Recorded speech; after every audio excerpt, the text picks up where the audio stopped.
All right. All right, so you're going to hear that. That means that this class is being recorded. Okay, so I record all these classes. I'll create a class list for you, which I'll share that link with everybody once I create that list. It'll have to be after today.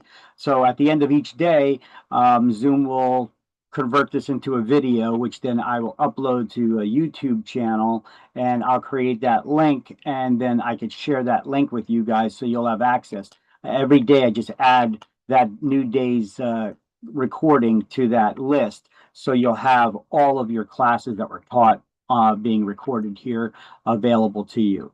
And I emailed you guys Google Shared Drive gives you access to a lot of the materials, including the slideshows that I use in class here. But it also has access to notes, documents and forms that we use, and I'll go over that in a little while. But you'll have access to all of this information, and the playlist will be on top of what's called a class links notes Word document. Okay, I'll show you it and how to access it in just a moment. But in that email, you also have a breakdown of links for directly to different things, including that Word document in the email that I sent you, as well as the recordings from a previous class. Let me take a look here and just see if I could pull up that email that I sent you guys.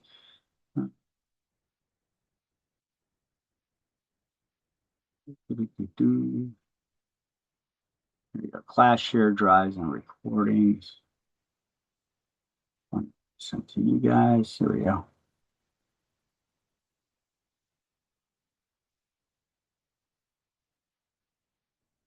And so I'll be sharing screens like this. So basically, you guys can see I have this email. This is the email I sent you, class share drives and recordings, right? And in it, I got a breakdown of a link to the Google Share Drive where all this stuff is kept.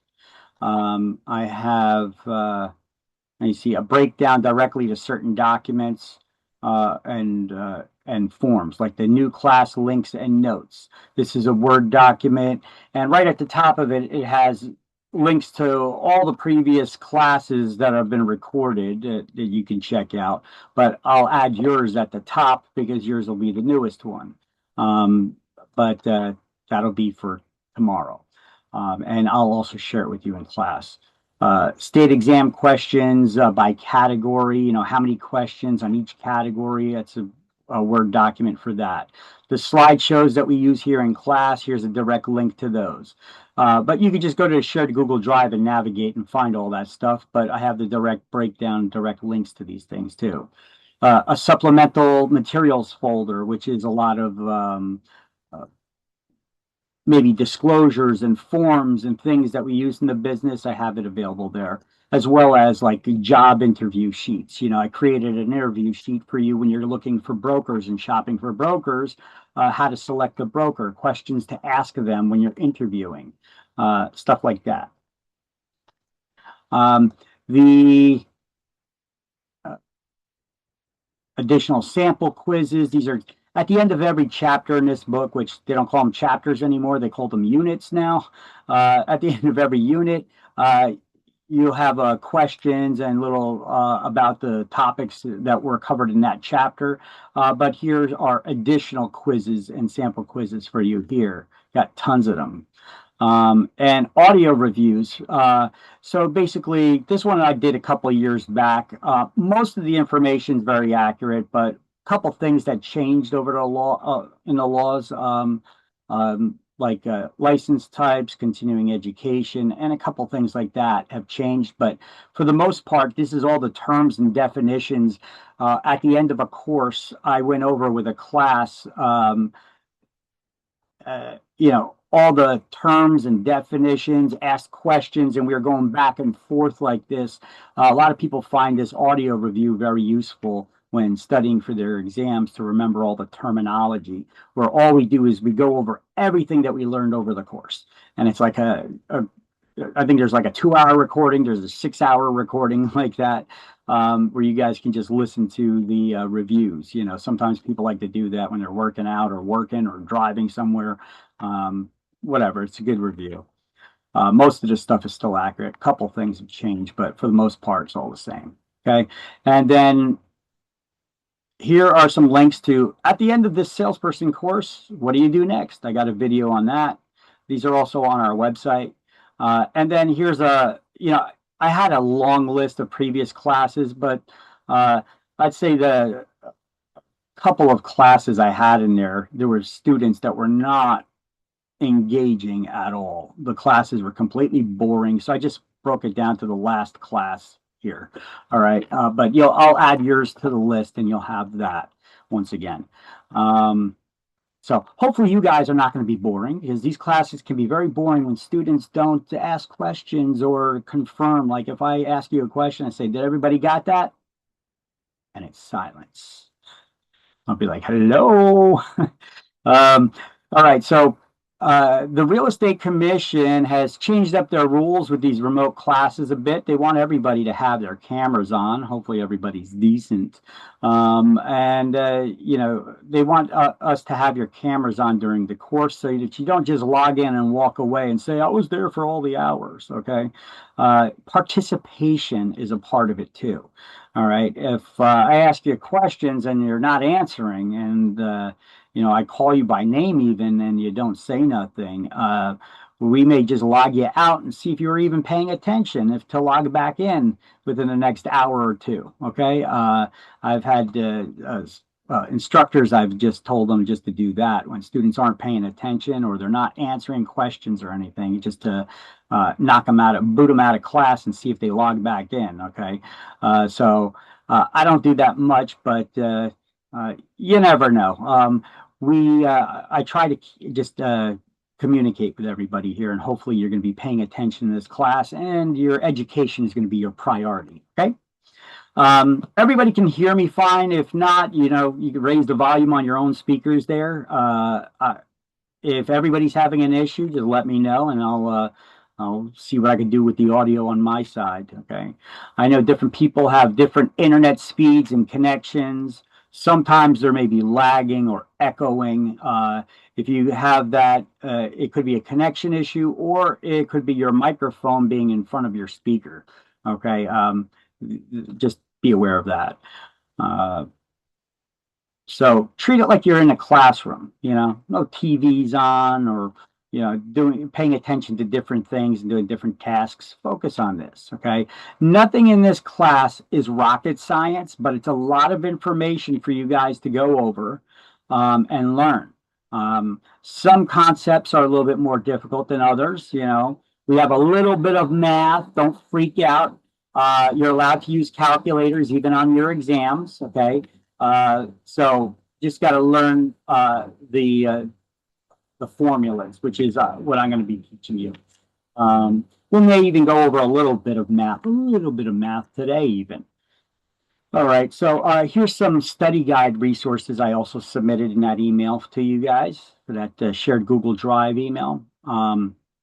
Here you got some flashcards you could get for free from Quizlet. You just look up the title of this book on Quizlet, create an account for yourself on Quizlet website, and you can pull in flashcards that people made for the terms and definitions.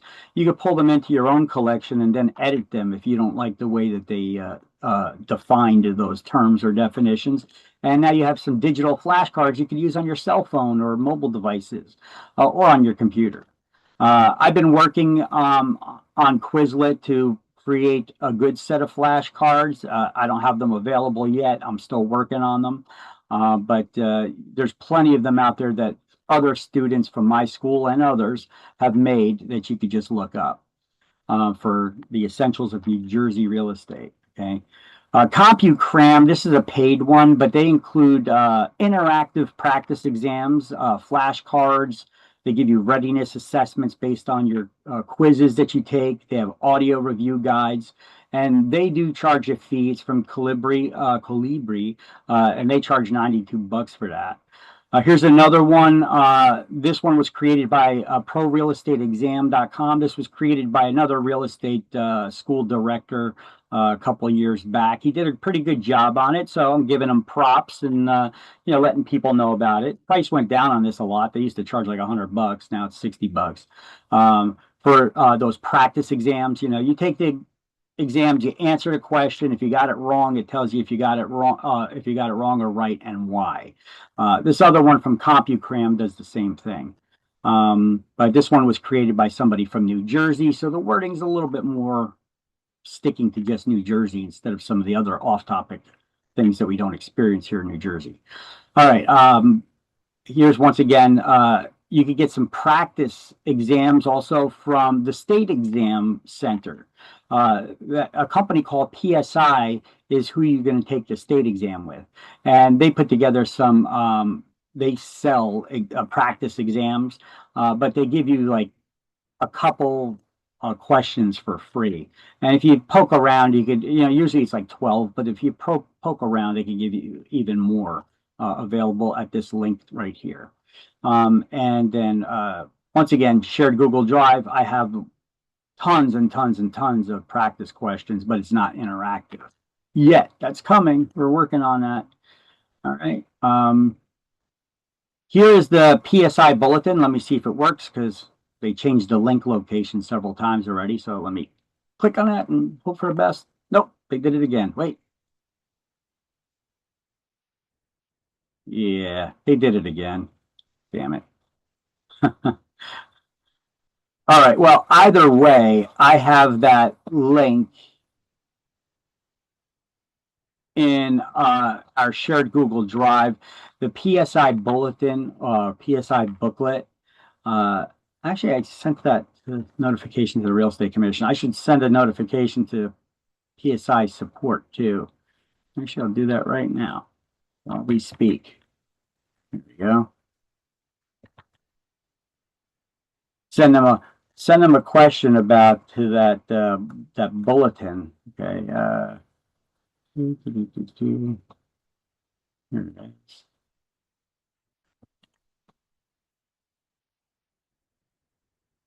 Ask them about the PSI.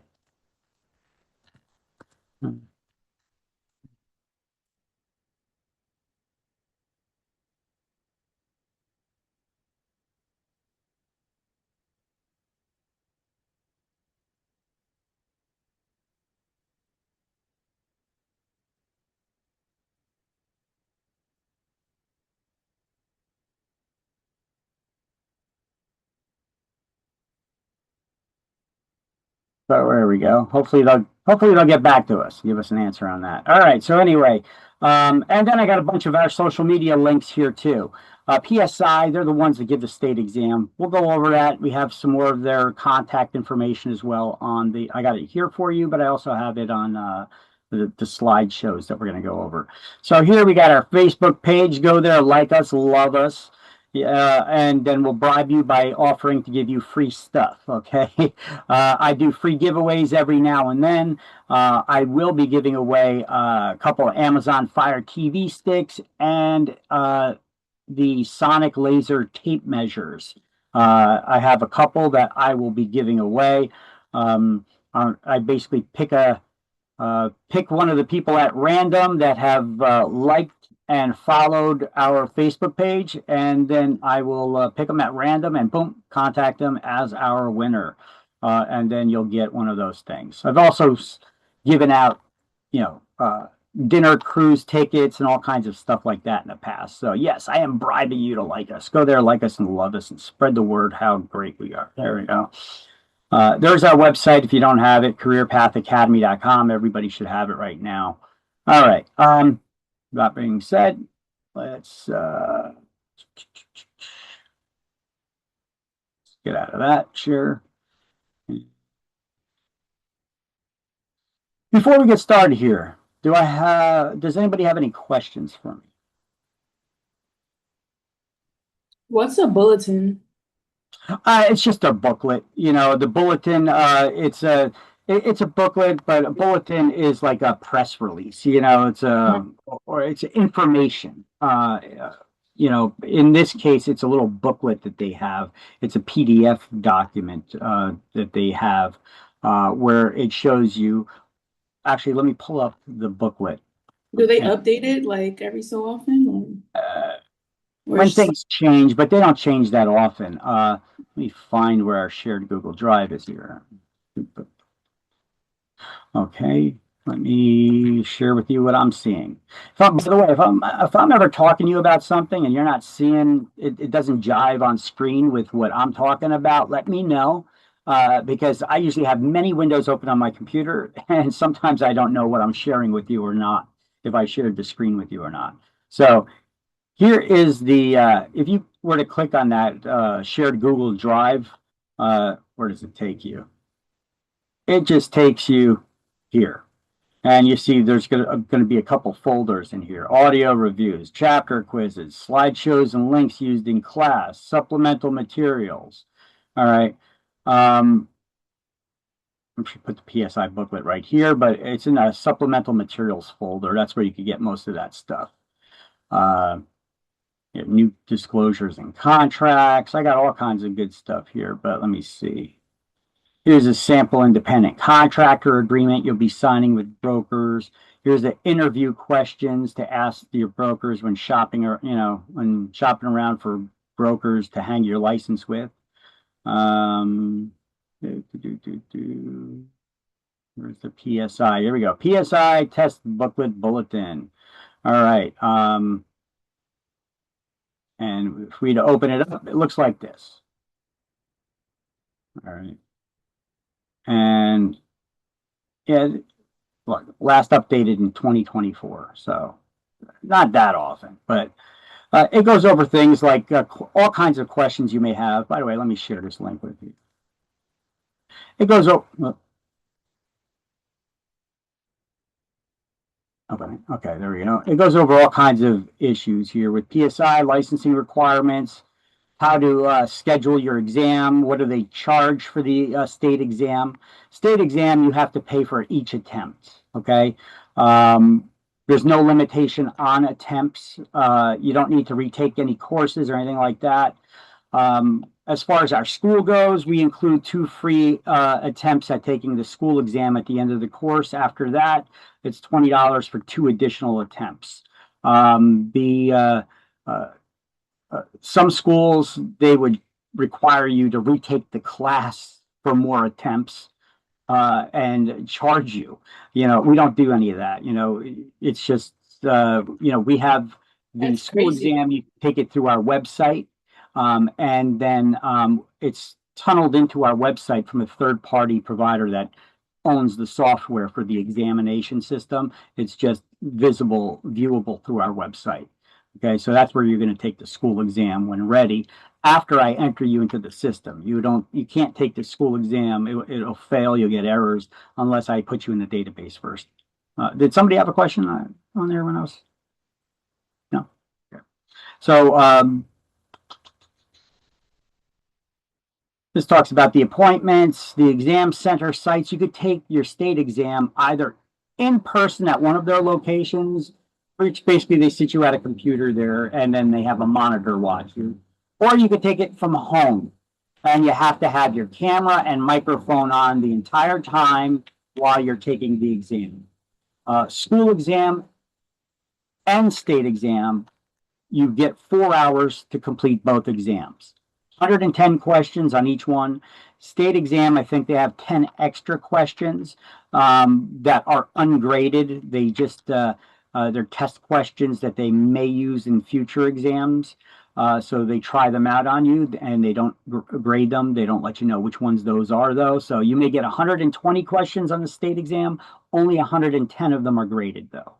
Passing score is 70% for both the school and the state exam. That means you could get 33 questions wrong and still pass with a 70.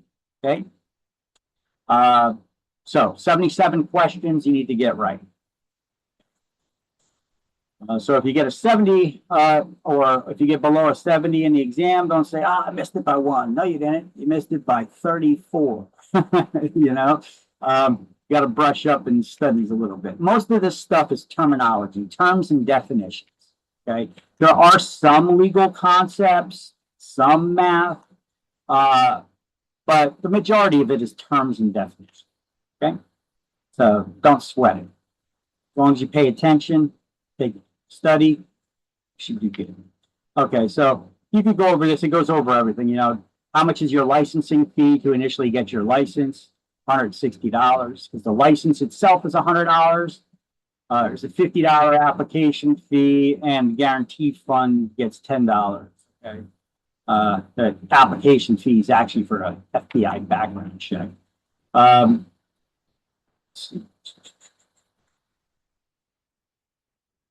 They talk about scheduling the exams. You know, they only have so many computers at their centers, so you have to schedule when there's an opening. Because PSI gives exams not just for people getting their real estate licenses, but for teachers, for nurses, for any kind of state job, or even private sector jobs that use their services for giving exams or information quizzes that they need to know.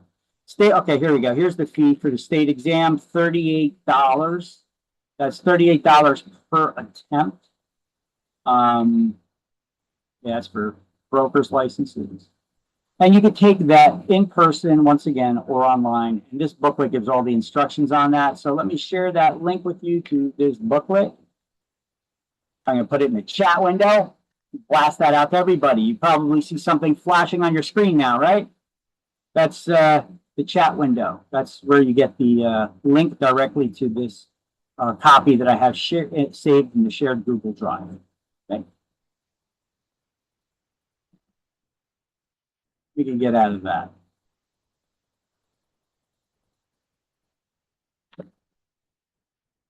And if we were to go to our national exam for New Jersey, a national exam, what do you mean by that?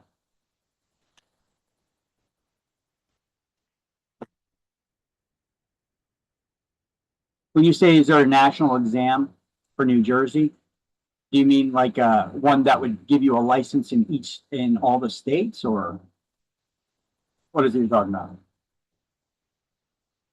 Oh, no. There's only one exam. There's not sections of exams. I'm answering somebody's typing the messages, as you could see, because I believe it's going to everybody.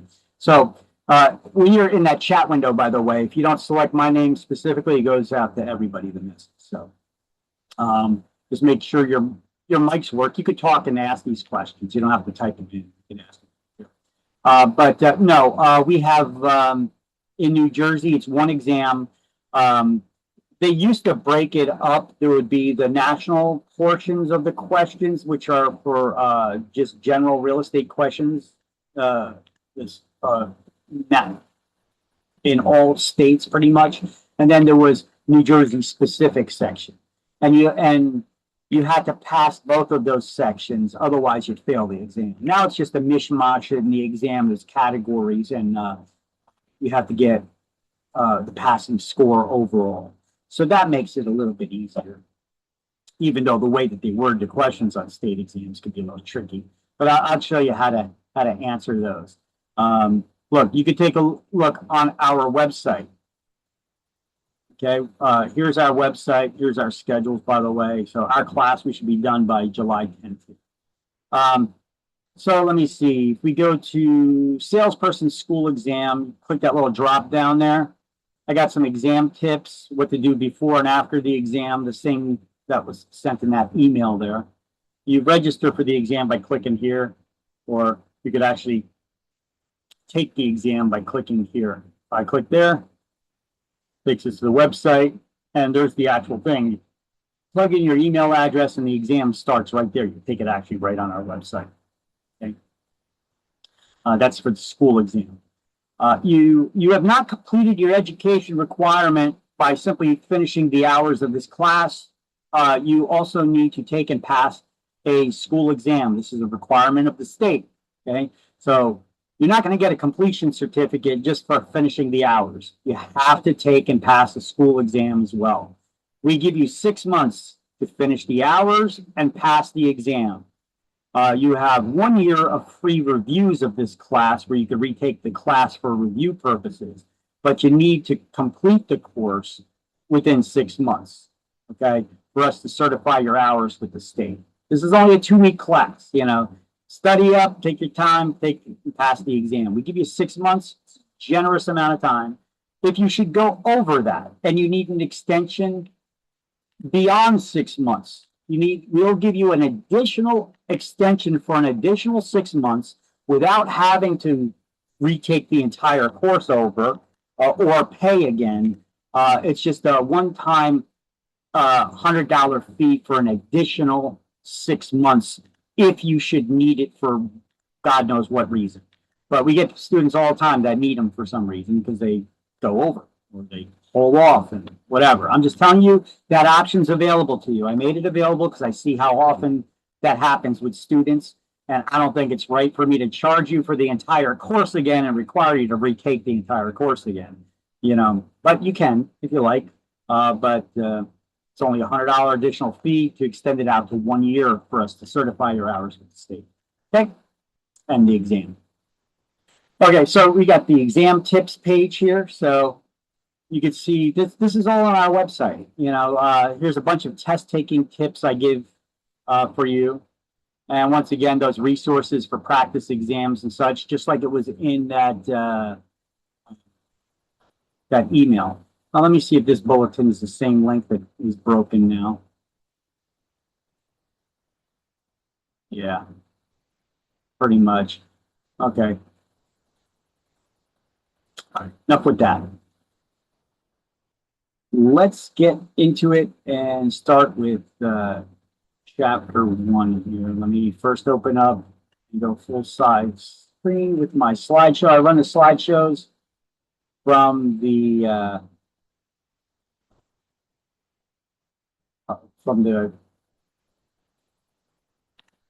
from my computer here because it's a bigger view for the students instead of running them from online. Get full screen and boom, there you go. Now you should be able to see it better. Okay. By the way, everybody turn your cameras on so I can take a look at you. Say hi. See me? Let me see you. Hello. Hello. Y'all look so excited to be here today. See, you want to go to the classrooms and do it in person. Some people want to go to the classrooms and do it in person so they could see other people. Now you get to see other people instead of just their icons, right? There you go. Hi, everybody. Yeah. Hey, it's a state requirement. It's not mine. All right.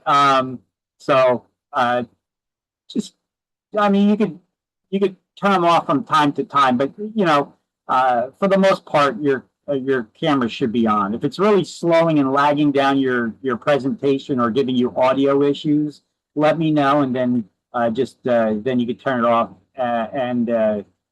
so I know that you're there too. You should also be responding when I take random attendance polls every now and then, like this. I'm going to throw out an attendance poll. Here's the beginning of class. I do it throughout the day. Okay, just click on the word present. Don't click on the one that says do not select this option. Otherwise, I can see you don't know how to follow instructions. All right, so everybody got that? Come on, 3 more people. 3 more people. Got to just click on that screen that popped up for attendance. Just click on present. 2 more. 2 more. This is how we tell if you're paying attention.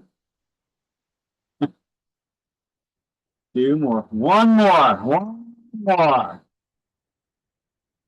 know you're all there because I just seen you all turn on your cameras. So 1 more. Come on. If you don't see it, let me know. You could also just hit the Alt-Tab function to cycle between your open windows on your computer if it's not right in front of your face right now. Yes, you don't have to raise your hand. You could just ask the question. What's up? Anybody? Yeah, go ahead. Go ahead. Is it Sagar Kumar? You can ask the question. You can just unmute yourself. No? No, uh, I don't have questions. I just raise your hand for the question. Okay, okay. Okay, just testing the thing out too. Yeah. By the way, you can do this too with Zoom. Oh, maybe not. That was the most annoying thing. Every time I raised my hand, automatically put up that raised hand thing. Oh, good. Because people were doing it by accident all the time. Maybe it's a feature I shut off. Okay, so we need one more person to answer the attendance poll. So I usually give people a minute because that's plenty of time. We're into 2 minutes now. We still have somebody who did not answer the attendance poll. Are you having an issue? Let me know so we can figure this out. Right now, I can't see who it is until the polls are done, and then I run reports. But no.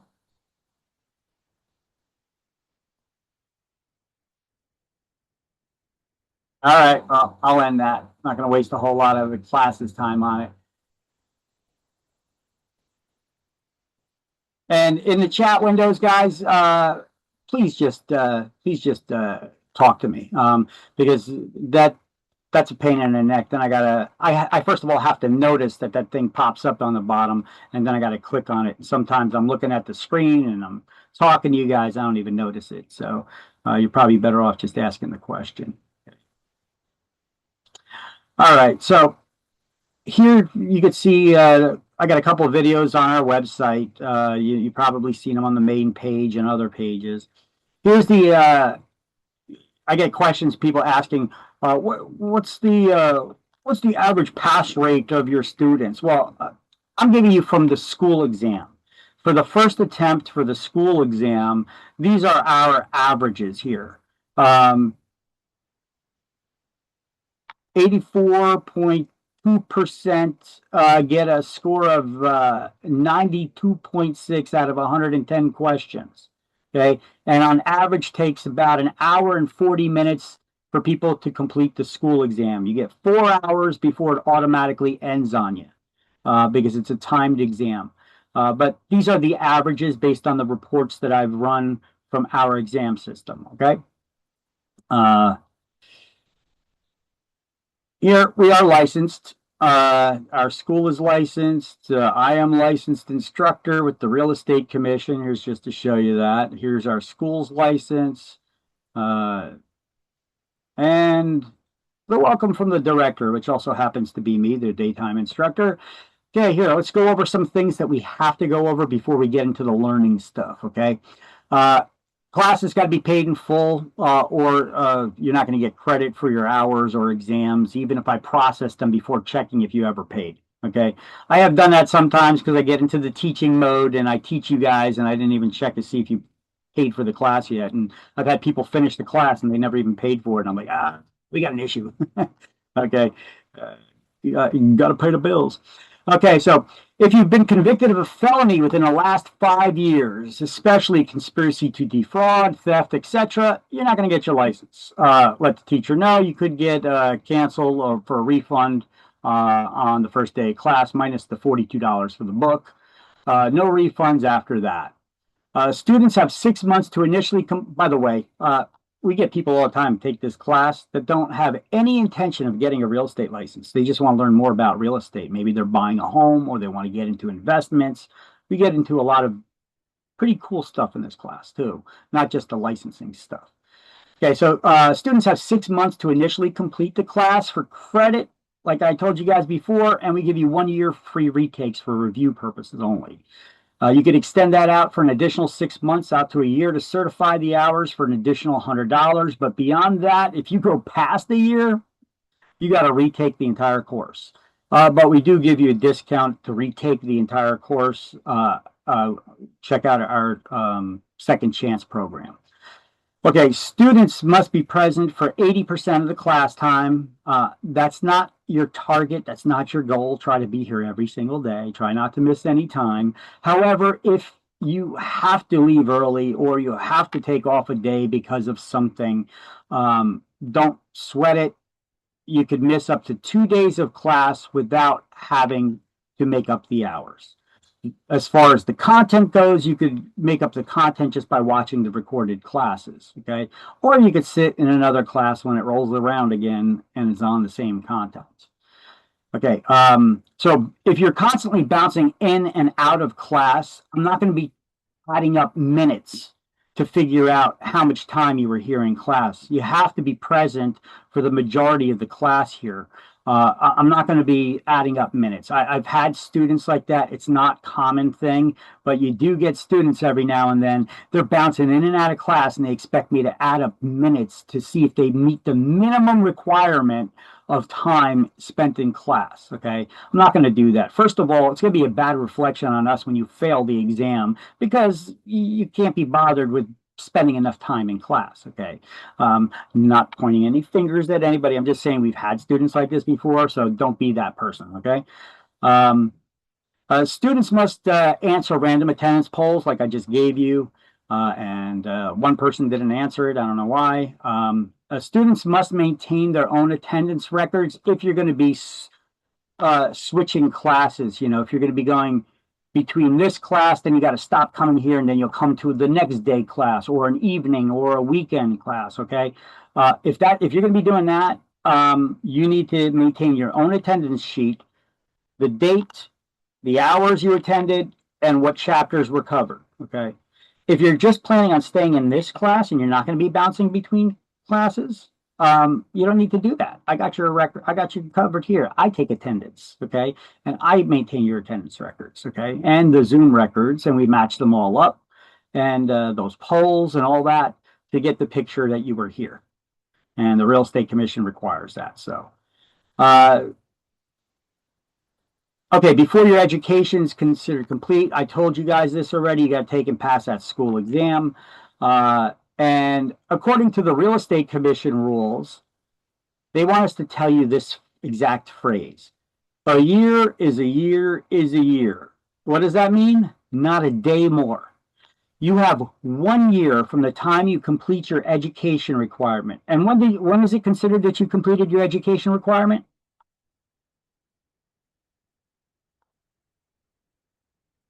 When did you complete your education requirement? July 10th. After you pass the school exam. So you Oh, finish yeah. the hours and you got to pass the school exam. Then your education requirement is considered complete. You have to take that school exam as well. It's not just the hours. So from that day that you pass the school exam, whenever that is, it doesn't have to be the last day of class that you take it. You could take it on another day, you know. You got 6 months to do it, right? From your start date. But you have 1 year from the day you pass the school exam to get your real estate license. That doesn't mean to take the state exam. That means to take the state exam, to get fingerprinted, to find a broker to affiliate with, and send that $160 check made out to the state treasurer of New Jersey to get your real estate license for the first time. By the way, the check does not come from you. It has to either be a broker's check or a money order. They don't accept your personal checks. Okay. That'll activate your license. So you got to do all of that within 1 year of passing your school exam. Don't come back to me saying, oh, I went over and the PSI guy, I tried to set the appointment. They said I could contact the school to extend it. I can't extend it. Once I entered you into their system, there's a countdown in their system. I cannot extend it unless I resubmit you as retaking the entire class. And I'm not going to lose my license for saying you retook the entire class when you didn't. Okay? So just be aware of that. Okay. Instructors will never have students taking turns reading in class. That's poor instructing. Basically, I'll do the reading if there are any readings to be done, but most of the time I'm not reading verbatim. I'm just, some things I may, but for the most part, I just paraphrase everything, the topics that we go over in the book.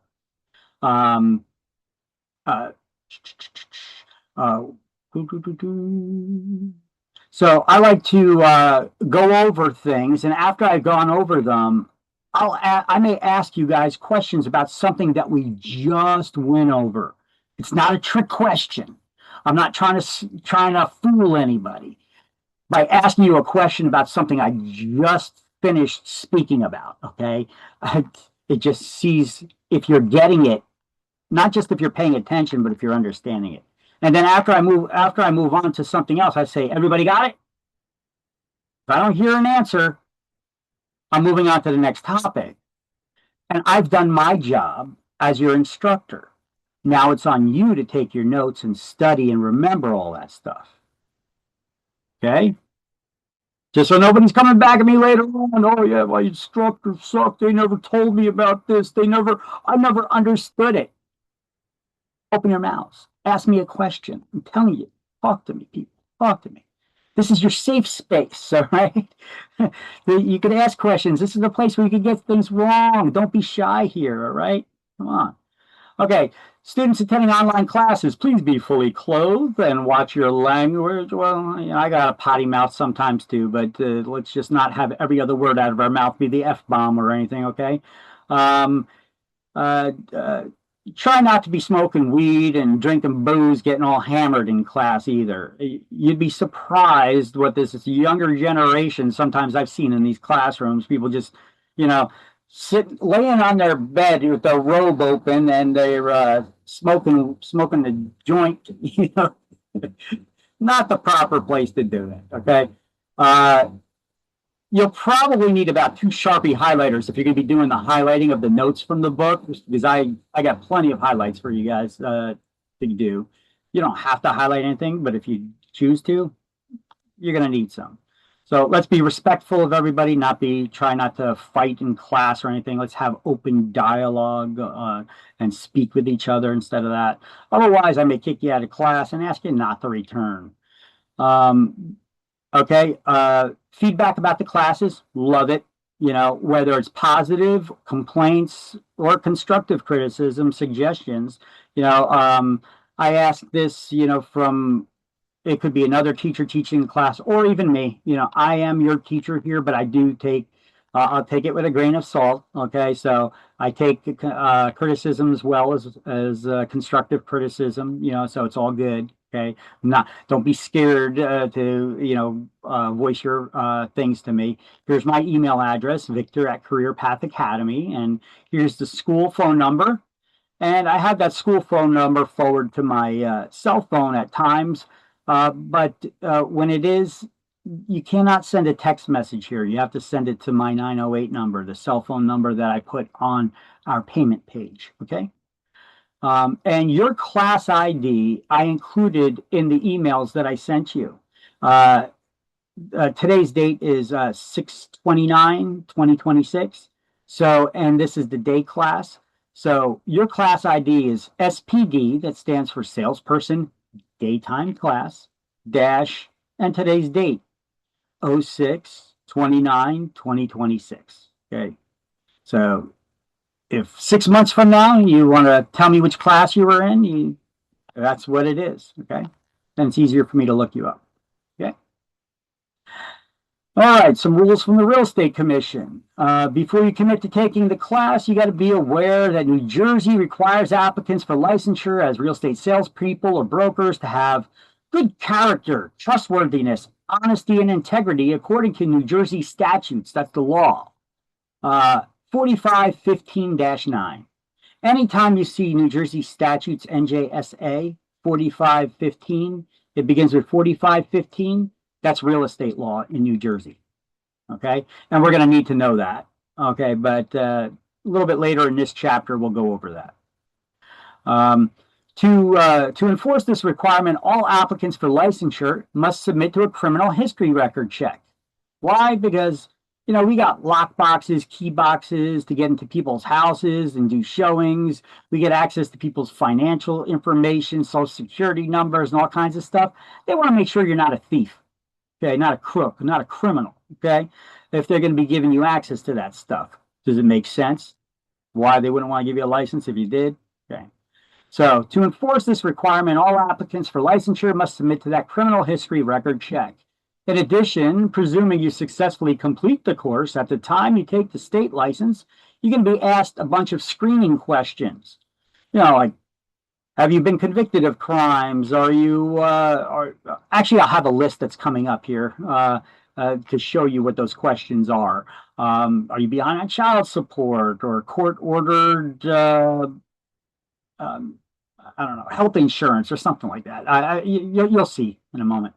So the questions are related to statutory qualifications as well. Like, does everybody here have a high school diploma or an equivalency of a high school diploma, a GED?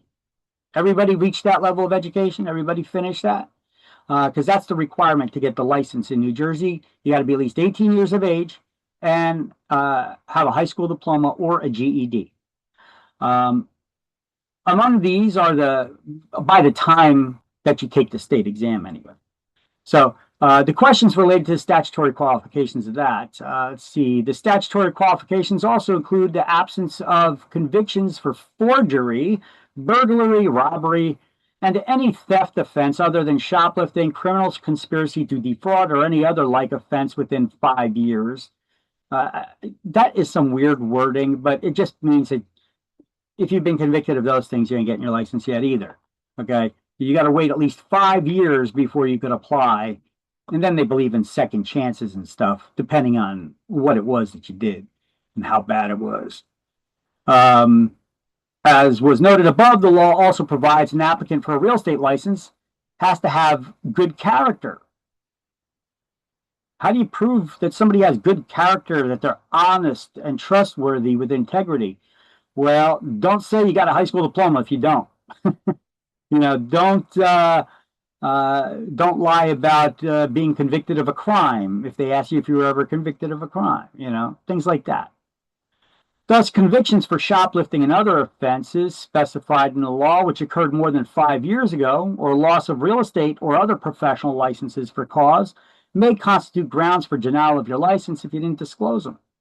Consequently, the commission considers the date and nature of all the convictions. They want to talk to you about it. See if you got remorse. If you did, look, they know sometimes people are young and dumb, or they just do stupid things, and you learn from your lessons. And they believe in second chances, but not if you're still like denying the fact it ever occurred, or that it wasn't my fault. It was. I stole it because of them and because of societal norms and whatever your excuse is, they don't want to hear that.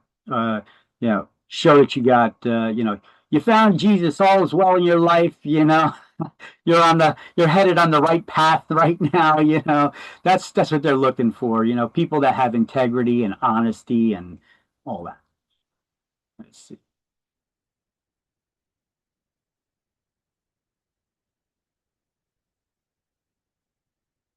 Okay, so from where do you have to maintain your attendance? Okay, if you're going to be missing or mixing classes from between courses, you just get a blank piece of paper.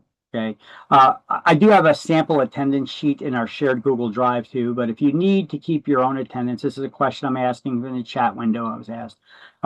Just take a blank piece of paper, write the dates. What class you were in, the day class, and the chapters that were covered that day, and what hours you were there between. Okay, and then you just maintain the record that way, and then when you're done with the course, you submit that to me. Okay, you don't have to do that if you're not going to be mixing up classes, though. Okay, let's see what else we got here.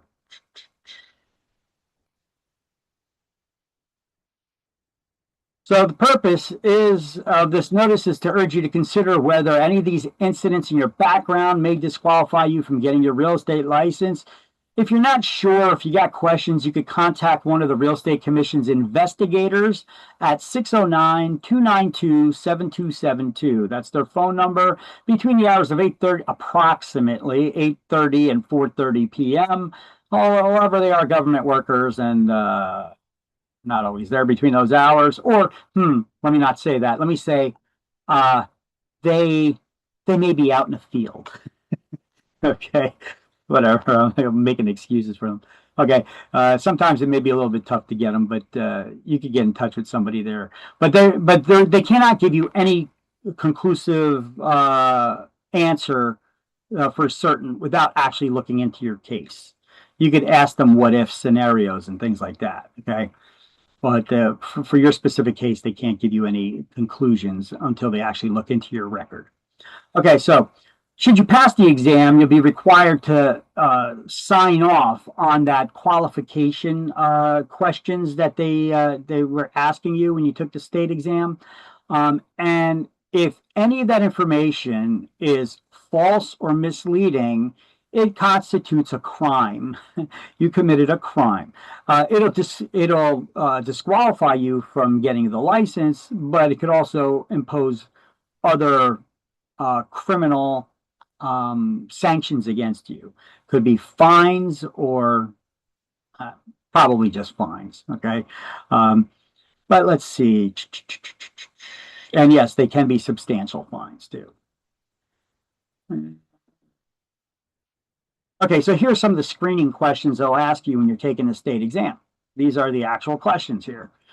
With the exception of motor vehicle violations, have you ever been convicted of a crime, a misdemeanor, disorderly persons offense in New Jersey or any other state or the federal government? And are you presently on probation or parole? Is there a criminal complaint or disorderly persons charge, an accusation of criminal or criminal information presently pending against you? And are you presently under indictment in New Jersey or any other state or the federal government?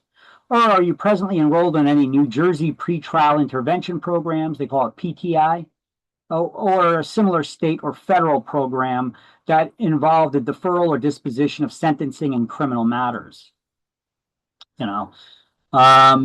Have you ever had a real estate or other professional license or certification or similar credential revoked, suspended, or surrendered in lieu of prosecution or denied in New Jersey or any other state?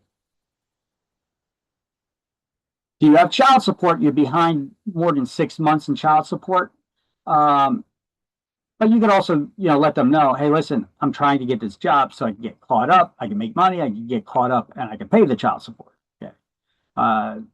I've seen actually somebody given that even though they were 6 months behind in child support. Usually they require you to be caught up.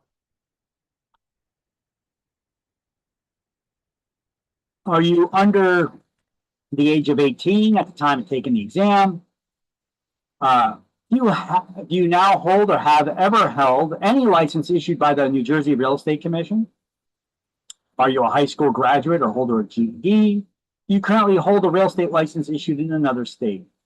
So, has anybody ever been licensed in New Jersey as a real estate agent before? No. Does anybody have a real estate license in another state? No. No. Okay. And then I got this screenshot that I'm showing you right now from the New Jersey Real Estate Commission's website. They have a disciplinary actions page that you could search back however many years since they started keeping track of it online anyway. And you'll see a lot of screenshots like this throughout the course. I'll throw them up after I say, well, you can't do this, that's illegal, and then I'll show you an example of somebody I got busted for it, okay? So if they're on that site, it's because they were found guilty of it. So this guy, Stephen, can't even pronounce his name, Spresser, formally licensed as a real estate salesperson in Middlesex County on October 23rd, admitted to conduct violating New Jersey statutes that falsely responding to these qualifying questionnaire in connection to the renewal of his license. So he got his license, got it renewed. Every time you renew it, you got to answer these qualifying questions. That he procured a license by fraud, misrepresentation, or deceit, by misrepresenting the status of his court-ordered child support obligations. So basically, he said he was not behind on child support when in fact he was. That's not going to prevent you from getting your license, guys. Disclose it. It may delay it, but it's not going to prevent you from getting your license. But if you lie about it, the lie just became worse than what the issue is at hand, okay?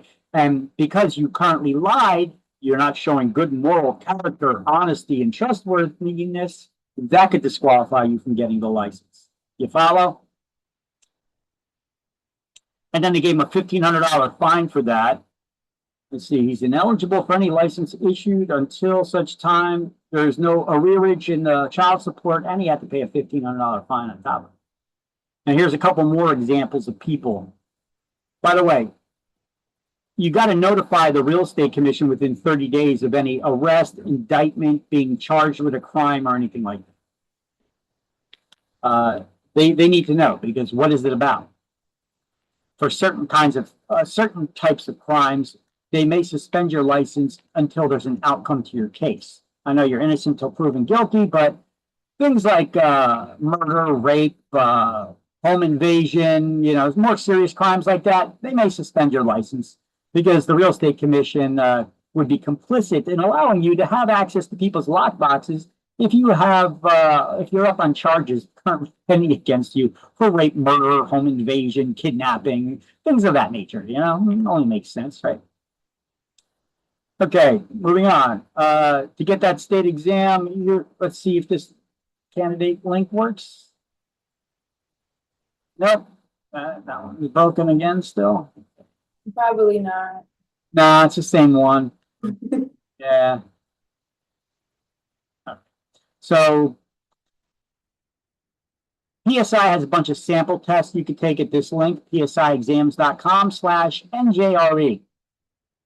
And this is the link to register for the state exam.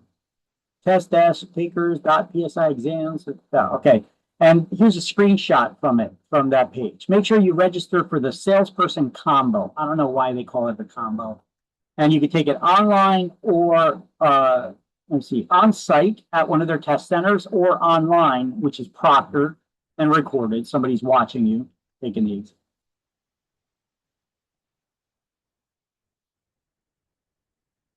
No, they're not looking for motor vehicle violations unless you stole a car or something.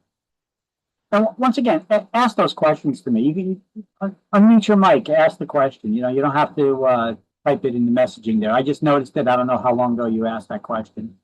But yeah, motor vehicle violations are not unless you are arrested for it. They're not looking for DWIs. DWIs are not going to prevent you from getting your real estate license.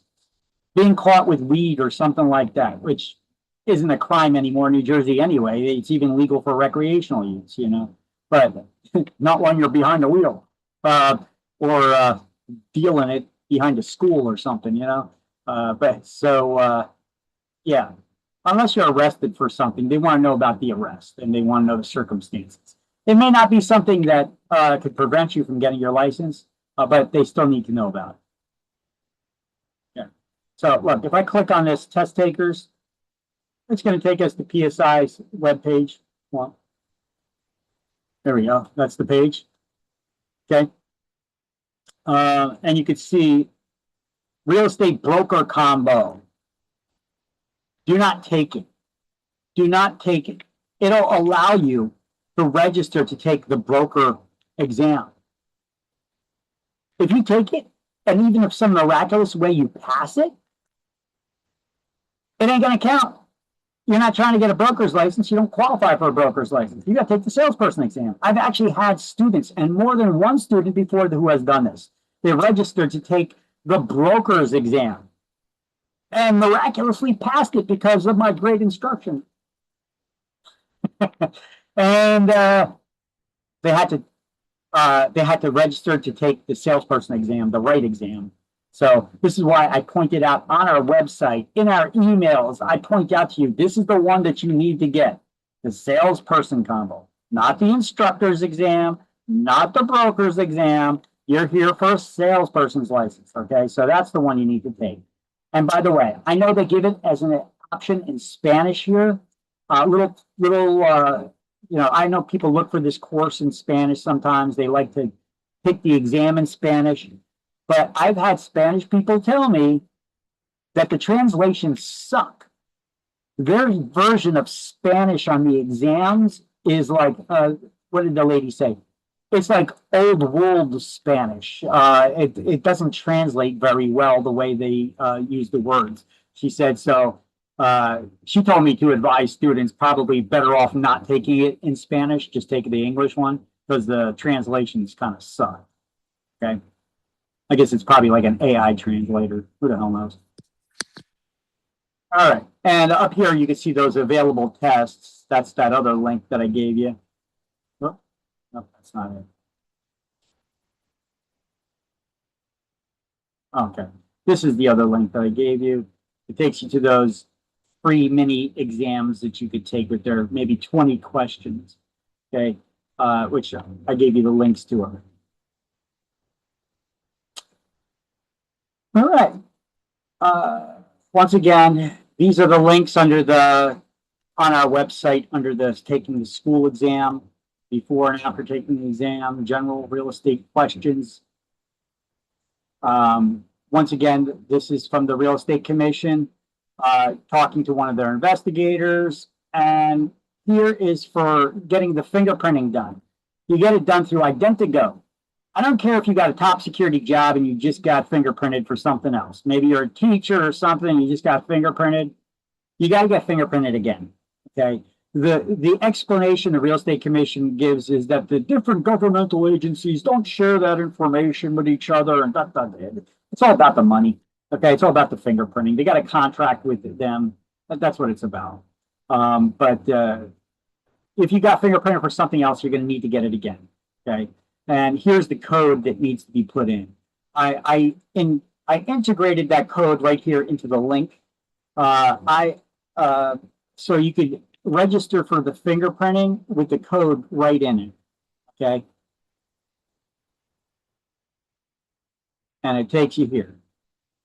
Okay, you can schedule manager appointment, what to bring to enrollment. Okay.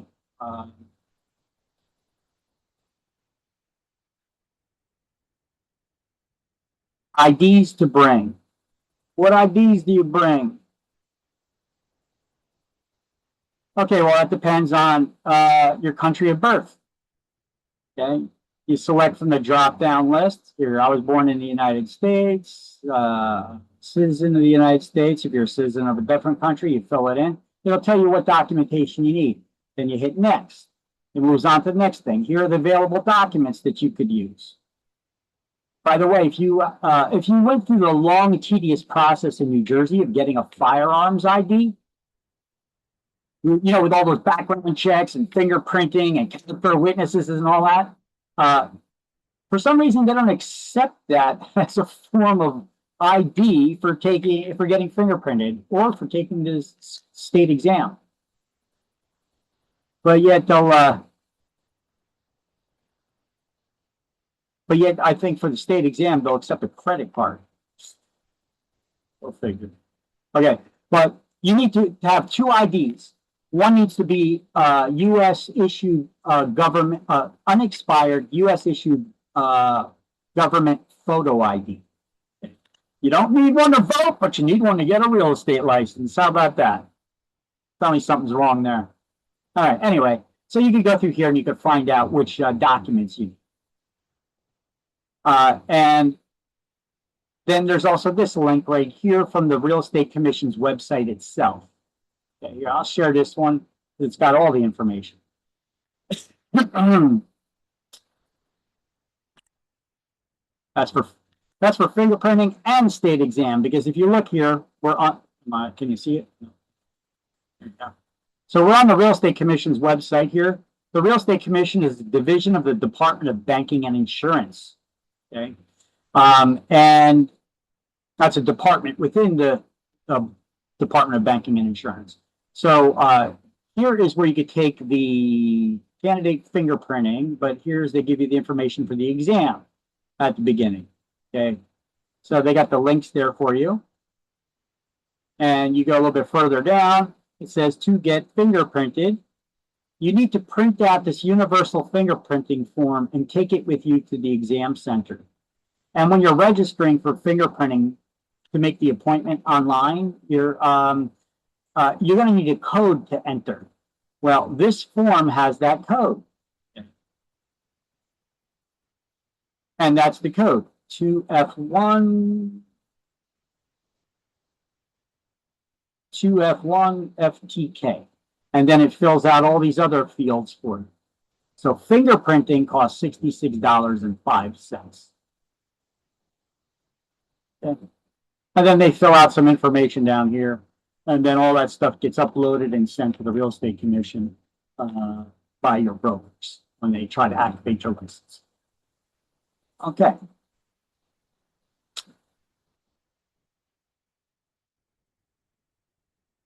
Okay, so once again, the review. A year is a year is a year. No excuses.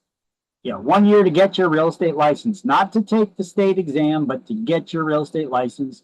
And that entails passing the state exam, getting fingerprinted, finding a broker to affiliate with, because you can't activate your license until you're supervised by a licensed New Jersey broker.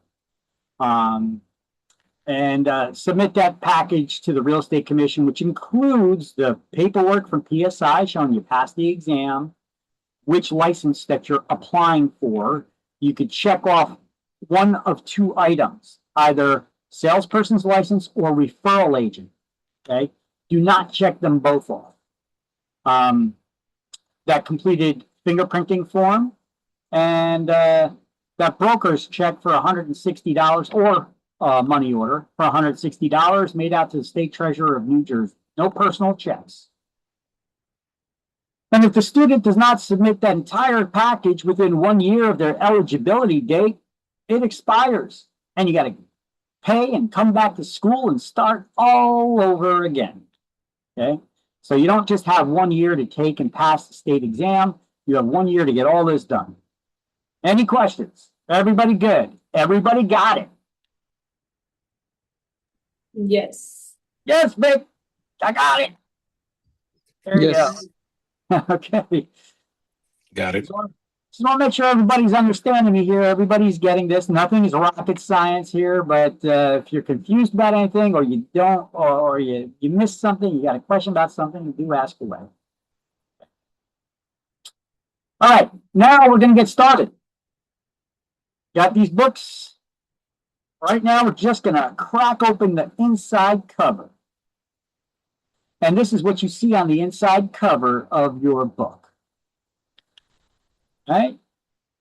There's some things I've highlighted here, but listen, all this stuff we're going to go over. But this right here is a number. How many feet in an acre? You need to know that. Because there may be some math problems about dimensions for rooms or lot sizes or lot sizes, rather. You're not going to get a room that's an acre in size. But we're going to need to know how to do some basic math, okay? This is talking about calculating interest over the life of a loan. We're not going to go over that till next week. But here, how many feet in an acre? You need to know that. They don't give you that information on exam, and you do have questions on exam that you need to know that number in order to figure it out. So, how many feet in an acre? 43,560 square feet are in an acre. That's a number you just need to memorize. 43,560. Add it to your notes, highlighted in the book.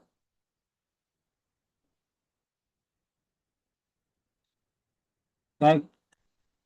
Now, I wrote something up here on how to remember this. You could just draw a comma on a piece of paper and then start counting from 3 to 6, starting to the left, and to the right, to the right. Everybody knows a song that has those words in it, right? To the left, to the left, to the right, to the right. Whether it's a country song, a Beyonce song, or whatever it is, there's plenty of songs out there that have those words in it. So just remember, count to 6, starting with 3. To the left of the comma, 3, 4. Now to the right of the comma, 5, 6. And throw a 0 on there for good luck. That's a good way to remember it. Some instructors teach you, well, these two numbers need to add up to 7, and these two numbers on the right side of the comma need to add up to 11. Yeah, but it doesn't really help you with the order that those numbers need to be in. So I just say, hey, listen, count to 6, starting with 3. Draw a comma to the left, 3, 4. Now to the right of the comma, 5, 6. And then throw a 0 on there. Boom. If that doesn't work, that's all I got. I'm trying to help you remember it some way. Yeah. But that's a number you need to memorize because we'll have some math problems. And we're actually going to go over some sample ones right now. Well, in a minute anyway.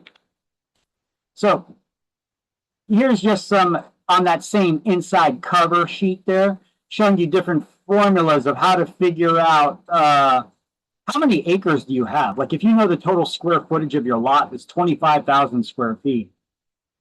Well, how many acres is that?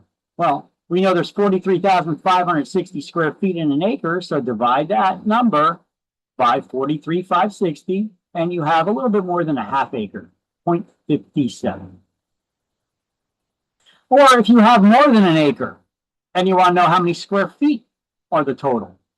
Like if you have 1.3 acres, times it by 43,560, the number of feet in an acre, and it'll tell you the total area of your lot. Or if it's a 3-acre lot or 4-acre lot. Okay. And we're not going to be getting down to inches and stuff like that. Okay, so now let's look at area. So I put a little slight different definition there for each one that they have there in a book. Which, by the way, you could take screenshots of this too and add them to your notes. Apple's, they have some sort of a screenshot utility. Windows computers has that free snippet. You just type in the search bar SN for snippet tool, and it comes up. It's a screenshot utility as well. Let me see. For Apple computers, you hit Shift, Command, and 4, or for Mac. And for Windows, you use the snippet tool. Yeah. Then you can take screenshots of the stuff here if you like it on the slide versus what's in the book. I'm going to have some slides that I have my own notes, which are better than the book's notes. So sometimes people like to take screenshots of those and print them out and study, add them to the notes. Anyway, how do you compute the area of how do you calculate the area of a square or a rectangle? Well, let's get back to the basics of math here. Let's just say that this is a room size or a closet here, 4 by 6, more like a closet. So let's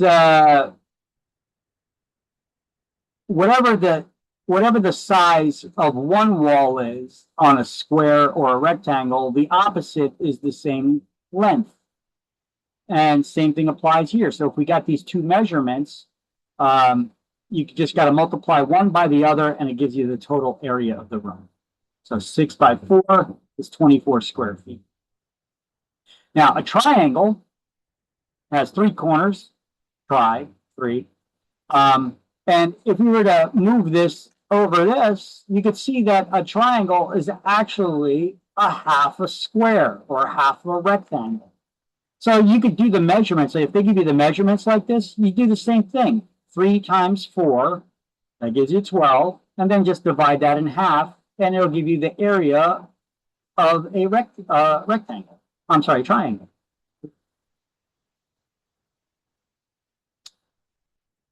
Let's see. Here's one for figuring out cubic capacity. You don't need to know this one for exam, but it could be useful if you're doing fixing and flipping houses. You need to know how much paint you need to cover the walls, the ceiling, and all that.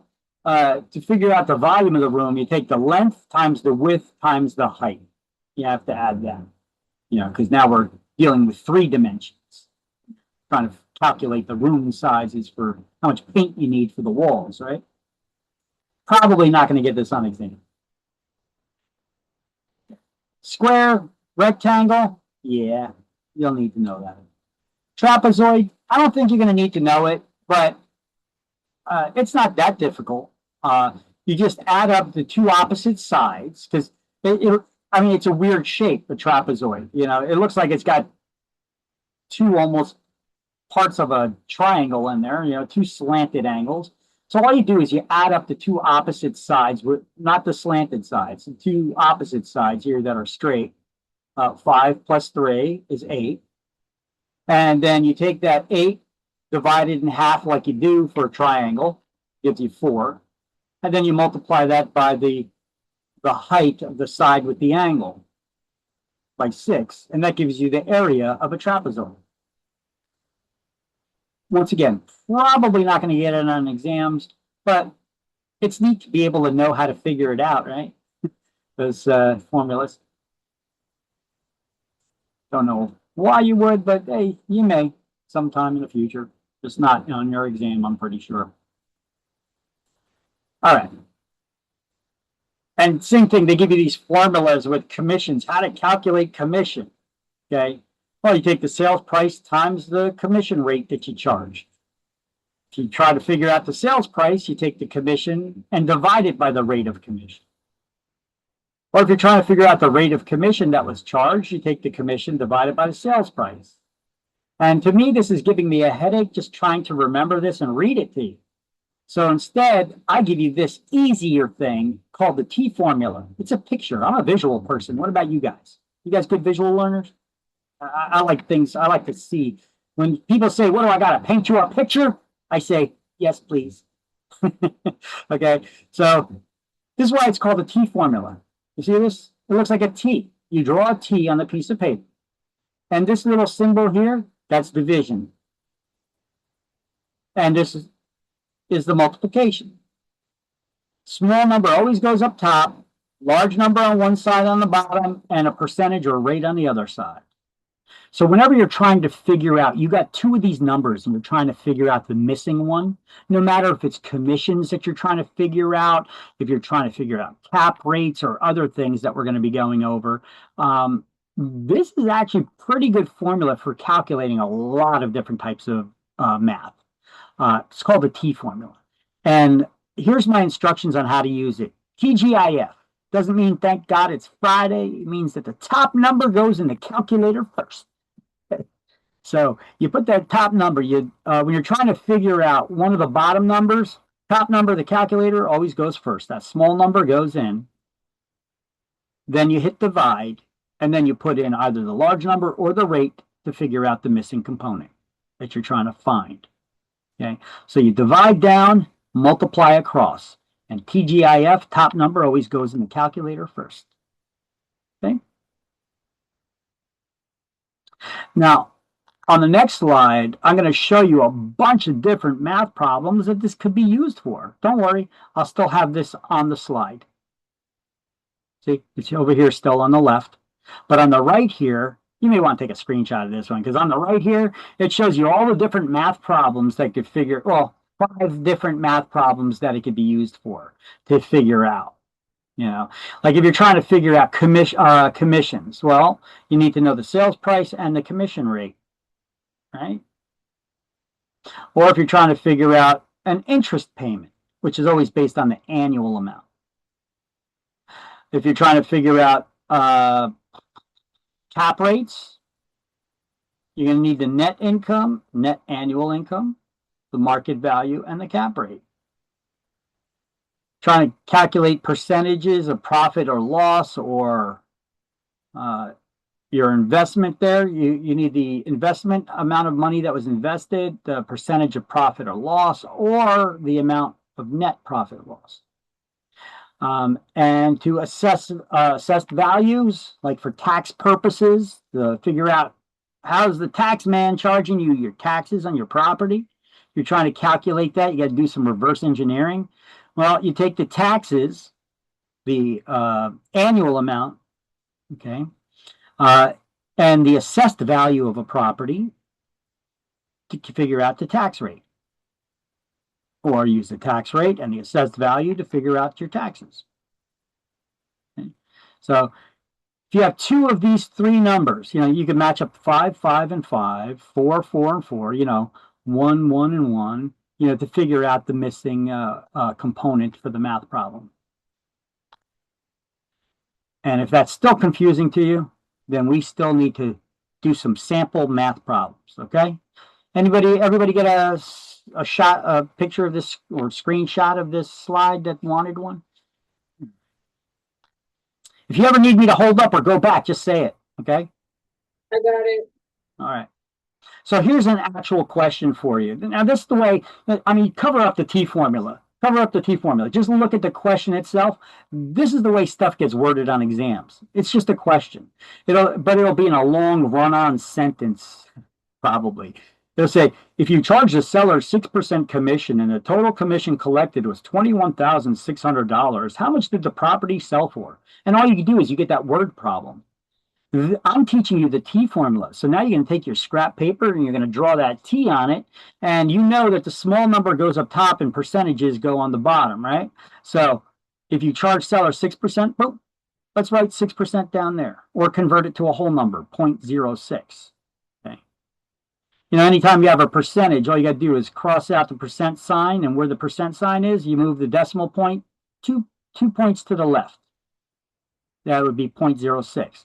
And if you want to convert a whole number to a percentage, you just move 2 decimal points, the decimal point to the right, 2 spaces. Okay. And then the small number, let me see, the commission collected was $21,600. How do we know that's the small number? Well, we're trying to figure out the price of the property. So which one is smaller, the price of the property or the commission? The commission. So, I mean, just adding a little element of common sense there, you could figure that out. And then you just plug it into here. And now you could pull out your calculators and do 21,600 divided by 6%. And you get, what do you get? Come on, you all got calculators on your cell phones.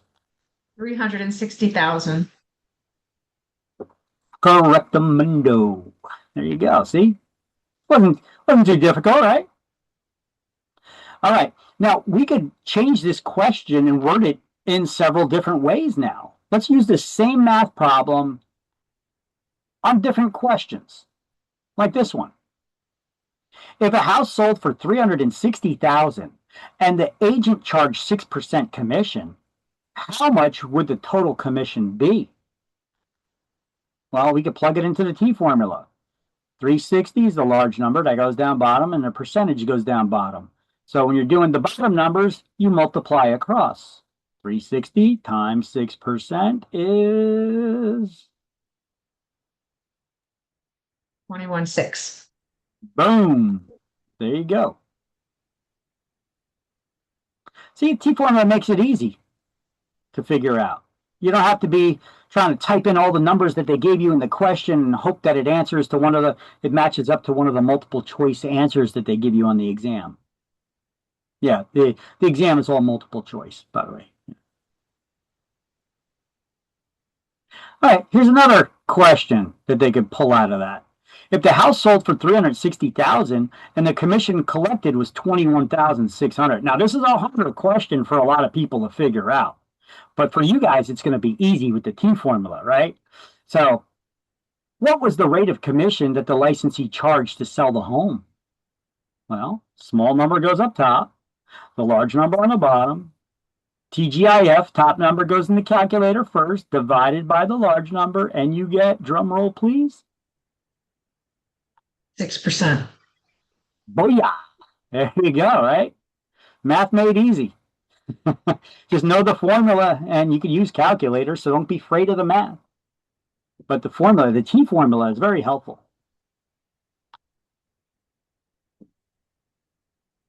I think so anyway.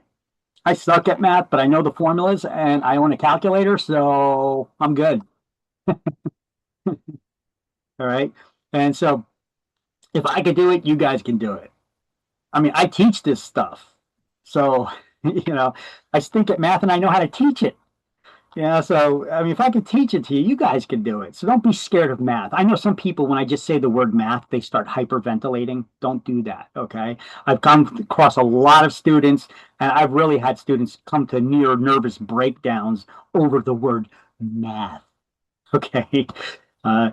Don't freak out over math, okay? You can use a calculator. Just know the formula. T formula, in this case, is the only one that we learned so far. And look, on the school exam, you get like 6 math problems. State exam, actually school exam, maybe even a little bit less than that. State exam, it's between 6 and 10 math problems, okay? You don't get that much math. Don't freak out. You can get every math problem wrong and still pass. I suggest you learn the math because it's important for your business, but you could get every math problem wrong and still ace this exam. Just gotta get all the other questions right. No pressure. So once again, if you didn't get it before, you get it now. Right, yeah.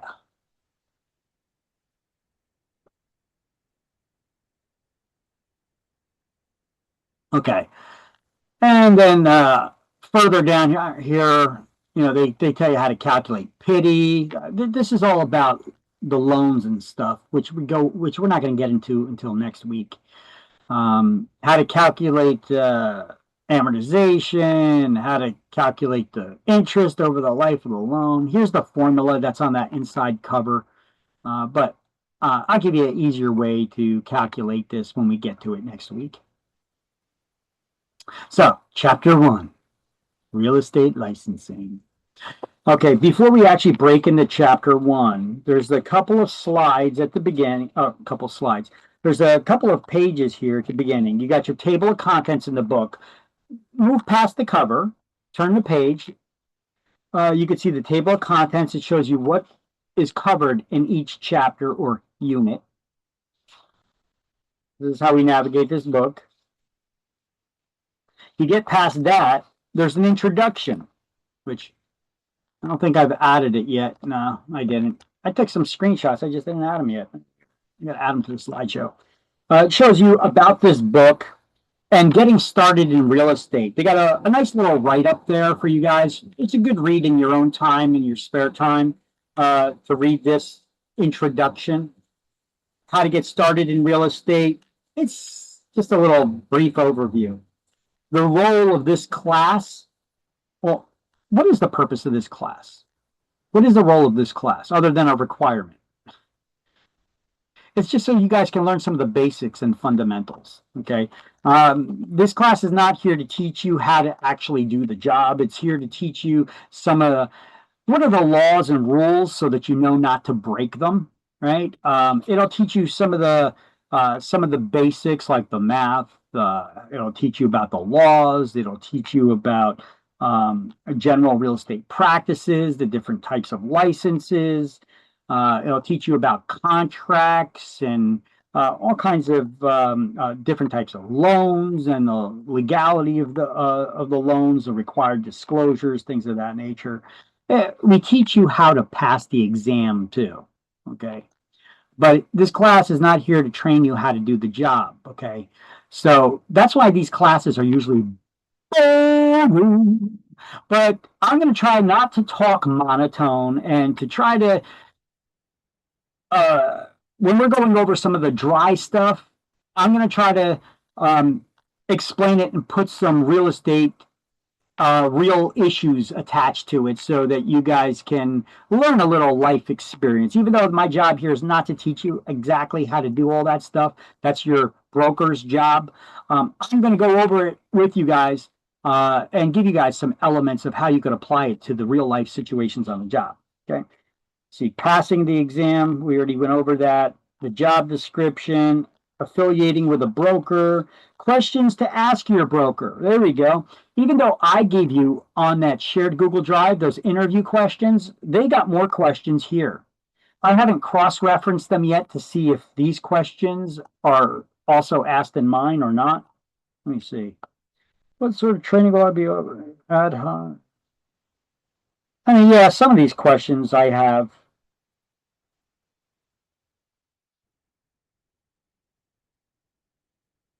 Yeah, my interview sheet's better. All right. So let's see. Turn the page. Let's get to chapter 1, the very first one.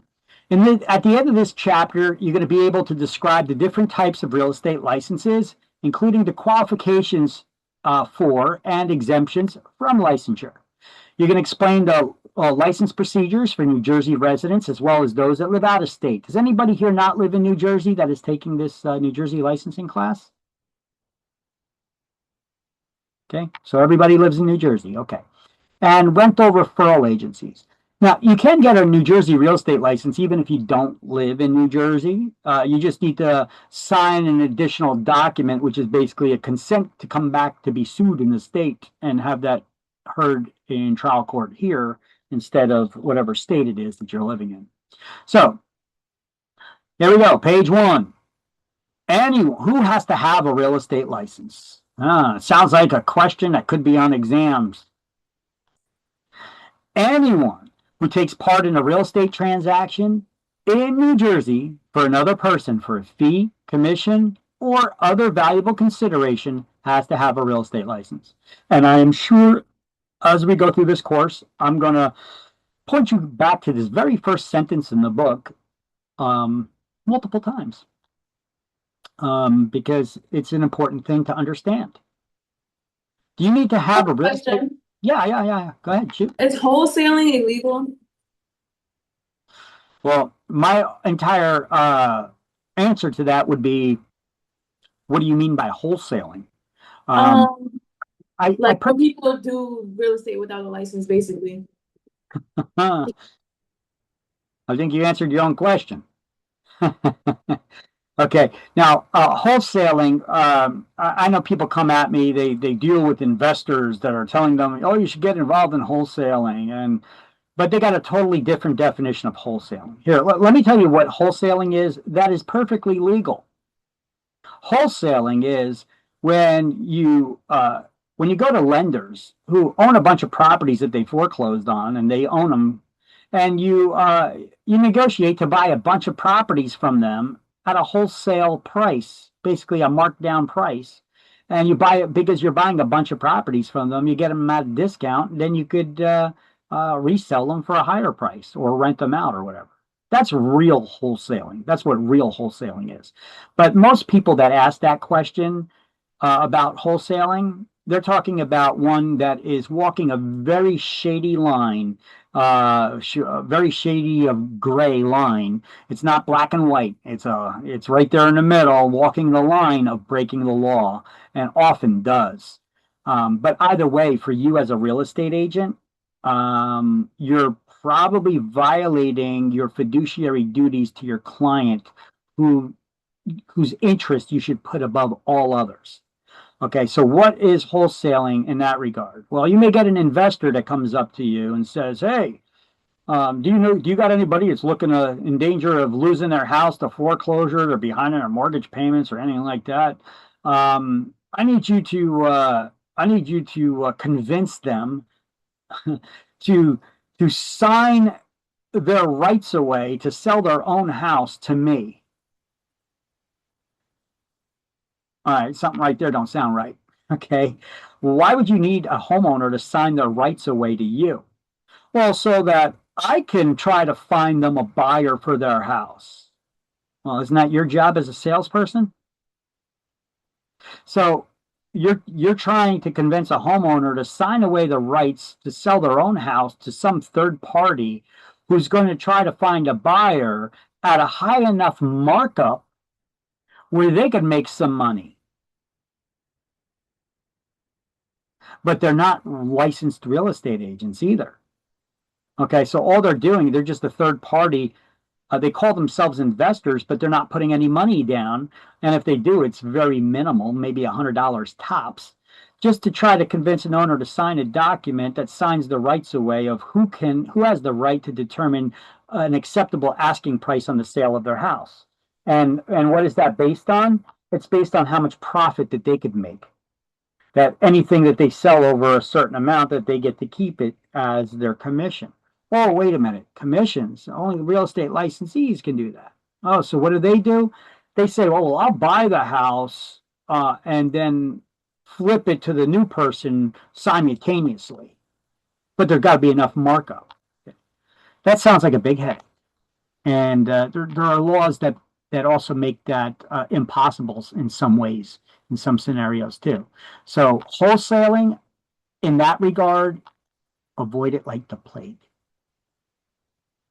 Okay. Somebody who does not care about your best interest or the homeowner's best interest is trying to take advantage. And they call themselves investors, but they're really not, because they don't put any money into it. Okay.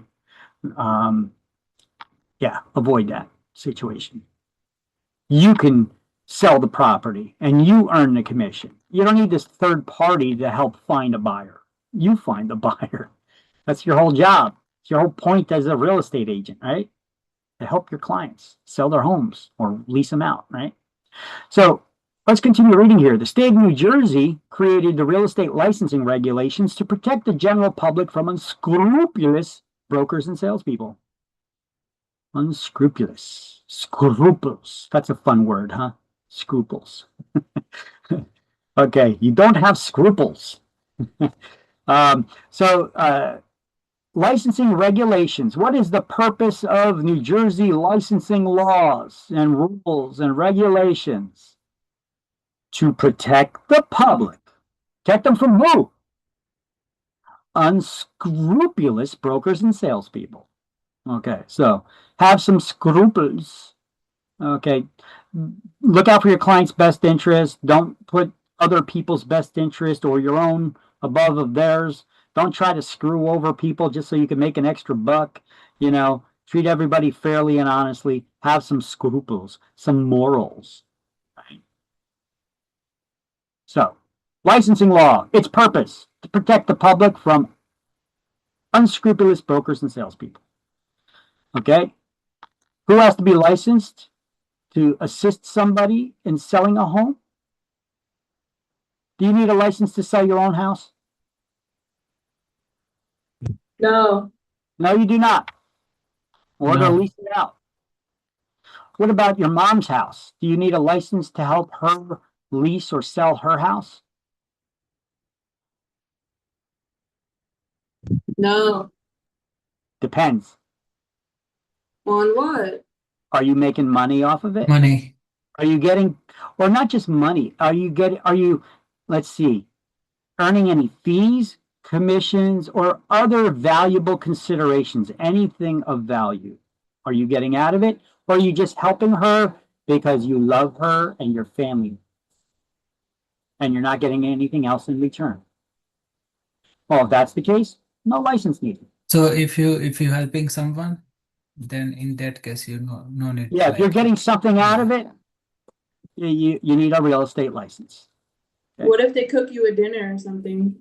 Is that like Thanks, Mom. You cook me dinner all the time, right? right. So yeah, thanks. But yeah, yeah, no, you're good. All right, now this often becomes a question with people who are involved in property management. They're like, "Yeah, I work for the owner of the property. You know, they want me to. I am a leasing associate, or they come up with a million different names to call it whatever you want. But if you are helping someone else sell or lease their property in exchange for money, but they don't need a license, it's their property, they own it. You're right. They don't, but you do because it ain't your property and you're helping them. And are you getting something in return out of it? Well, then you need to have a real estate license. So once again, it comes down to this very first sentence in this book. So just want you guys to understand that. So does a property management company, are they all licensed realtors or do they have their own licensing? They should be licensed real estate salespeople, but you asked, are they? No, a lot of them are not, and that is illegal. They're operating illegally, and the real estate commission's aware of this, so they come down on property management companies a lot. Because a lot of times they go into property management companies and they find out that the majority of their staff are unlicensed. They're doing the job illegally. They don't care. They're the owners of the property. But what about those agents? Those agents could get in trouble. And I've had a lady in this class, to give you one example. I remember this one lady. She's like, I worked for him for the last 20 years in property management. I was his leasing agent or agent. So you got a real estate license? No. Well, then you've been operating illegally. Well, no, he owns the property. Yeah, he owns the property. You don't. Is he paying you? Yeah. Well, then you need a real estate license. So you've been operating illegally without a real estate license for the last 20 years is what you're telling me then. you know, and it became a whole big argument. And it's like, listen, I don't want to argue about it. Go back to the very first sentence in this book. You know, it's pretty cut and clear, you know, of who needs to have a real estate license. So, and here's my version of the slide. So we did this highlight. Okay, we did a highlight of a bunch of stuff here. And then I elaborate on it a little bit further on the next slides. And this is my scenario of how I do this throughout the whole book here. Okay, so I created this slide now. Anyone who takes part in a real estate license in New Jersey for another person for a fee, commission, or other valuable consideration, anything of value, has to have a license. Licensing regulations were created to protect the general public from unscrupulous brokers and salespeople. The REC, that's the Real Estate Commission. They're the ones that give us our licenses, but also investigate us when we do wrong. The REC, REC licenses have been required in New Jersey since 1921. That's the Real Estate Commission. That's what the REC is for short. And here is their website. They're a division of the Department of Banking and Insurance. So if we were to click on that, we could see that this is the Real Estate Commission's website here. And she says Real Estate Commission. And you can see here on the side, they have about the commission, the administrative code, New Jersey statutes, that's licensing law. See, we're going to need to know these two things here. We're going to need to know how many people are on the Real Estate Commission, which right here it tells you, I think. Established 1921. I don't think you need to know the date. I don't think they're going to give you a question on exams about that. Qualifying questionnaire. Yep, I'm going to give that to you unless you're answering it. Okay, so you got to go there to answer it. Enforcement activity. That's the page where I show you I'm getting all these things where people were found guilty of something. So here's some old archive ones. Unfortunately, they don't have a good way to search for it. You'd have to go bit by bit. Okay, so far in 2026, only one person, New Jersey Real Estate Commission versus Robert White. Let's see what that's about. They don't even have the full breakdown of the story here. Usually they'll have on the Real Estate Commission page what this was about, what was the issue. Over here, they just got the court case. What happened here? So real estate broker salesperson, first licensed in 2021 with Coldwell Banker. What did he do? In Madison, New Jersey. Spring Lake, New Jersey is the branch office. We'd really have to go through this in order to figure out what the hell he did. I don't want to waste your time with that right now. But you can get into some really interesting cases here. You can get into some really interesting cases in here, like you know, like the Housewives of New Jersey. Remember that show? Now they got like Housewives of Atlanta, Housewives of whatever states, you know, those drama shows on TV. There was one years ago from the Housewives of New Jersey, which was the first one. And it's an interesting one where a broker and a real estate agent got in trouble because they actually filmed one of the episodes in a house that one of those housewives wasn't even planning on buying, but she loved it. So they went there and they filmed the whole episode as if she was going to possibly buy that house. And then she was going through wardrobe changes and trying on wedding dresses and all this in someone else's house that was for sale. And they never got the owner's permission to do it. And they were preventing other people from coming in and seeing the house all day, even family relatives who came over to see what was going on. And so they never got the permission to do that. They're using someone else's house for their own interest. The real estate agent, her broker got in trouble for that. It's buried somewhere in here because it was a while back. But some of these cases are pretty interesting. Anyway. On this page, the Real Estate Commission's website, you can see they give different disclosures of things that are in current events and current issues the Real Estate Commission is that's going on, for things that are going on. like recent bulletins. This one is about some major changes in the law recently. License types, continuing education, disclosures we got to give to consumers, talking about commissions, and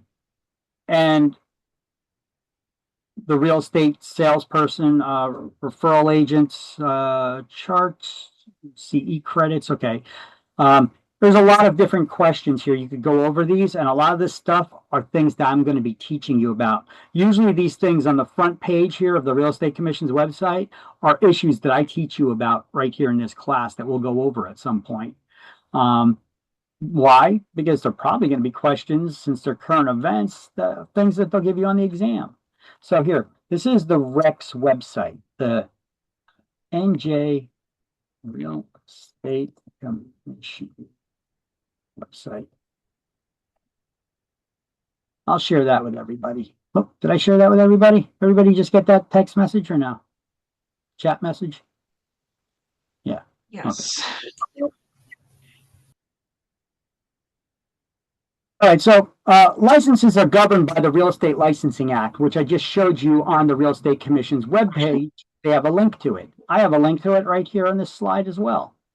It's sometimes it's known as NJ statutes. They may refer to it on the exam as New Jersey statutes or real estate licensing laws, or Title 45, Chapter 15. Or they may simply give it to you like this, 45:15. Okay, you will see these on exam. What is 45:15? That's the New Jersey real estate laws or New Jersey statutes. Okay. And you can see them all on the state legislature's website. Because who makes the laws? Who makes laws? Forget about real estate for a second. I'm just asking you guys some general knowledge questions. Who makes laws? The government? Okay, be a little bit more specific. Who in government makes laws? Congress? You don't need to be that specific. I mean, you can use a general term to describe those people in Congress. What do we call them? Lawmakers. What do we call them? What'd you say? Lawmakers. Politicians. Yeah. There you go. See, I wasn't looking for too specific, just general politicians, okay? So politicians make the laws.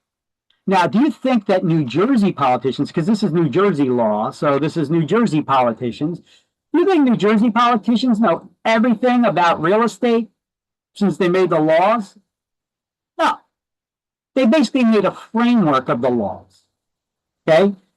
And then they passed on additional powers to the Real Estate Commission. And the Real Estate Commission can fine-tune those laws by making their own rules, which basically essentially become law as well. So the Real Estate Commission's rules that get adopted are just as enforceable as the statutes. But the statutes are the laws that are made by the politicians. Those are 45:15, read as Title 45, Chapter 15, which is printed in the back of this book on page 465, or you could go to this link to get the latest version. And those rules and regulations that are created by the Real Estate Commission are known as the Administrative Code, or Title 11, Chapter 5. Okay? So you need to know what is the difference between 45:15 and 11:5. 45:15 are the statutes. Those are the real estate laws of the state created by the politicians. Administrative Code, or those rules and regulations of the Real Estate Commission, are known as Title 11, Chapter 5. Because they'll give you a question on exam. You will get some kind of question about this on exam. And they'll ask you which one is the licensing law, or which one were the rules created by the Real Estate Commission. And they could have the words there, Administrative Code or New Jersey statutes. Or they do it by number. 45:15, 11:5, 45:11, or 45:5. So you need to know the numbers, okay? 45:15 is the statutes. 11:5 is the Administrative Code. Those are the rules and regulations created by the Real Estate Commission.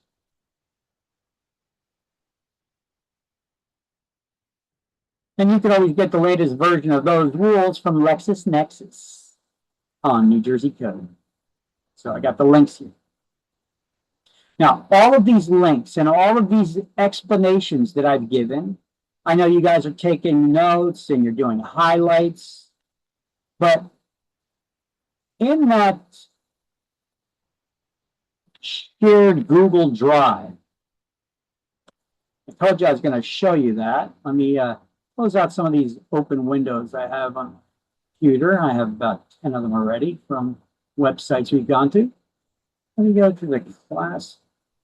Okay.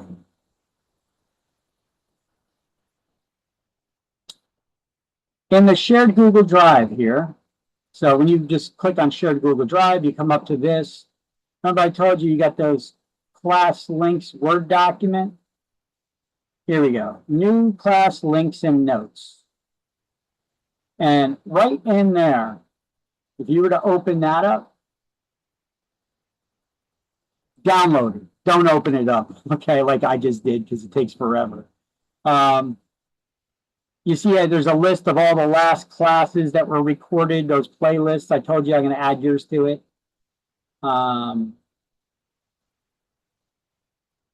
If we get past all those basics that we went over at the beginning,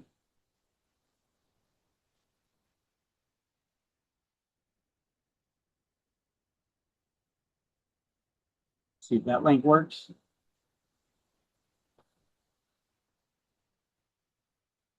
Nope. So there we go. Chapter 1. I gave you basically, I got all of your notes here for you that are created. You see chapter 1 notes? Who can be licensed? You got the 5-year ban for those convicted of certain crimes.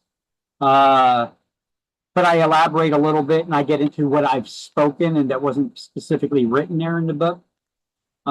Even talk about things like Megan's Law. And who must be licensed. This is what we're going over right now, right? Look, I got all that information and there's notes right here with all the links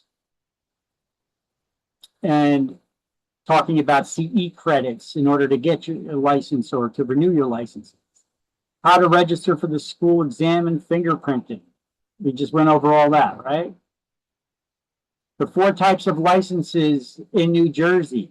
These are all things that we're going to be going over very shortly, okay? This is all in that class links Word document. So if you guys want to download that, you know where to get it from. Close that window out. So right here, the new class links and notes, which you have in the email that I sent you. It says new class links and notes. You guys have the link directly to this already. Okay. And that's that document. It has all the notes that you're seeing, all the information on these slides, it's in there already. So you don't need to recreate the wheel. You can just edit that, download it, and then edit it. Okay. So in your books, now we can do these highlights. Page 2. You could write NJ statutes above the first bullet point that says New Jersey Real Estate Licensing Act. They're also known as New Jersey statutes. Title 45, Chapter 15, written as 45:15, and they're printed in the back of this book on page 468. I'm always going to give you cross references in these notes. You could write them down, but you don't need to, but I'm always going to give you cross references. And rules and regulations set up by the commission, Title 11, Chapter 5, or the Administrative Code, which is printed in the back of this book on page 515. Or you could send $10 to Real Estate Commission. They'll print it out and send you a copy.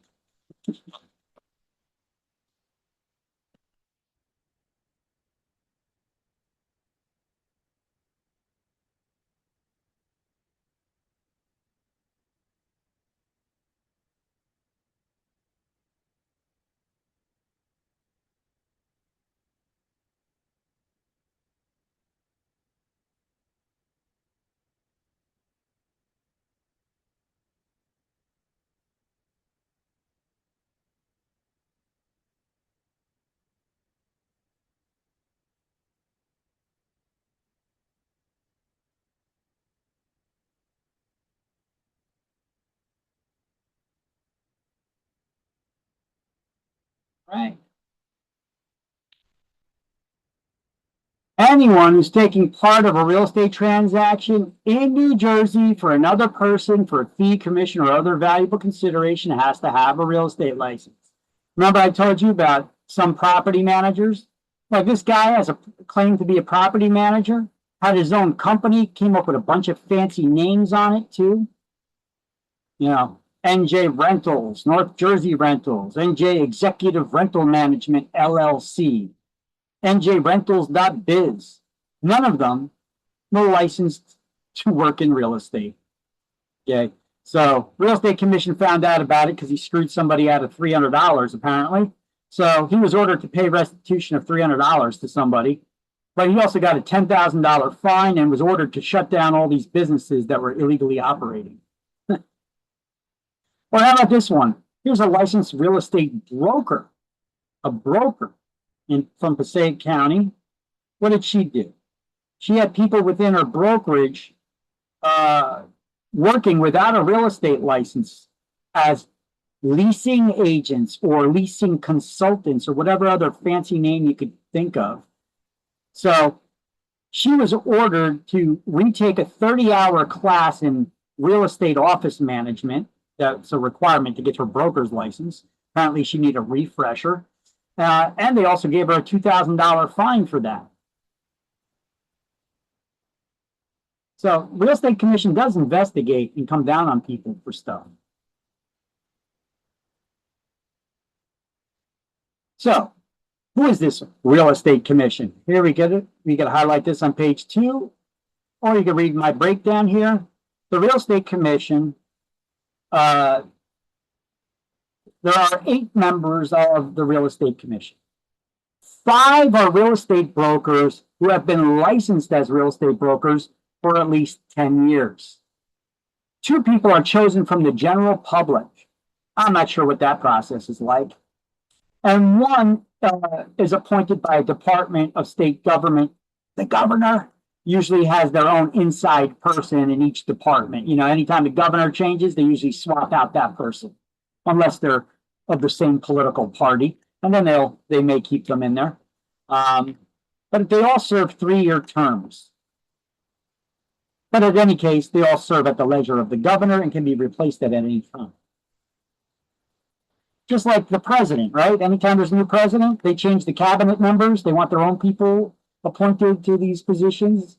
So they're not trying to sabotage their presidency, right? So it works the same thing, but on a local level. Okay, so how many people on the real estate commission?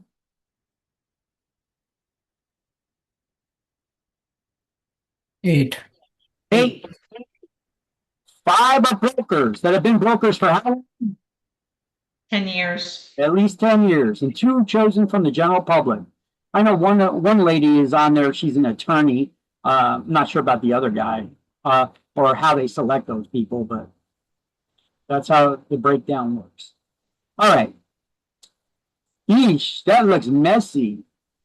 Well, what you're going to see on the next slide is this, my notes of it.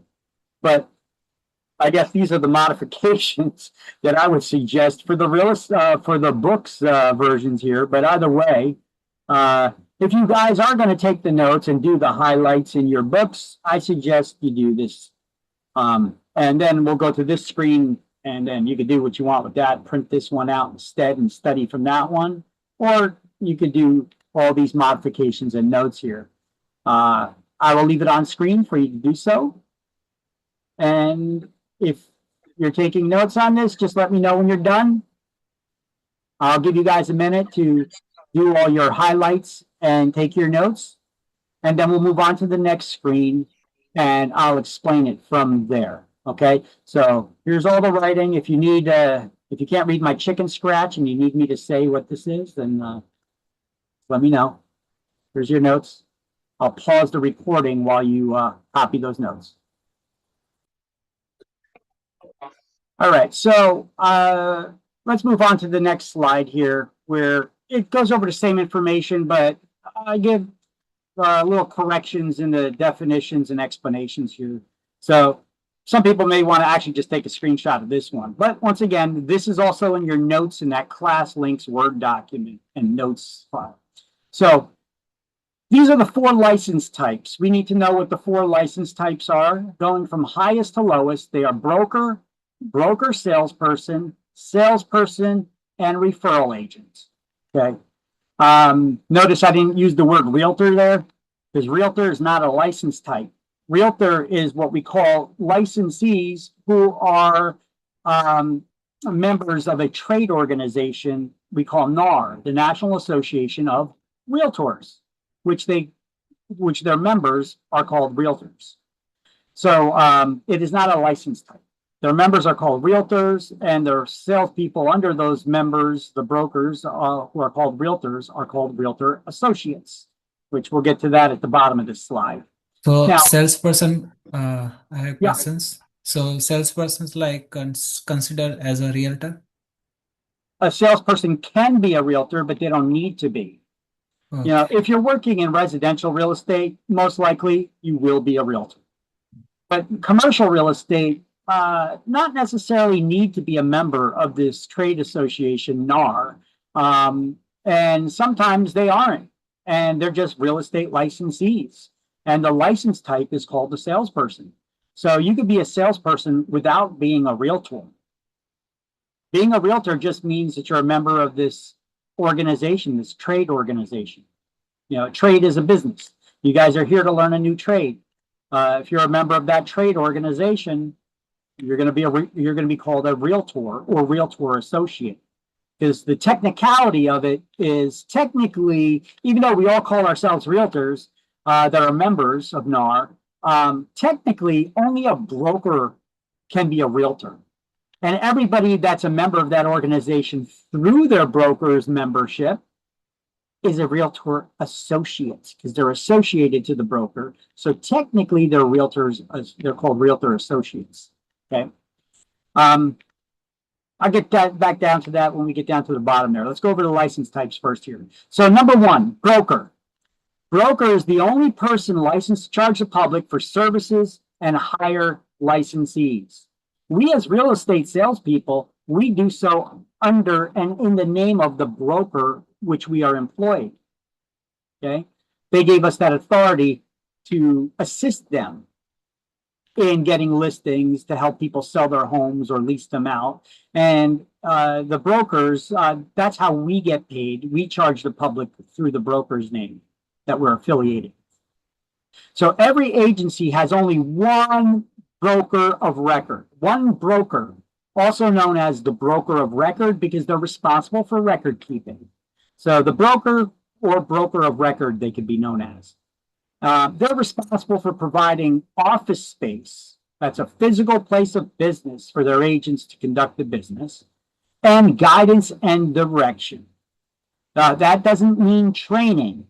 Don't confuse it with training. The Real Estate Commission can care less if your brokers give you training on how to do your job well and sell a lot of real estate.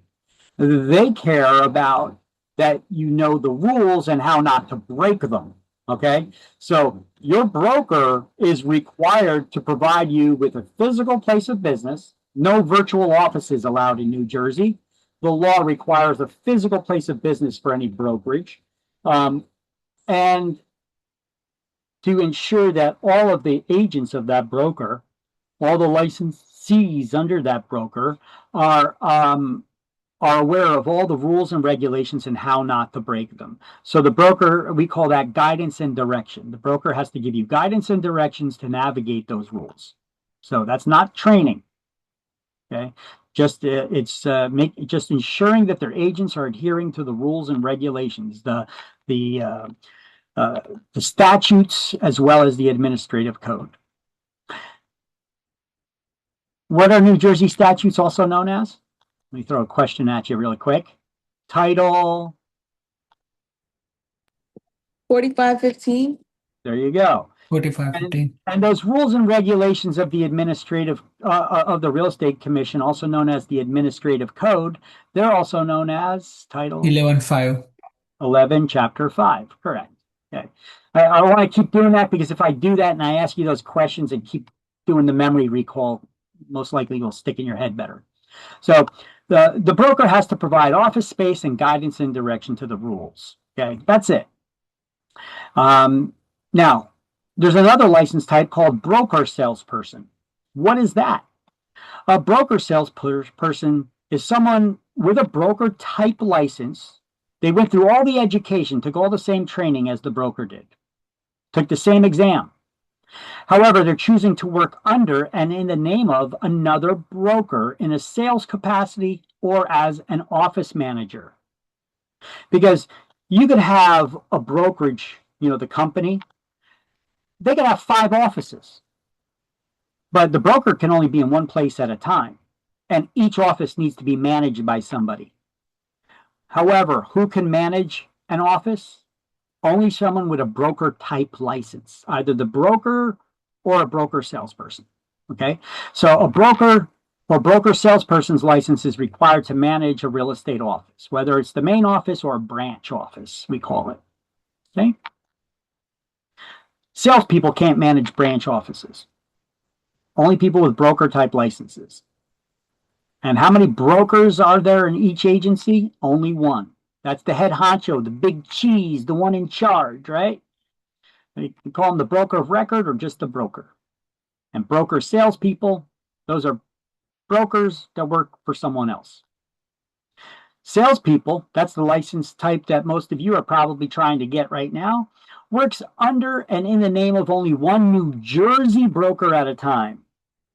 You could be licensed in multiple states with different brokers in each state. However, in New Jersey, you could only work under one broker who is responsible for you. Okay, that broker is responsible to make sure you're following their guidance and direction of the laws and rules of the state, right?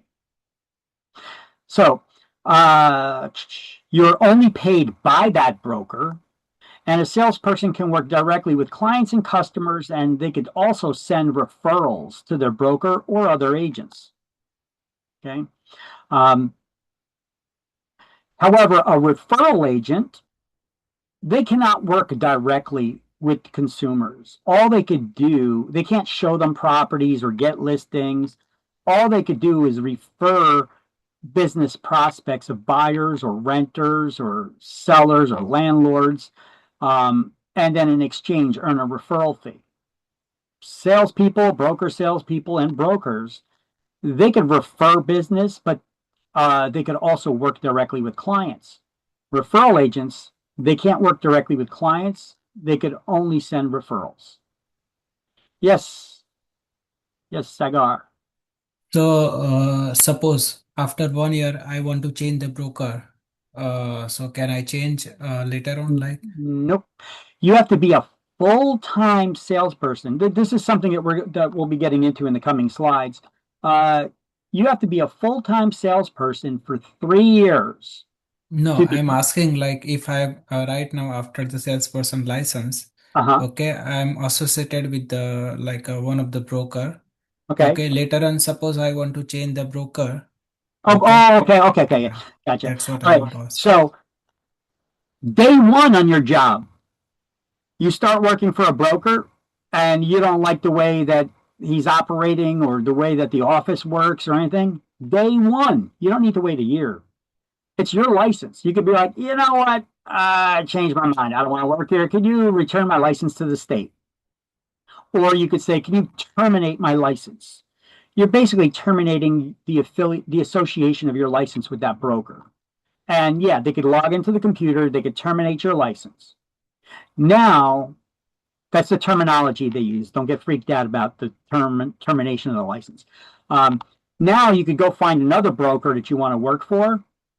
They'll then log into the computer, get your license number, and associate it with their brokerage.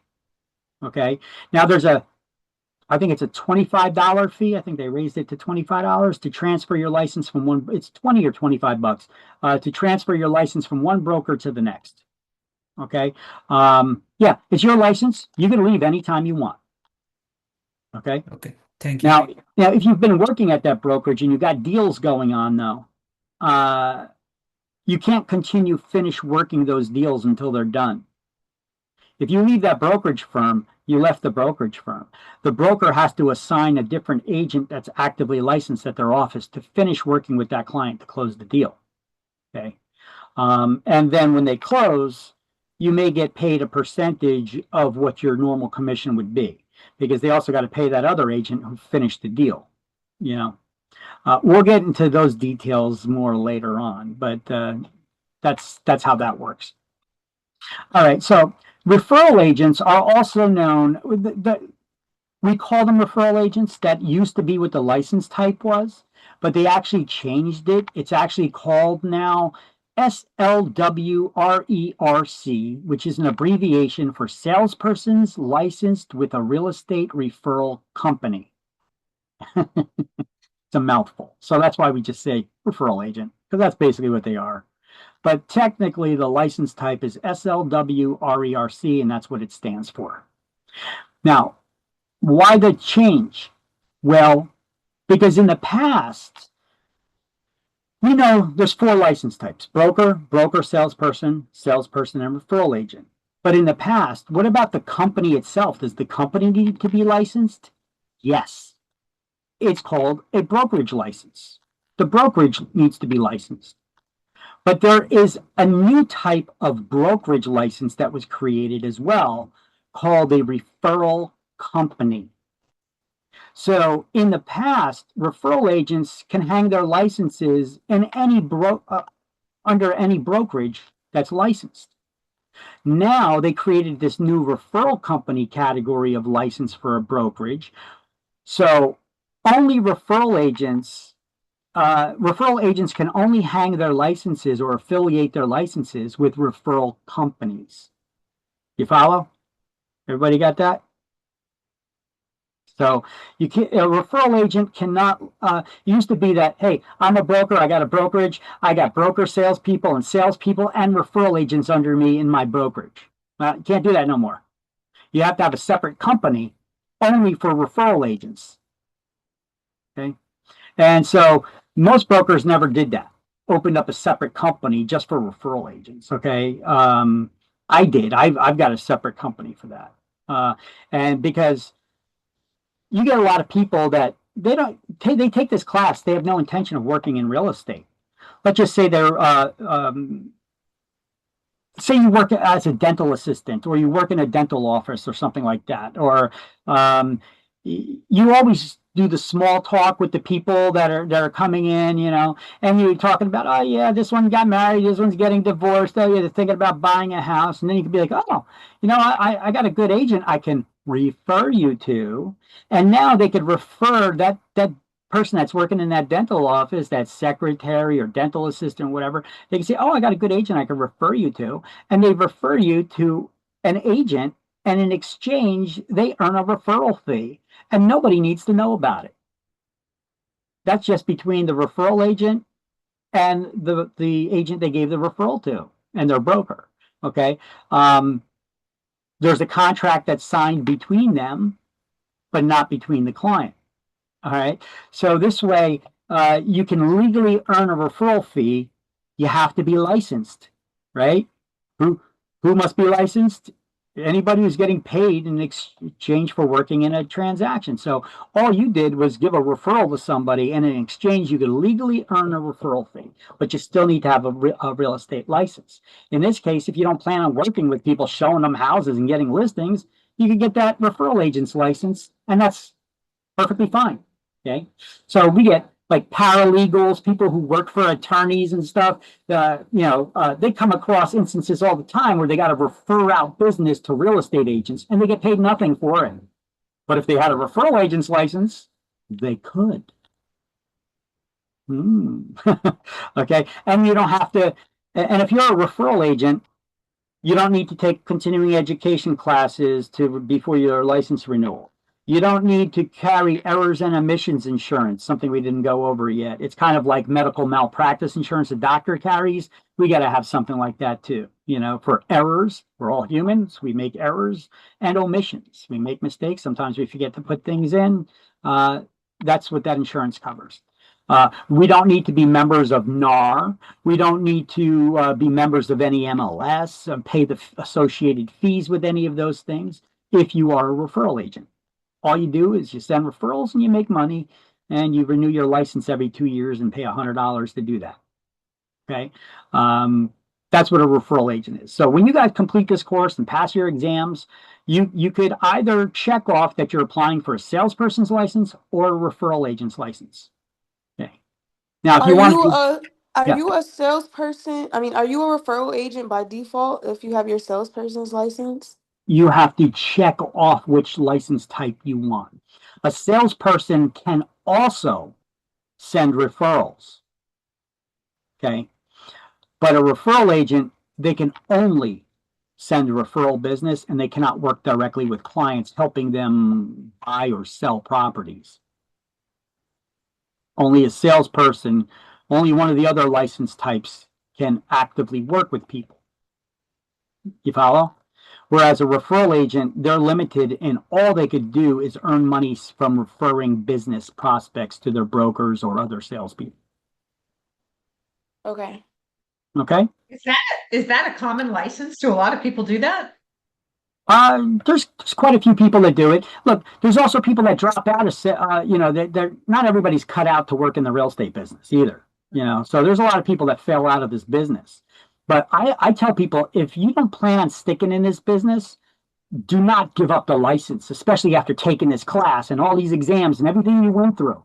Instead, convert your license. You could change your license from a salesperson to a referral agent and still keep an active license where you could earn money for sending referrals. And you don't have to pay all those other associated fees to remain licensed. You only need to pay the $100 to renew your license. You don't need to take CE classes to renew it or anything. You don't need to be members of an MLS, carry errors and omissions insurance. You'll probably just have the $100 to renew your license, and maybe a fee to the brokerage to keep your license associated with them and to keep it alive. Look, I have let me give you an example. I have a referral agency myself. I tell students all the time too. I was like, listen, if you don't plan on staying in the business, don't give up your license. Listen, call me. You could transfer your license to my brokerage. Okay. I charge $100. So every 2 years, you pay $100 to renew your license and $100 to keep it hanging with the referral agency. But if within that 2 years you refer one deal that actually closes and we earn a commission, that fee is waived. Okay, so but it's a good way to keep your license active without giving it up. And then you could always change out if you decide, hey, you know what, I want to go back into sales. Well, you could convert your license from a referral agent back to a salesperson. Okay. Now, anytime you transfer your license and you convert it from a referral agent to a salesperson, there's a $50 fee you pay to the state. And then you have to transfer it to a different brokerage between the regular traditional brokerage and the referral company. So there's a $20 or $25 transfer fee to, I think it's $25 now, to transfer it from one brokerage to another. Okay. So that transaction, there's a fee involved too. But you can keep your licenses active. Yeah. Do you typically, or I guess, do people typically register or whatever, work for a broker that's in the specific area where they want to be in real estate? Or, say, a broker who lives in South Jersey, but you live in North Jersey, and how does that usually work? State license, this license is good throughout the entire state. Let me talk about New Jersey real estate licenses just for a second real quick to answer your questions here. You don't need a separate license to do commercial real estate versus residential real estate. Your license is good for real estate, period. Okay. And your license is good anywhere in the state of New Jersey. Now, I suggest that if you get a real estate license and you know a broker down South Jersey, but you live up North Jersey, are you going to be traveling down to South Jersey to work all the time? Or does it make more sense to find a broker near where the area where you live, and then you cover that whole area there? You could travel beyond those areas, but look, I'm not traveling to Cape May every day, to go do deals in Cape May. That's a couple hour ride down there each way, you know. So that doesn't make much sense. And even though I'm licensed and I could do business down in Cape May, it doesn't make much sense for me to do so. So even if I get an opportunity for a listing in Cape May, first of all, there's multiple MLSs. I'm not a member of the multiple listing service that covers the South Jersey, Cape May area. Okay. Number one. Number two, I want to know where to advertise those properties down there, you know. So I'd probably be better off, and my clients would be, if I referred them as clients to an agent that's more familiar with the area down there. And now I don't have to do those traveling back and forth or become a member of the MLS down there for that short time just for that one listing, to sell it. Okay. I can move on with my life and keep doing business up here, and I'll still earn a commission off that sale, and I could I could tell them how much I'm going to charge as a referral fee. That's negotiable between you and the agent, your agency that you're referring it to. Typically common is 25%, but I've seen 35% or more. But it's harder to get beyond those numbers because remember, that agent's still got to make a living and they got to split their commission with their broker still too. So you can't get that much out of it, but you can still earn money. Like if you're a salesperson here and you help somebody sell their house, they're moving out of Jersey, okay? Let's just say they're moving to Florida or some other state. You sold their house here. Now what do? Nothing? That's what most agents do. But I'm going to teach you how to be a better agent and how to pick all the meat off the bones, so to speak. Okay? There's more money to be had still. Where are they moving? Why don't you ask your client when they're selling a house, where are you moving to? Oh, we think we're moving to this area. Oh, yeah, you want me to help you locate a good agent down there that could assist you in finding your house down there? You see what I'm getting at? Now you find an agent down in that area, you refer them that business, and now when they close on a deal, you'll earn 25 or 35% of that. Now, keep in mind, you still need to split it with your brokers, but look, if you're a referral agent, you get higher commission splits, but if you're a salesperson, that still works on the same commission split that you're on. So let's just say that you're on a 70% commission split with your brokers. Okay. Here, let's see. Let's just say that let's keep the values down a little bit. Let's say they're buying a house for $300,000 in Florida. Okay. So $300,000, and let's just say that the commission that they were charging was only 4% total. So that's 2% to that listing agent side. So 300,000 times 2%, that's $6,000 total commission for that buyer's agent side. And I'm keeping all the commissions low here, by the way, and the price is low. So that's $6,000 total. Your referral fee is 25% of that times 25%. That's before they get their share or they split with their broker. You get 25. If you charge the 25%, the lower side referral fee, that's $1,500. Now, if you are on a 70% split with your broker here, you get 70% of that. So times 70%, you still get $1,050 for doing what? Lifting up the phone, maybe doing a little research to find an agent that lived down there and that could take the referral. How much of your time you think let's just say you put an hour into it. Is $1,050 an hour more than you're making now? So you would research, you would find a realtor in Florida, you would call them up and you would say, I have a referral for you, but I want a $25 fee, 25% fee. Yeah, which is common. Okay. Which is common on the lower end. Yeah. Yeah. Okay. Yeah. Interesting. Yeah. Yes, Adar Kumar, what you got for me? Got a question? So can I do it in other states? Suppose I'm living in New Jersey. Okay. I have a salesperson or a agent over in other states. Okay. Okay.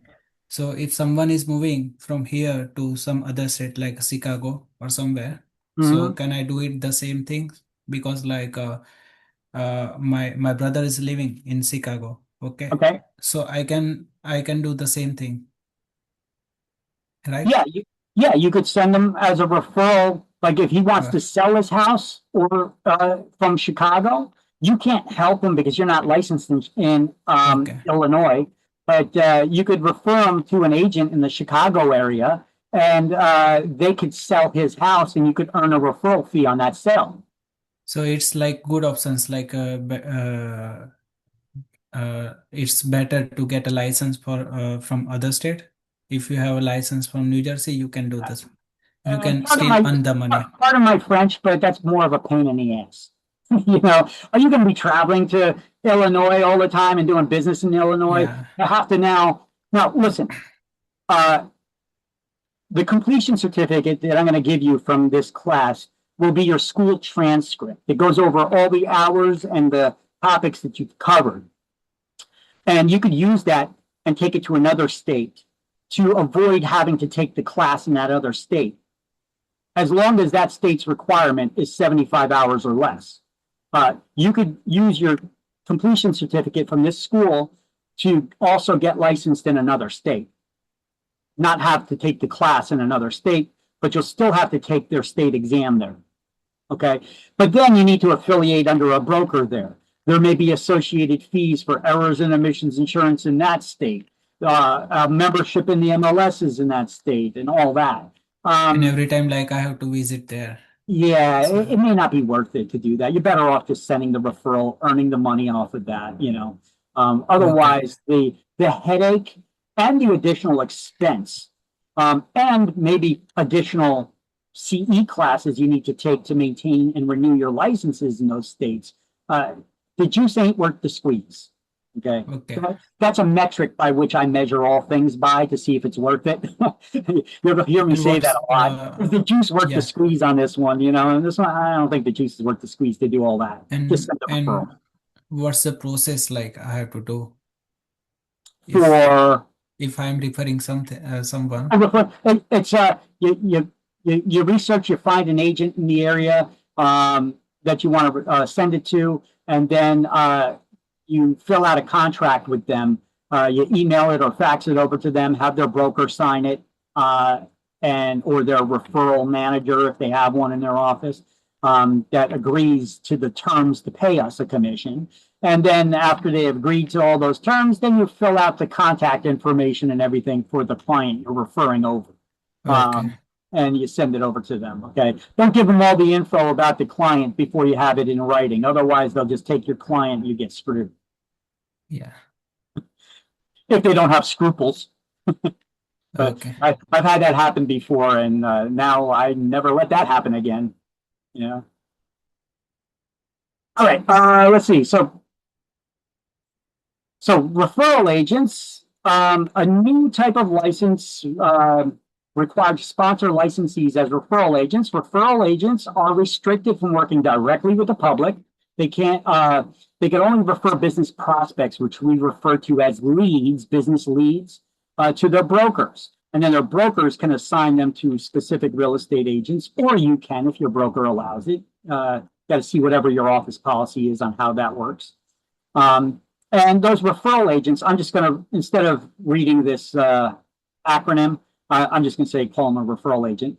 Referral agents can only be licensed under an agency licensed as a referral company, not your traditional full service brokerage, only a referral company. Okay. And referral agents are exempt from taking continuing education classes. I've been calling them CE. That's short for continuing education classes that are required to renew your license. We didn't get into that yet, but to renew your license here in New Jersey every 2 years, you need to take a 12 hours of CE classes to renew your license. It could be done online or in person. It could be an hour here, hour there. And you could take all 12 CE classes for less than $50, depending on where it's at. I've seen continuing education classes that offer some really good information that are a couple $100 too. So it depends on what classes you want to take. You just want to meet the minimum requirement just to renew the license or whatever.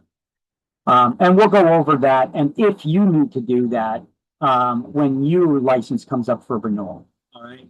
I'm going to tell you right now, no, because of when you guys are taking this class right now, this class will count as your CE requirement to renew your licenses in 2027. Because everybody's license, whenever you get your license, everybody's license renews June 30th of odd numbered years. Okay. You guys are going to be licensed after June 30th this year. So that's halfway through the current licensing term. So because of that, you're taking a licensing class. This will count towards your CE credits to renew your license. So you don't need to take those 12 hours to renew your license in 2027. This class will count as those credits for you.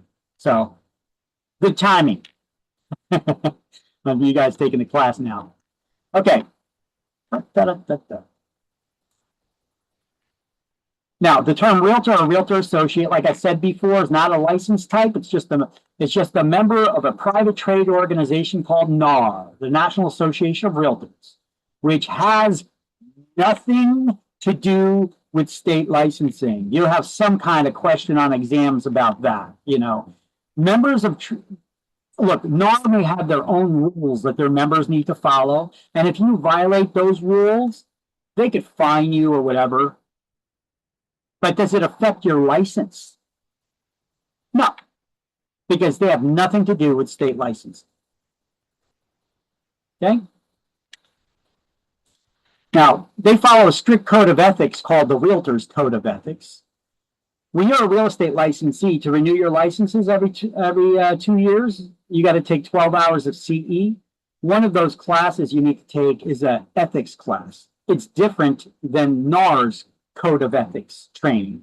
Okay, you need to take that every 3 years. So within 45 days of your membership in a realtors organization, and every 3 years you need to renew it.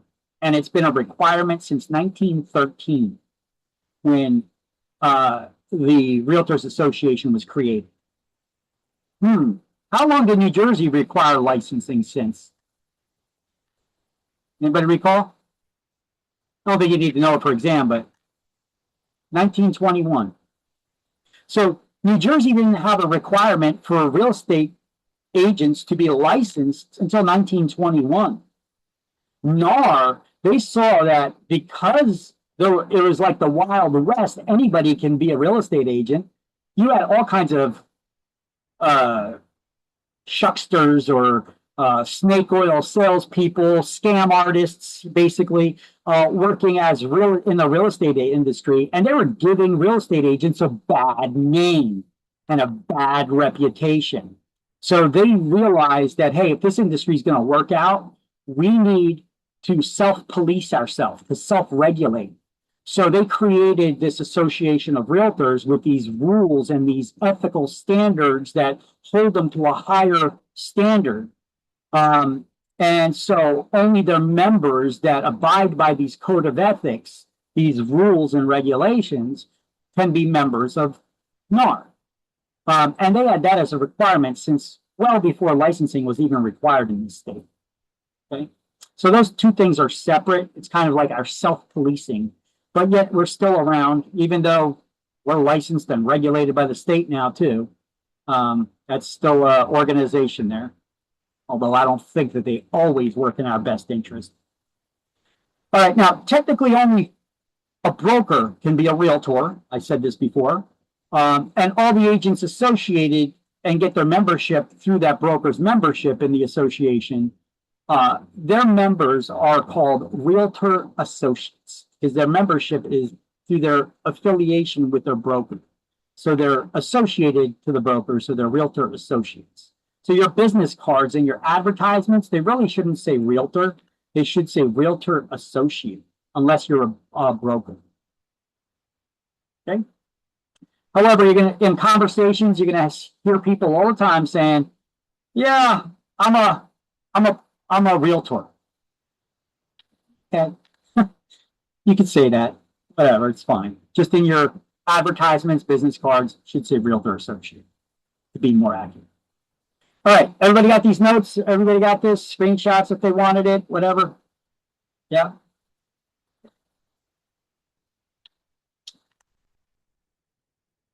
And once again, there's those 4 license types with the all those notes. If you didn't finish taking them before, you could finish taking them now because I'm all right. Okay, so there are, like I've explained, there are 2 traditional brokerage types, license types for the company itself. You got your traditional real estate brokerage, where the licenses affiliated to it or associated to it are for brokers, salespersons, and salespersons who actually work with the public. Then we have referral companies, which only associate referral agents' licenses with it. Okay, so how much does it initially cost to get and renew your license? By the way, you may be looking at your book and wondering, where am I at here? Well, you see, I have on the slide here page numbers for the different things. I got the slides in a little bit different order than what you're seeing in the book because I like to keep everything topic related together.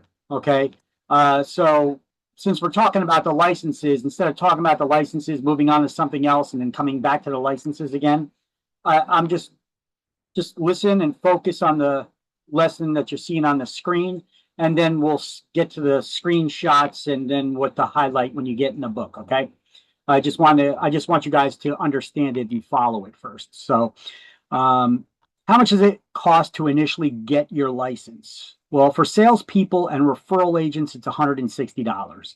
You got that $100 for the license itself. That $50 application fee is a FBI background check, and $10 to the guarantee fund. For brokers and salespeople, costs of some things are double. You know, like the license itself is $200 instead of $100. The FBI background check is still the same, and the guarantee fund contribution is double, $20. Okay. Now, we'll go over at the end of this chapter what the guarantee fund is, so let's just hold off on that for now. But the guarantee fund, basically, anytime somebody wrongs the public or robs their clients or whatever, and they sue them, they can't get the money back or whatever, they could make a claim to this guarantee fund for reimbursement. But we'll get into the details of that later. So let's just hold off on the questions because we'll get to that at the end of this chapter. Okay, the cost to renew your license for salespeople or referral agents, $100, same as the initial licensing fee, okay, is $100 for the license itself. Brokers and broker salespeople, $200. Now, everybody's license renews at the same time. Doesn't matter when you get your license. Everybody's license renews the same time. So let's say it together. June 30th, odd numbered years. Okay, we're in 2026 right now. That's an even number year. So next year, 2027, that's when your licenses will come up for renewal. Okay. If you do not renew it by June 30th, your license becomes inactive the next day. It expires on July 1st, the next day. All right. Now, your license can be in that expired inactive state for one licensing term, which is 2 years, where you could reactivate it still. But if one licensing if you fail to renew, and then for an entire licensing term of 2 years, you don't reactivate it, you lose it.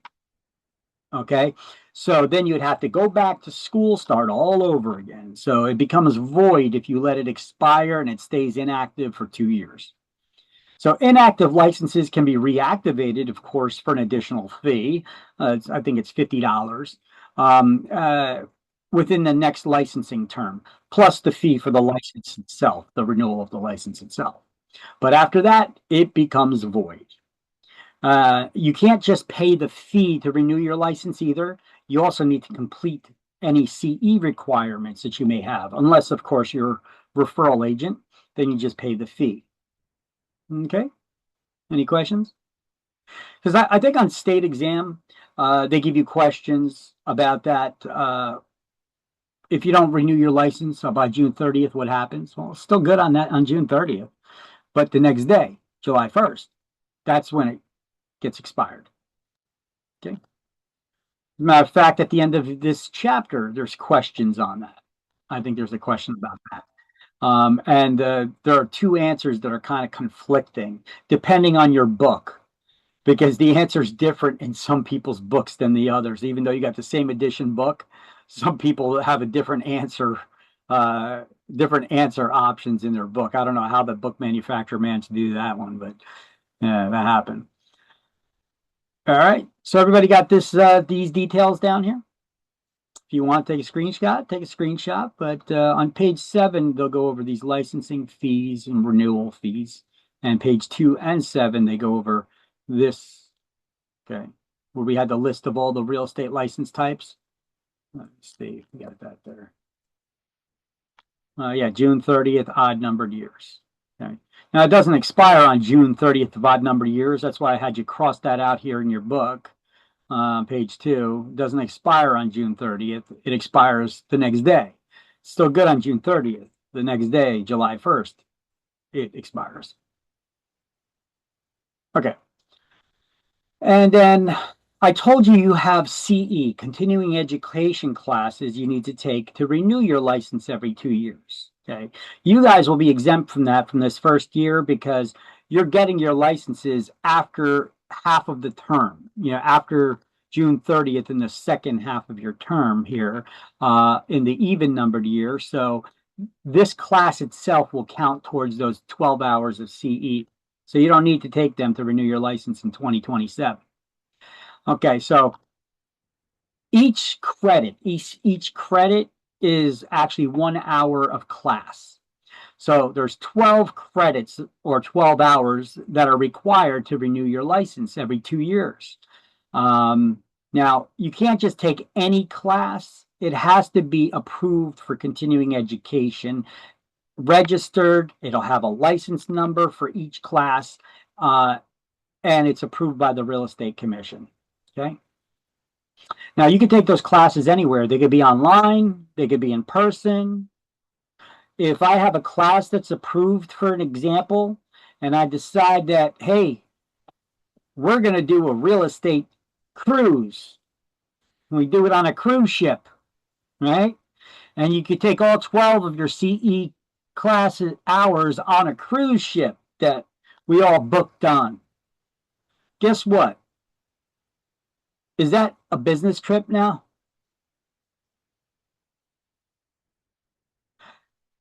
It is now a business trip, and all associated expenses tax deductible. Remember, you guys are going to be independent contractors and not employees when you're real estate agents. So you're going to get a 1099 at the end of every year. Remember, keep some money aside to pay the tax man. Your brokers are going to pay you the gross of your commissions. When you get paychecks and your employer takes out all those expenses for everything, well, they're not taking out anything. They're not doing any deductions. You're going to get paid your pay, the gross. You need to keep some of that money aside. Talk to your tax professional how much money you need to keep to the side, because I don't know what your financial situations are, to put some of that money to the side to pay the taxes at the end of the year, the tax man, right? But the way to lower the taxes that you need to pay is to keep track of all your expenses. Like this class, the fee you paid for this class, tax deductible. It's a business expense, right? It's for a business venture. Even if you never end up getting your license, it's a business venture that was failed. Nonetheless, it was a business venture, tax deductible. Okay, so keep track of all your receipts there. Exam fees, licensing fees, fingerprinting fees, errors and omissions insurance, memberships to MLS or realtors organizations. You guys are going to need a new cell phone for your to conduct your business. You're going to need a new tablet or laptop or something. You're going to use it for business. Tax deductible. Junk. See, see, these deductions aren't just for the rich man, right? They're for everybody. You just got to know how to use them. Okay. Even though there are politicians in New Jersey fighting this right now, and our governor put a temporary hold on it, I think, until after elections. They're trying to do away with independent contractor status. That would be horrible for many industries. From anybody from your plumber to your real estate agents, we're independent contractors. So I don't know what their plan is. They're trying to make everybody unionized or what, for political reasons or something. I have no idea what their scheme is, but they're trying to do that right now in New Jersey, our politicians. Okay, so you got to take those 12 CE credits. Those classes need to be approved with the Real Estate Commission, and you must complete them 2 months before your license renewal. So, when do you need to complete your CE by? April 30th.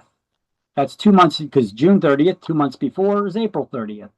So all your CE classes must be done by April 30th of the renewal year. If you don't finish them on time, the Real Estate Commission is going to charge you an additional $200 processing fee. Okay, they put a little lipstick on that pig. It's still a pig, it's a fine. If it's something I got to pay because I didn't do something on time, it's a fine to me. They say, no, it's not a fine. It's a processing fee because you didn't finish it in time. Sounds like a fine, but okay, whatever. Semantics, right? And you still need to complete them. Even after you pay that fine, you still need to complete the CE before you can renew your license. CE classes can be taken in person or online, like I said. And CE credits are required to change your license type if you've been hanging it as a referral agent.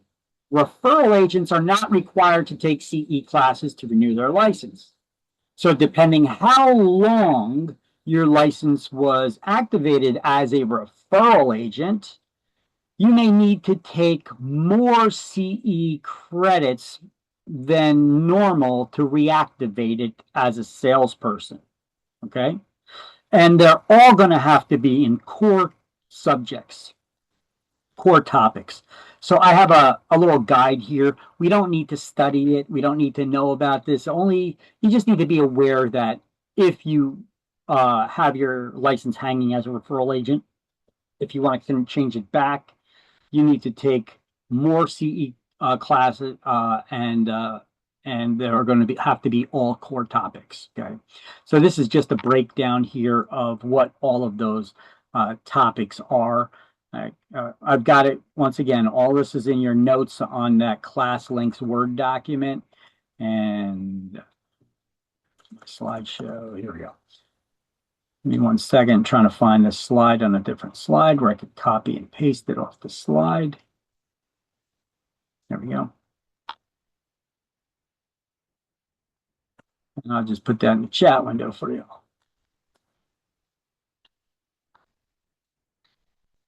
If you wanted it. All right, so here's the breakdown of the CE classes you need to take. 12 hours of CE classes. 6 of them need to be in core topics. Core topics are very specific that they want you to take. 2 of them have to be in ethics classes. Ethics is a core topic. 1 has to be in fair housing. This was added recently to the law. And 1 has to be in agency law. And because they changed some, they recently changed some types of agency in New Jersey. So that's a new one. And the remaining 2 credits of the 6 core topics can be in any other core topic. And then the other 6 hours of classes or credits of classes can be in any topic, core or electives. Now you could check your classes and your topics that you have taken. Once they get reported by whoever you took the CE classes with, they have to report them into this system to PSI that they manage it. And you could track at any time how many classes you need to complete still, what you've completed so far in this CE tracking system from PSI. And here is the link for that. Let me actually copy it and I'll share it in the chat window here. Here's the CE tracking system. Okay.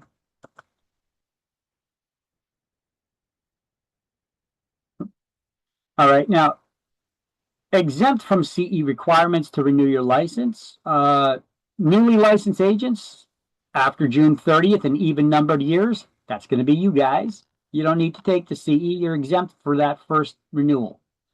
Referral agents, they don't need to take CE to renew their licenses.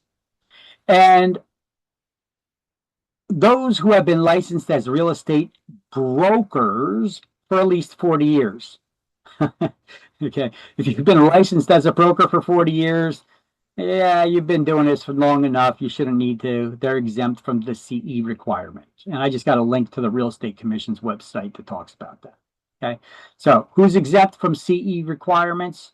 Those licensed new agents after June 30th of the renewal year, even numbered years, and referral agents, and those licensed as brokers for 40 years. Okay.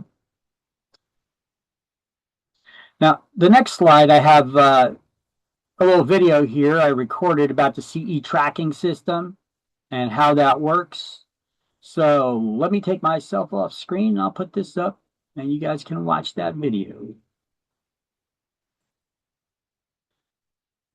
You just optimize the sound and for video sharing. Here we go.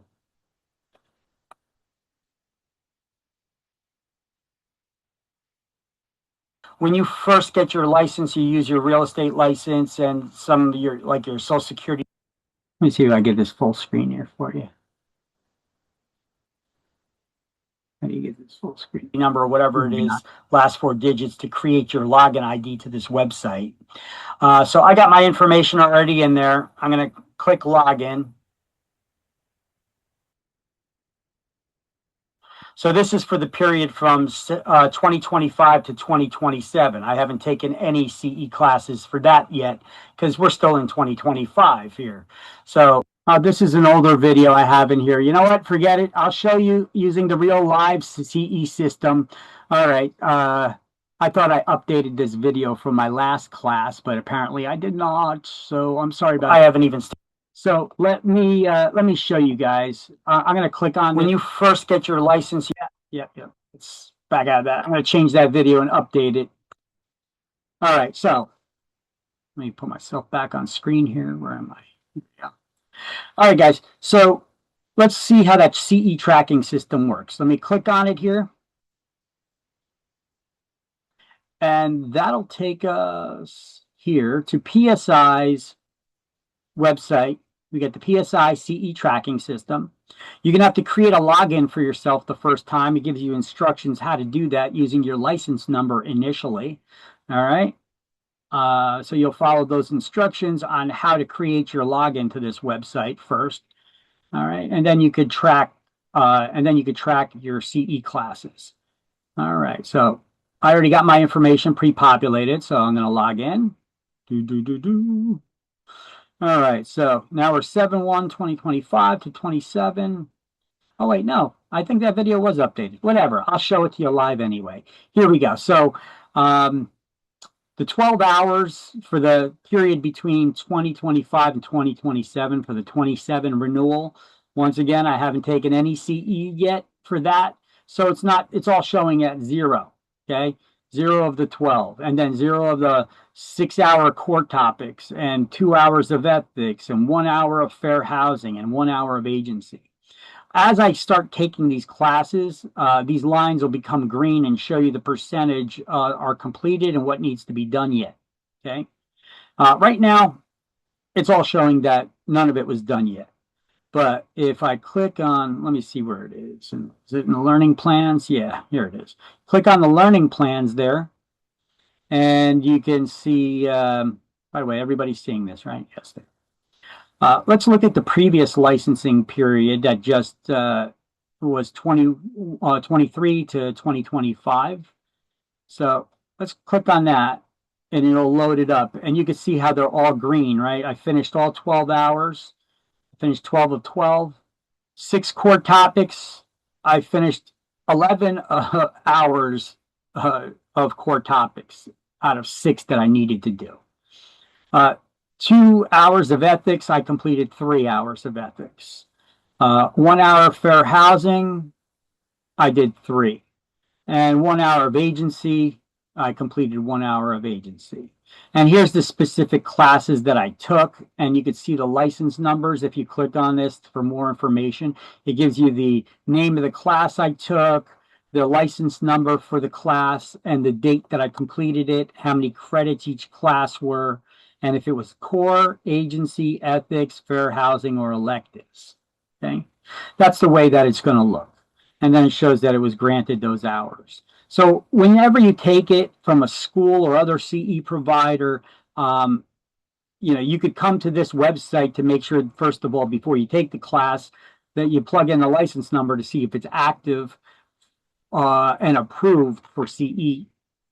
Because like us as schools, when we offer CE classes, we need to submit the curriculum to the Real Estate Commission and pay a hefty fee to them, several $100s to get the class approved in order to teach to you. Okay, so that's the way that works. But this is how you could see how many hours, and you can see the tracking system of the classes you need to take. Okay. And you can see my history since they started the requirement of CE, which was back in the 2011 to 2013 licensing period. That was the first time that they required CE in New Jersey. So you could see your complete history of classes that have been taken since then. But right now, I need to take some CE classes, huh? At least before 2027. All right.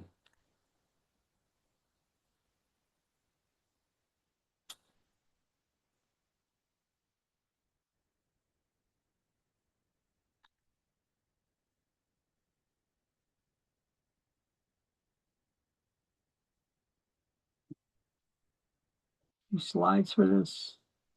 PSI CE tracking system and CE credits required to switch the license type. Okay, we went over them, what those new requirements were. And the CE tracking system. Okay, so I'll take one of the video that I showed from this class that I created for you guys here, and I'll put that to the slideshow now. I'll replace those two. So what are the activities that require a real estate license? We went over this. Anytime you help someone else in a real estate transaction in exchange for anything of value, right?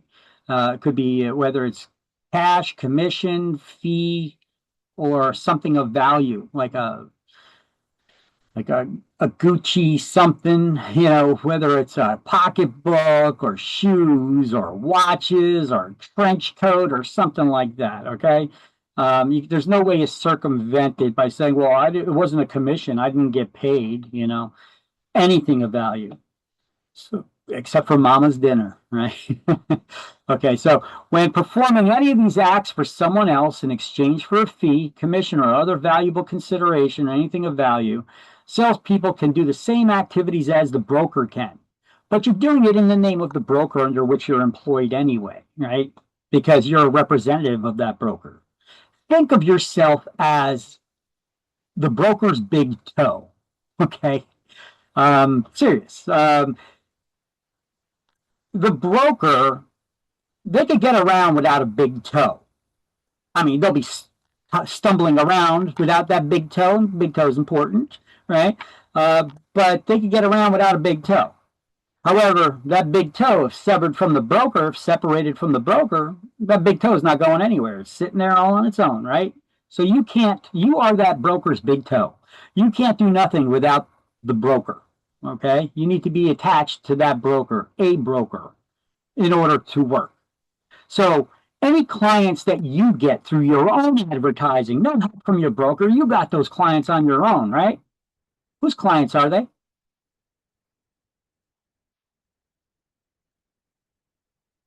The brokers? The brokers, because you cannot work on your own. You can't even activate your license until you affiliate with a broker, right? So any clients that you get are actually the broker's clients that you are helping the broker with to complete the task of buying or selling or leasing a home, right? So if you keep that frame of mind in your head, you can't go wrong and ever misinterpret questions that may be asked on exams. Okay. Those are always the broker's clients. So if you quit that brokerage and you leave and you go to another brokerage, can you take those clients with you? No, because they're not yours. They're the broker's. You could ask the broker if you could take them with you, and they could, if they wanted to, release them to you. But why would they do that? That's their client. Right? Yeah, go ahead. Somebody asked the question. If like you have like somebody and you refer them to your brokerage and like they find out that you leave that brokerage and they like choose to follow you, can they do that or like they have to stay under that brokerage? If they're already in a contract, they can't change. They're signed up in legal contracts, whether it's a listing agreement or whether it's a contract to buy a home. They're under a legal contract that they signed for that, so they cannot. Now, Okay. if they're just shopping for a home still, well, that's a little bit different. I mean, you got to turn over your client list to your broker when you leave, but they don't have to work with them. They can be like, "Nah, I like that agent. I'm going with them over there," and your broker can't do nothing about that. Okay. So, what are some of the things that you could do? You can list real estate for sale, sell, exchange, buy, auction, or rent real estate. This is weird because New Jersey has a license for everything. We're the nanny state. They want to monitor everything we do. They want to license everything we do. But you know, New Jersey is one of the few states that does not have an auctioneer's license. No license is required to do auctions. However, if an auction's going down and they're selling real estate at that auction, you got to have somebody there with a broker's license or a salesperson working under a broker to sell that real estate at that auction. Collect rents for someone else. Solicit prospective purchasers or sellers. So you can't go forcing your children into forced child labor to help make phone calls and prospect for business because they don't have a license. So they cannot be trying to help you get clients unless they do have a license. Okay, but if they're unlicensed, they cannot be helping you solicit prospective purchasers or sellers. This is why it's important to know what activities are required to have a license. Negotiate a real estate loan, commercial loans. Sell lots or other parcels for a developer. You should be so lucky. Sell business opportunities that involve real estate. Can you sell a business without a real estate license? Sure, you don't need a real estate license to sell a business. Unless real estate's involved, then you got to sell the business as well. Well, marketing that business, you need to have a real estate license. Which the weird thing is, if you are selling, we're talking about businesses here, so I'm thinking commercial real estate. If you have to sell or lease commercial real estate agents cannot prepare the contracts for them. We could market them for sale and find buyers or renters, but we can't prepare the contracts to sell them. Only an attorney can, which that's kind of odd that if you're selling a business opportunity that involves real estate, well, you need to have a real estate license, even though you're not the one preparing the contract to sell it. Okay. So I have a question. So Sure. my husband and I recently sold our pizzeria. So Yep. the person who was, I guess, brokering the deal, the real estate was not involved. So that person did not need to have a real estate license. Correct. So our attorneys on both sides, they were the ones that prepared the document. But the property management person who was putting the lease together for the new people coming in, he had to have a real estate license because he's property management. Correct, but he does not prepare the lease or a sales contract of the property. He's the one that prepared the lease. Not He pre- prepared the lease and Uh, gave it to the an new owners. Yeah, an attorney had to prepare that. Real estate licensees cannot prepare sales or lease contracts for commercial property. Only an attorney can do that. Otherwise, they're involving themselves in the illegal practice of law without a license. And he must have just provided the old lease because it definitely came from him. He must have provided the old lease to the new attorney. That's what he must have done then. And the attorney made changes. Yeah, he could have tried to do that for the attorney to make their life easier, that they didn't have to create it from Start from scratch. Yeah. That's more likely what happened. Because otherwise, practicing law without a license, that ain't good. Yeah, okay. All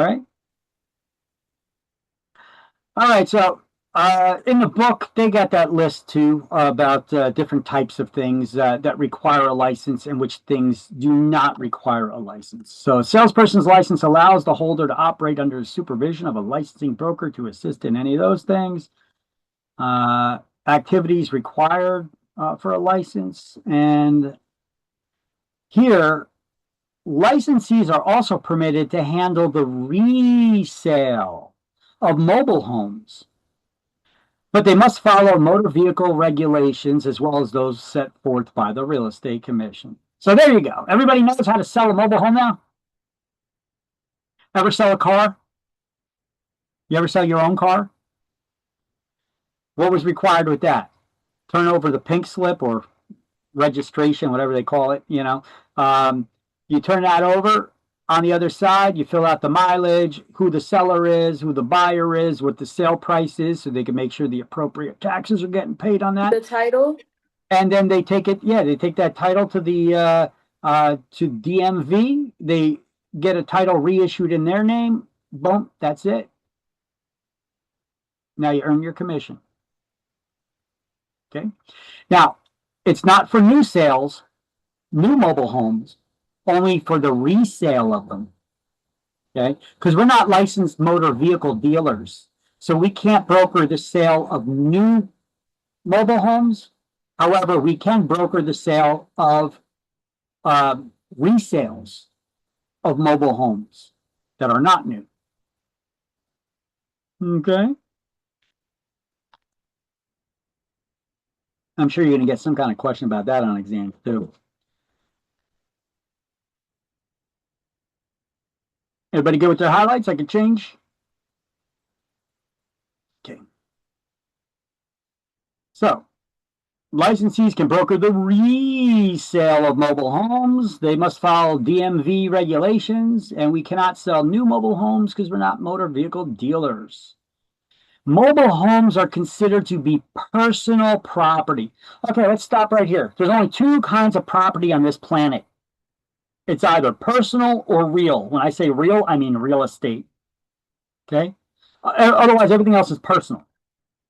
So, now that we got that understanding down, mobile homes are considered personal property unless the axles have been permanently removed from it and it's been attached to a foundation. And now it's considered part of the real estate, just like a house would be. You ever hear of trailer homes? Okay. Well, sometimes those trailer homes are taken off the axles, they're put on foundations. You get double wides even, and they put them on a foundation. Now it looks like a big ranch style house. Okay. Well, that would be, you'd need to have a real estate license and sell it just like any real estate, any house. But if it's on its axles still, it's personal property, and then we could do the transaction through motor vehicle. Okay, it's done differently. What kind of license is required to sell new mobile homes? Motor vehicle dealer's license, like a new car Okay. sales. Okay. Okay. Because it is a vehicle, even if it's a trailer, it's not powered by its own motor, but it's just a trailer home. Same thing. It's on an axle. It's a motor vehicle, kind of like a trailer, like a landscaper would have. Still needs to be licensed through DMV, and there's new dealers that sell those things as well. Yeah, works on the same kind of concept. Okay, here's some exemptions. A real estate license is not required to sell real estate by homeowners. You don't need a license to sell your own home. We call them FSBOs. You ever see this? FSBO? We pronounce it as FSBO. For sale by owner. That's what that is. Attorneys, executors, executrix, trustees, receivers, administrators, legal guardians, or others handling real estate under the order of a court. They don't need to have a real estate license to sell real estate either. Now, let me quickly go over those terms with you real quick. An attorney during their normal practice of law. An attorney that wants to engage in the brokerage business, getting listings and selling homes and leasing them and all that, they need to get a real estate license just like you and me. Okay. But when they're operating under their normal practice of law, maybe trying to get rid of an asset during an estate or divorce settlement or something like that, they could sell it and they don't need a real estate license. Executors or an executrix. You guys know what an executor is? You ever hear that term?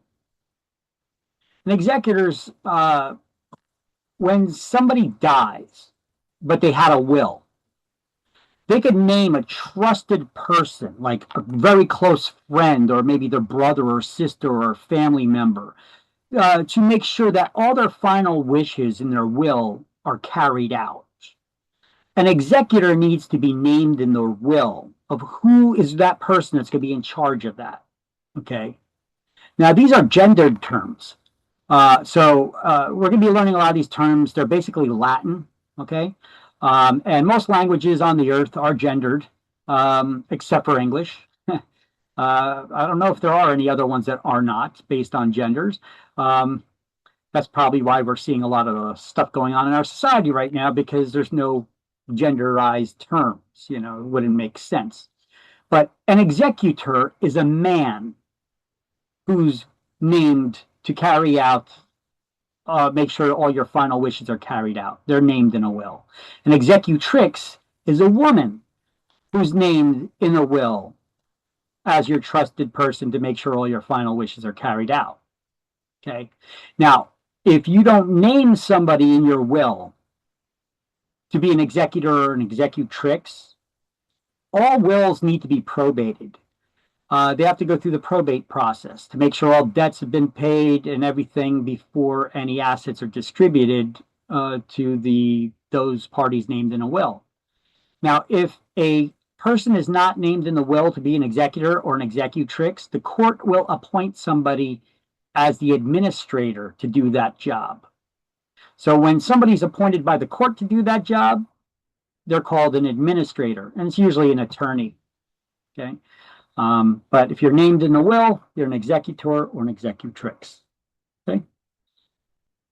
Now, banks and trust companies, this is for properties that they own. They could sell their own properties that they own without having a real estate license. And insurance companies, for properties that they own, they could sell those properties without having a real estate license. Now, attorneys are exempt while handling real estate in their normal practice of law, but an attorney that engages in the brokerage business must obtain a real estate license, like I said before, just like you or I. Now, there'll be a question on one of the coming slides from the end of this chapter that asks about attorneys. See, attorneys can get an education waiver, but they still need to take the state exam for a real estate license. So attorneys don't need to take this class. They could skip right to taking the exam because they got a lot more college and stuff.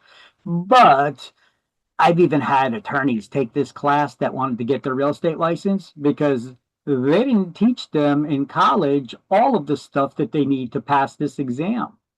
Like the specifics about what real estate agents need to do and the laws pertaining to real estate agents. Okay. They didn't study any of that stuff in college. They know all about the contract laws and things like that, but not this stuff. So how many members on the real estate commission, stuff like they don't know. Okay, so page 3, the exemptions part, what we just went over. Real estate license is not required for FSBOs, attorneys, blah, blah, blah, blah, blah. And banks and trust companies, those are basically FSBOs. Insurance companies, basically when they're FSBOs. And that attorneys are exempt while handling real estate in their normal practice of law, but if they wish to engage in the brokerage business, they need to get a real estate license.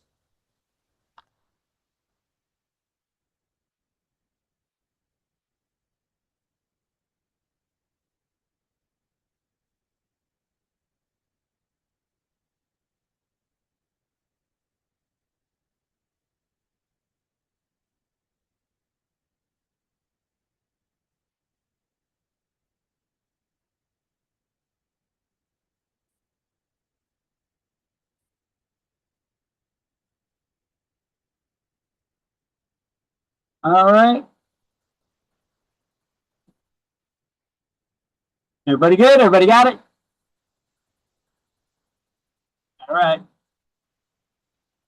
So I'll ask this to speed things up a little bit.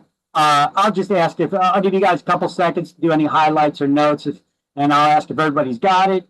And if I don't hear a response that says, no, hold on, wait, I'm going to switch slides, okay? So if you need me to stay a little bit longer for you to take notes, just let me know. Unmute yourself, say, wait, go back, okay? All right, so here's a question for you.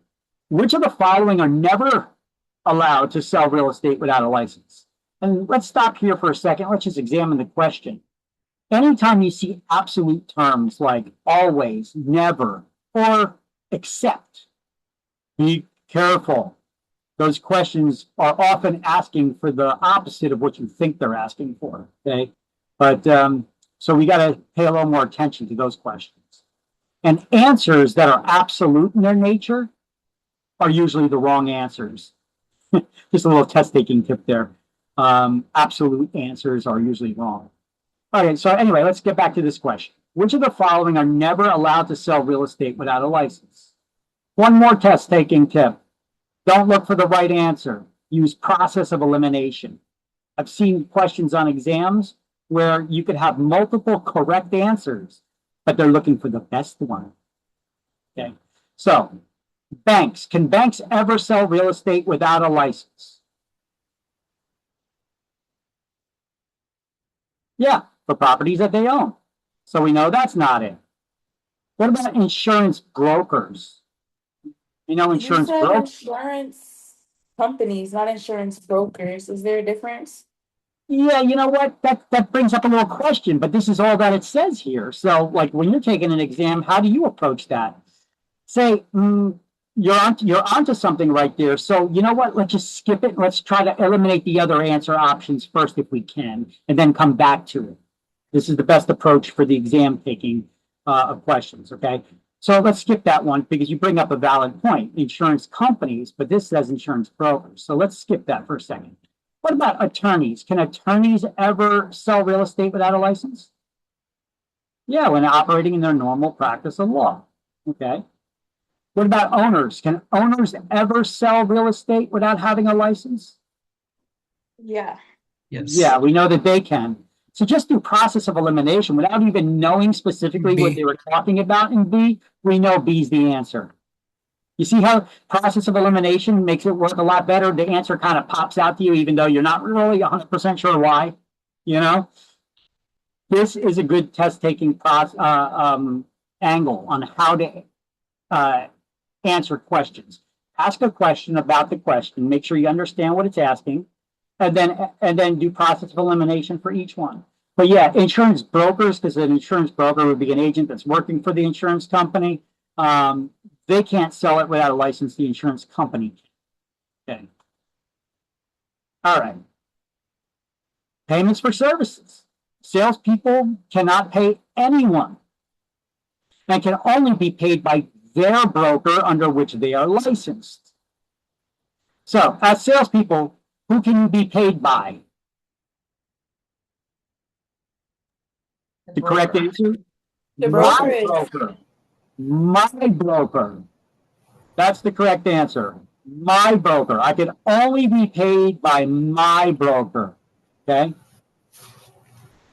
So it doesn't matter how twisted of a question you get on state exams. Sometimes they could get long-winded, those questions. You could just ask yourself a question about the question. Who can I be paid by? Well, I can only be paid by my broker. So what is this question asking of me? You know, they'll paint out some kind of weird scenario. Nope, I know that's not right because I can only be paid by my broker. That's the way to analyze these questions and get the right answers. Okay, now to collect a commission, it's illegal for anyone to share any portion of a commission without a real estate license. So none of you are helping somebody search for a home right now, are you? Oh, because you don't have licenses yet, right? You must be licensed at the time a service is being performed. And finder's fees, or kickbacks, they're often called, is money or gifts to unlicensed persons who refer sellers or buyers or what have you. It's forbidden. It is illegal. Because who can a broker pay? We didn't get into that yet. Brokers can only pay or share a commission with any of their licensees. That covers all the license types. Or they could pay out a referral fee to another broker. Or something we didn't go over yet, they could pay out something called buyer's rebates. If you are the purchaser of a primary residence, not for commercial property, for a house that you're going to live in, that's what a primary residence is. Not second homes, commercial properties, vacation homes, etc. Investment properties. This is a primary residence that you're planning on living in. A broker can give you a rebate. They could share a portion of their commission with you in the form of a credit or check at the closing table. But only if your broker allows it, and only if you had an agreement in writing when you started working with that buyer that you were going to be offering them a rebate. Has to stipulate how much that rebate is. And you have to advise them to consult with a tax professional because they may have to pay taxes on that rebate money that you're giving them. All right. So those are all the terms which we'll see on a separate slide later on that goes over everything about those rebates. But I basically gave it to you there just as a rundown since I talk about rebates. And my OCD won't let me pass by it unless I completely explain it to you first. So there we go. Who can you pay as salespeople?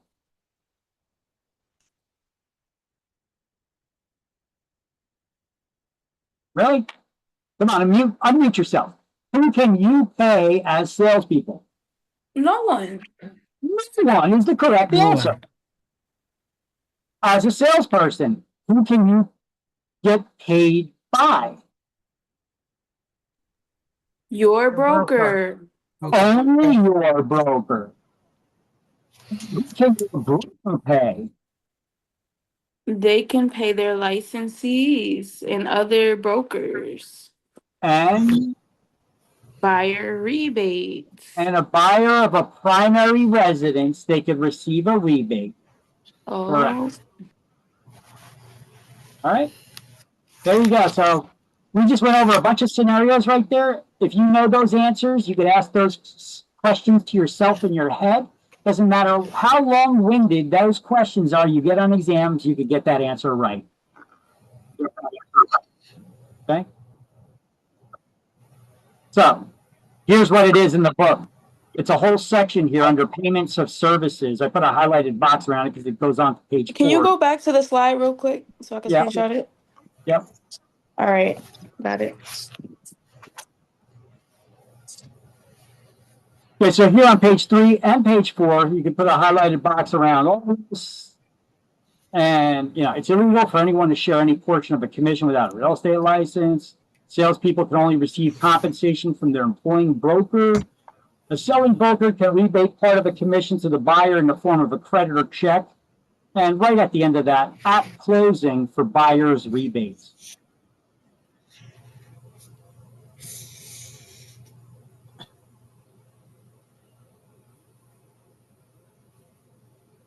And then on page 4, right, kickbacks above where it says finder's fees.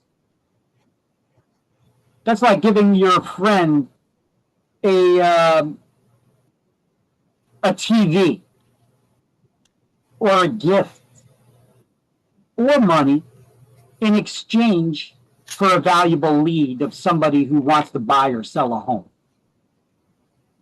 Okay? Be careful when you're like, oh, don't worry, I got you. I'll take care of you when I close. Now, you may think, hey, there's no way real estate commission is going to find out about it, so why not? But you never know. I see plenty of instances where people get caught. How do they get caught? I have no idea. Maybe people run their mouths too much. You know, there's a saying I learned from a lawyer a long time ago. Even a fish wouldn't get caught if it kept its mouth shut. Right? So I'm not telling you guys to skirt the law in any way, shape, or form. I'm just saying that if you're going to be doing stuff like this, keep your mouth shut. But don't do this stuff to begin with. I don't know how these people get caught, but they do. There are people that get caught giving rebates back to buyers or for friends. Maybe they ratted them out. They got into an argument. They got pissed at them. Who knows? You know, is it worth your license? The fines that they give for this, they could be high. Let me know when you got this, and I'll move on to the next slide. I'm pretty sure I got one of those punishments that somebody got busted coming up.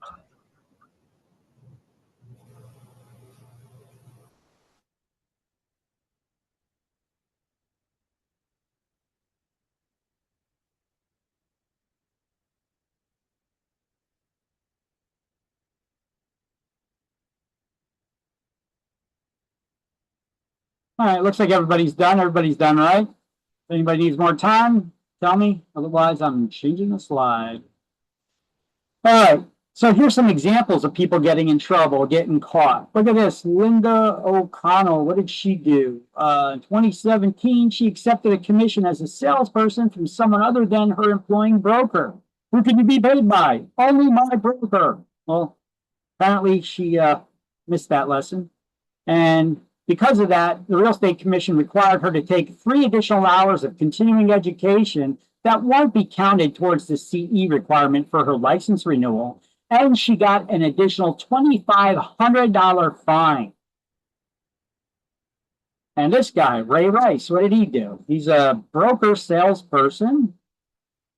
He engaged in a transaction outside of the scope of his employment without authorization from his broker. He collected a commission from someone other than his broker. He failed to indicate the license status on a sales contract, which is something that we need to do now. They passed that law several years back. Maybe it was around this time, 2020, 2021. They actually created a new law that you got to put your license type and your license number on all contracts. So remember that. He didn't do that, and he got in trouble for that too. And in the above conduct demonstrated bad faith and dishonesty. His license is suspended for a period of 3 months. He has to complete 6 hours of CE in specific areas of ethics and agency, and got a $3,000 fine. All right, see, they do catch people. I don't know how, but they do. Okay, here, page 4 in the book under buyer's rebate exceptions. We could do those highlights or not, it's up to you. Let me give you a simplified explanation of everything that's being highlighted here, though. I'll read it while you guys do your highlights. When offering a rebate to a buyer of a primary residence, there must be an agreement in writing from the onset of the relationship that you'll be offering a rebate and how much that rebate will be. The rebate must be in the form of a credit or check at closing. It's not coming from you. The check is not coming from you or your broker. It's coming from the closing agent who's handling the closing at the closing table of the sale of the real estate. So the rebate must be in the form of a credit or check at closing. That's a direct deduction from the commission before it's paid to the brokerage at closing. The rebate agreement must advise the buyer to consult with a tax professional about getting a rebate. Now, this can be included in the buyer's agency agreement, or what we call now a brokerage service agreement, which is required in all transactions for all clients. The law has changed after that. About a year or two ago, there was a NAR lawsuit. You guys remember hearing about all the media? They were all like, oh, real estate commissions are coming down. Prices of real estate will come down because real estate agents can't charge their standard 6% commission rates. Okay. First of all, there was no standard. All commissions were always negotiable. Okay. We always had it in writing in contracts what that fee is. And if we're offering some of that commission to share with a buyer's agent to entice them to bring in a buyer, we would split our commission with them to get them to bring their buyers to the table to see to introduce the property to them. Okay. Well, that NAR lawsuit insinuated that we don't do that and that the sellers don't want to pay for a buyer's commission. Well, they weren't. They were paying our commission, which we were splitting with any potential buyers. Okay. But anyway, that became a whole NAR lawsuit insinuating that real estate agents were doing something devious or wrong.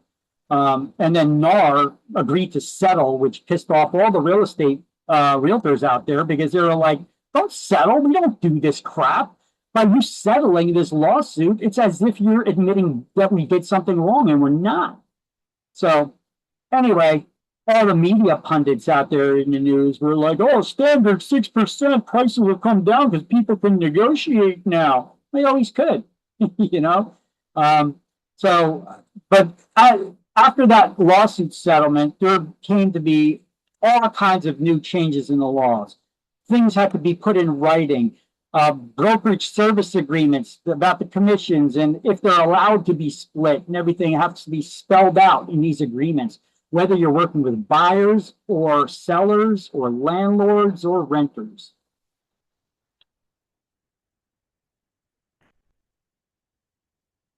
All right. Everybody good?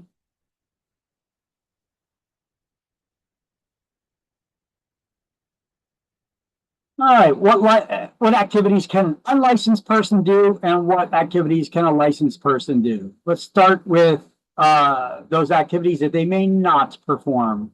The book did not do a job formatting it by putting it in a box like this or highlighting it or underlining may not. So I'll task you with doing that. So this doesn't look like one long run-on list. These are two lists. What an unlicensed assistant or secretary may not do and what they can do. Okay. They may not show properties without a license. Answer any questions of listed property. Anybody here ever call up a real estate brokerage trying to get some information about a listing? See if it's available, how much it was, how many beds or bathrooms, trying to get some details about it. And the person on the other end of the line that picked up at the brokerage wasn't answering any of those questions. They just want to know what your phone number is, what your email, what your name is, what's the name of your firstborn, but they wouldn't give you any information about the property. That's because that person don't have a real estate license. It would be illegal for them to answer any of those questions. So all they could do is get your information and pass it on to a licensee who can then answer those questions for you. You can't get an unlicensed person to help you make cold calls for prospects, business prospects of potential sellers and buyers, etc. Put a little asterisk next to this fourth bullet point and underline discuss or explain a contract. Unlicensed people cannot discuss or explain contracts with anybody outside the brokerage firm. You need a license to do that.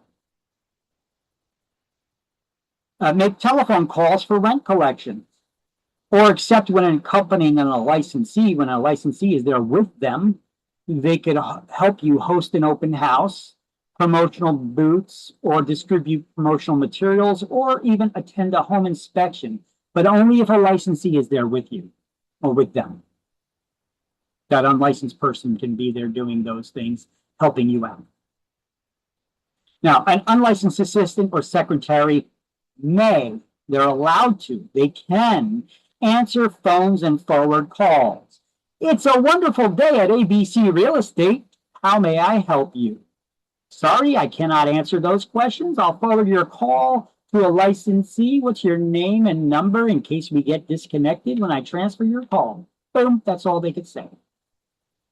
Process and submit listings and changes to the multiple listings service. Yeah, they're just doing data entry. They're not creating the listing.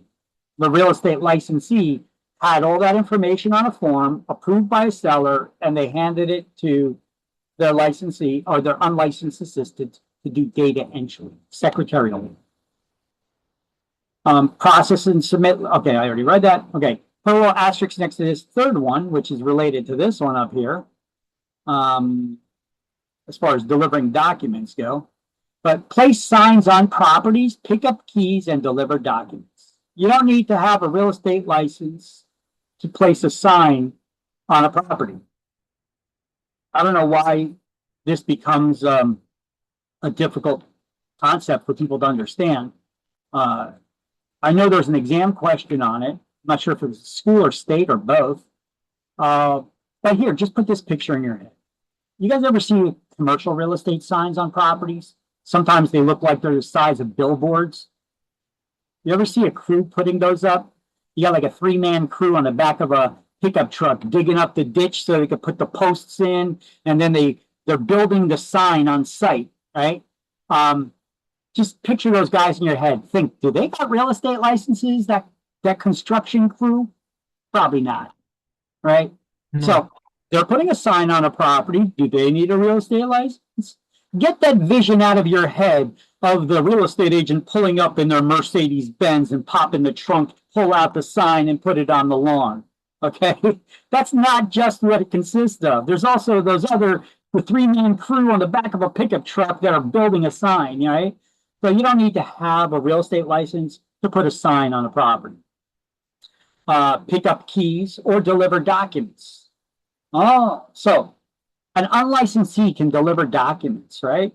But they can't discuss or explain contracts with anyone outside the brokerage firm. There is a question that stems from knowing these two things I've heard of being on the state exam. And the way that somebody told it to me is, it goes something like this.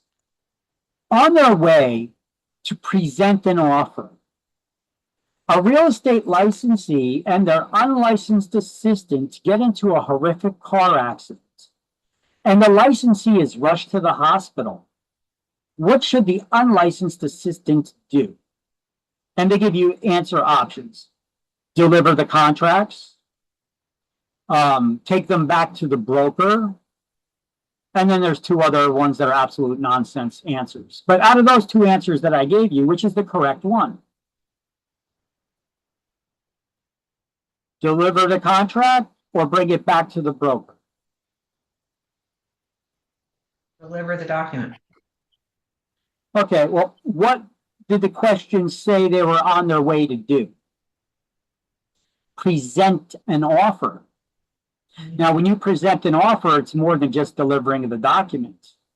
You are explaining the contract that you're delivering. So, are you going to do this? Let me try to get a piece of paper here somewhere. There we go. This paper right here. Let's just pretend that this is the contract. Hello, I got a contract here for you. What is this? I'm sorry, I can't talk to you about it. It's a contract for the property. But what are the sorry, I can't talk to you about it. You see, so even though they could deliver the contract, what were they on their way to do? Present the offer. So it doesn't make sense for them to continue to deliver the contract, even though they're allowed to deliver documents. You know, when you are presenting an offer, it's more than just a presentation. You know, it's more than just delivering the documents, the papers. It's also explaining it so you could try to get your offer accepted over any others that may be on the table. So you gotta watch out for questions that are worded like that. You know, you gotta try to think about it for a second. What were they on their way to do? Present an offer.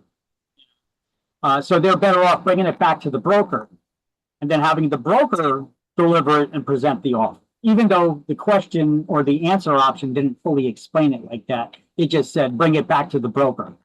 You know, you have to assume that the broker will be able to present the offer, you know. That's why some of these questions are a little wonky when they don't give full explanations. You know, you have to kind of put an understanding in there as to why you would bring it back to the broker yourself. Okay. Okay, they're allowed to schedule appointments for showing listed properties. They could set up files and track and secure documents. Only under the direction of a licensee have keys made for company listings, write and place ads, type contracts or forms, order items or inspections, and prepare flyers or promotional materials, only under the supervision of a licensee. Keep records of deposits and earnest money deposits for security and rent. Follow up on loan applications, and to compute commission checks. Yeah. How much is my commission going to be on this deal? So look, every broker has back office secretaries that are doing this.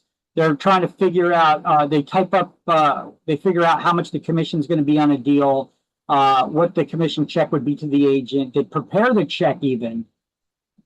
Then they present it to the broker to review it and then sign it or not.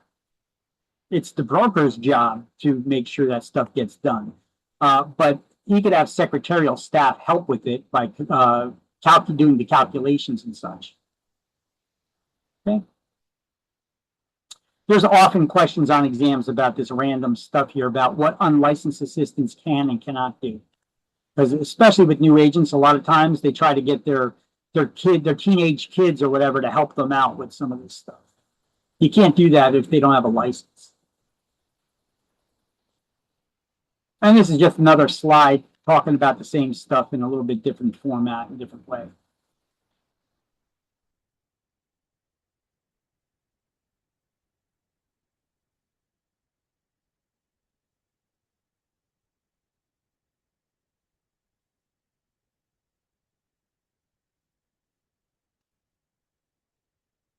Looks like this guy had an unlicensed assistant. No, he did not. What did he do? He allowed unaccompanied access to a property without a licensee presence.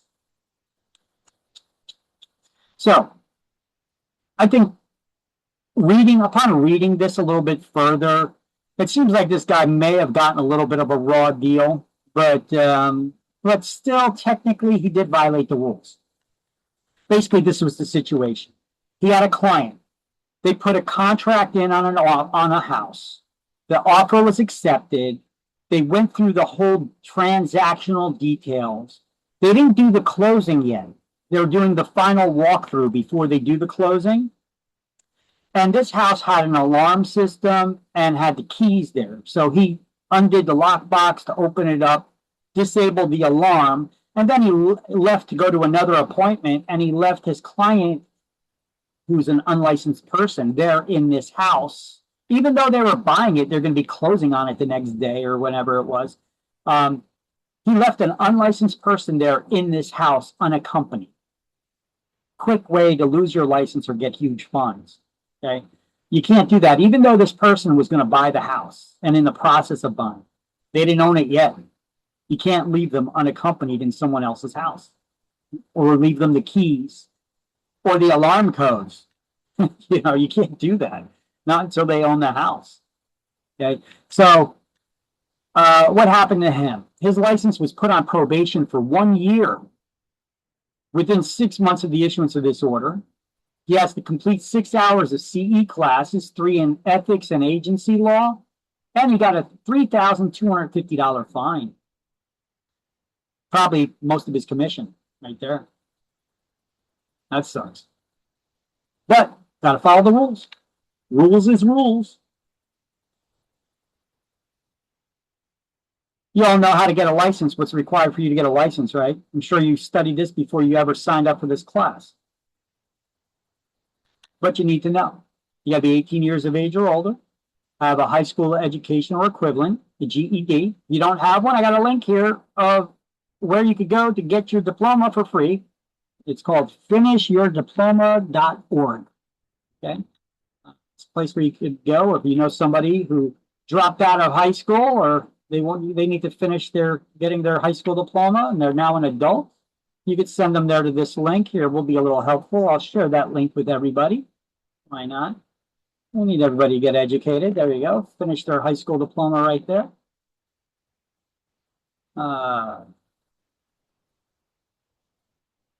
That's the website it took you to, finishyourdiploma.org.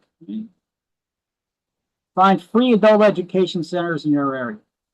So everybody, you can't do nothing without a high school diploma at least. I mean, even with a high school diploma only, it's hard, but it's harder when you don't even have that. So there you go. If you know anybody who needs it, share that with them. Furnish evidence of good moral character by not lying about your criminal history or having a high school diploma, right? Complete this 75-hour class that you guys started taking today. Disclose your social security number for child enforcement and other purposes. You're going to need to give that to me.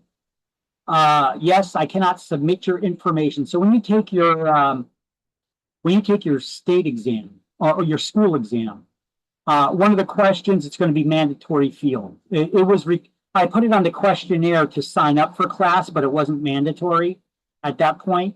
But when you take the school exam, it will be mandatory. You need to give me your social security number because if you pass the exam, I have to enter it into the state system for PSI. I keep arguing with them for years that that schools have no business getting your social security number and should not be doing the collection process of that. But it's still the way that it's required. So don't shoot the messenger. Don't argue with me. You don't want to give me your social security. If you don't give it to me, I can't process you. I've been complaining to the Real Estate Commission for years about it. But you're going to have to do that, just so you know.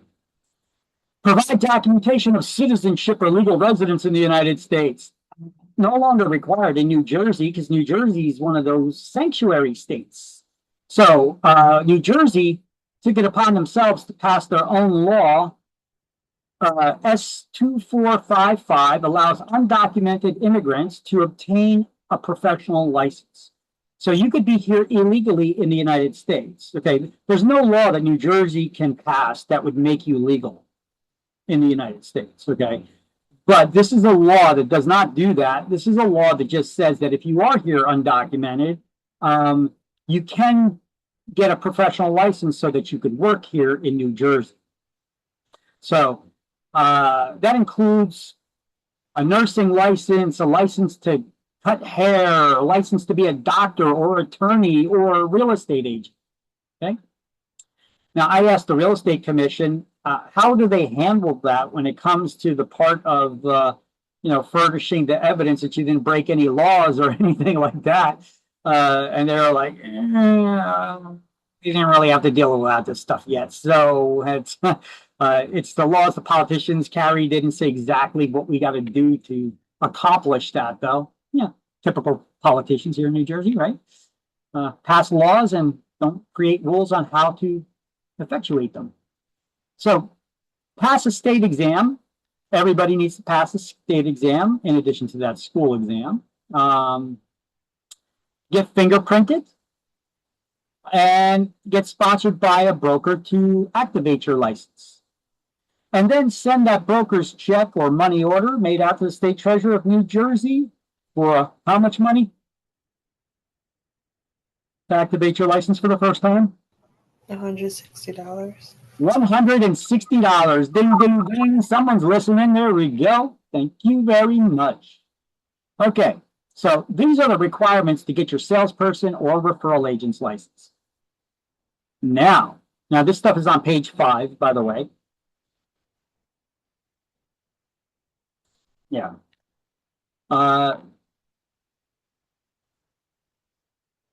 And so here are the license qualifications. They left out the fingerprinting part. You may want to pencil that in there on the page under the last bullet point because you need to get fingerprinted still.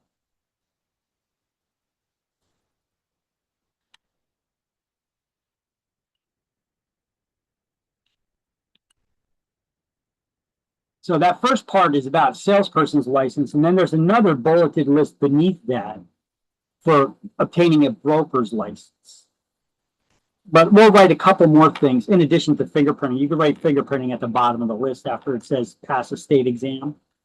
You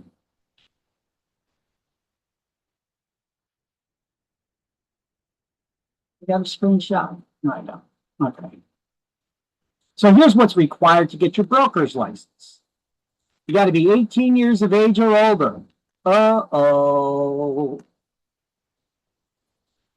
What do you mean 18 years of age or older? Didn't I tell you you need to be a real estate agent for 3 years full time to get a broker's license?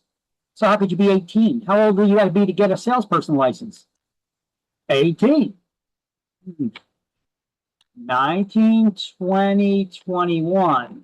So it should be 21, right? That's going to be an exam answer option. 18, 21, 25, and something else, right? Which is the right answer. I'll tell you what. With all state exams for whether it's real estate or anything else, if there's ever an exception to the law, an exception to the rule, you always follow the exception to the rule as the correct answer. So 18 would be the correct answer. Why? Well, because there's an exception for honorably discharged veterans with service-connected wounds or disabilities. They can get their salesperson's license, and they waive the 3-year full-time experience requirement for them, where they could then go back to school to get their broker's license without working full-time for 3 years. Okay, so this is an exception to the rule. So prove your high school education or its equivalent, furnish evidence of good moral character, serve 3 years full-time as a licensed salesperson, except if you're that honorably discharged veteran with a service-connected wound or disability. You could get a waiver for the 3-year full-time experience requirement to then go back to school and get your broker's license right away. Okay, listen, I support our veterans 1,000%, but I think that's the dumbest benefit that they give to veterans. Why would you suppose they have a requirement of working 3 years full-time as a licensed salesperson before you could become a broker?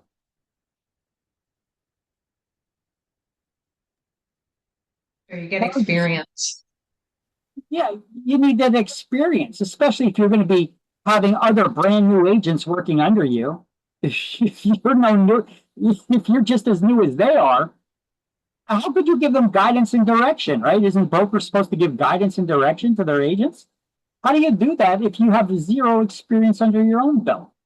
You know, I think that's the dumbest benefit to offer to veterans. I understand why you want to give the additional benefits to the veterans, but I think this one is stupid. That's an invite for trouble. Successfully complete a 150-hour pre-licensing course. That's the broker's course, which consists of 3 modules. A 30-hour class in ethics and agency law, 30 hours in office management, and a 90-hour core topics to re-educate them, I guess. Because it's teaching the same stuff I'm teaching you right now. This 90-hour core topics, you guys only need 75 hours for it. But thing is, once you've been working in the industry for a little while, people get set in their ways on how to do things, and they think they know it all. They think they know the right way to do things, and they need to get re-educated on it. So we got 90 hours to re-educate them on the facts of things. And disclose the Social Security number for child support enforcement purposes. Provide documentation. Well, we don't have to do that anymore. The fingerprinting, and pass a state exam. Boom. So, how old do you need to be to get your broker's license? 18. 18. Well, that would be the exam, the right answer for the exam. But for most of you, it'd probably be 21. Unless you're an honorably discharged veteran with a service-connected wound or disability. And I think it's a full disability requirement for them. Okay, moving along. Here's where you'd highlight that now, and the notes on page 5, further down on the page. where it says the applicant for a broker's license, 18 years of age. Now, I wrote in here a little explanation. You don't got to go doing all that, but write something there so that you remember why. You know, this is an exemption for disabled veterans. Okay, boom, you can leave it at that. This is an exempt, right there, 18 years of age or older, and then write, this is an exemption for disabled veterans. Otherwise, it's 21 years. Just so that you have a recall of it later on. So when we're done with this class, by the time we're done, you didn't forget that little tidbit of information, because we're going to go through a lot of information. So if you're a veteran without a disability, if you're just honorably discharged, no? 3 years full-time experience for you too. Okay. This is just a benefit for honorably discharged veterans with service-connected wounds or disabilities. Service-connected wounds or disabilities. Not that you got discharged and then you got hit by a bus and now you're disabled, you know. Service-connected wounds or disabilities, which could also include mental issues, you know.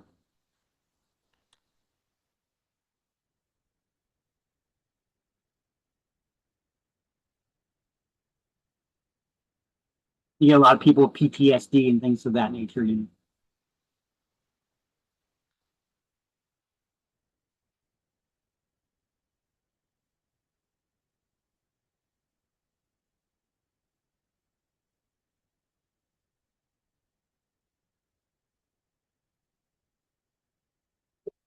Hmm.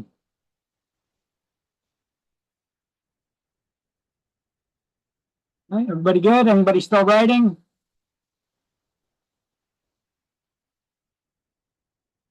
All right, take your silence as you're good.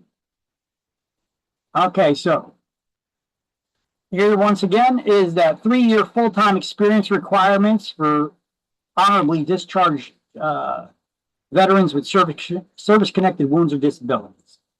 And their licensing and testing fees are also waived. Although I think that applies to all veterans. Licensing and testing fees can be waived for all veterans. I don't think that's just for disabled veterans.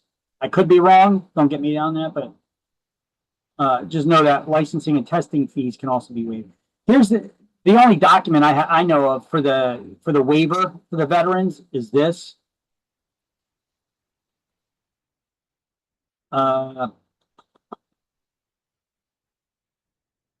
It says to be a salesperson, you got to complete 75 hours or major in college in real estate courses. Submit a copy of your certification of disability and a copy of your DD 214. The brokers can waive the 3-year full-time experience requirement, become a broker. Completion of 225 college credits in real estate or related courses. Or complete the 75-hour course and the 150-hour broker's course. Submit certification of disability from the VA and their copy of their DD 214 showing they're honorably discharged. The application fees waived. All renewal fees are waived for veterans as well. Wow, I didn't know that. Or licensing fees. Oh, licensing fees, I guess renewal fees as well.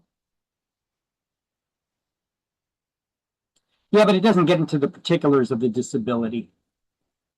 I was just wondering if it would. It's not.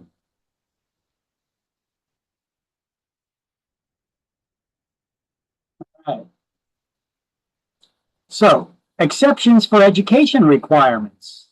Okay, we just went over the exception for the 3-year full-time experience requirement. And that only applies to disabled veterans, right? What about education requirements? Who does not need to take this class to get their real estate license? Well, if you're a licensed broker from another state, you can apply for a waiver here.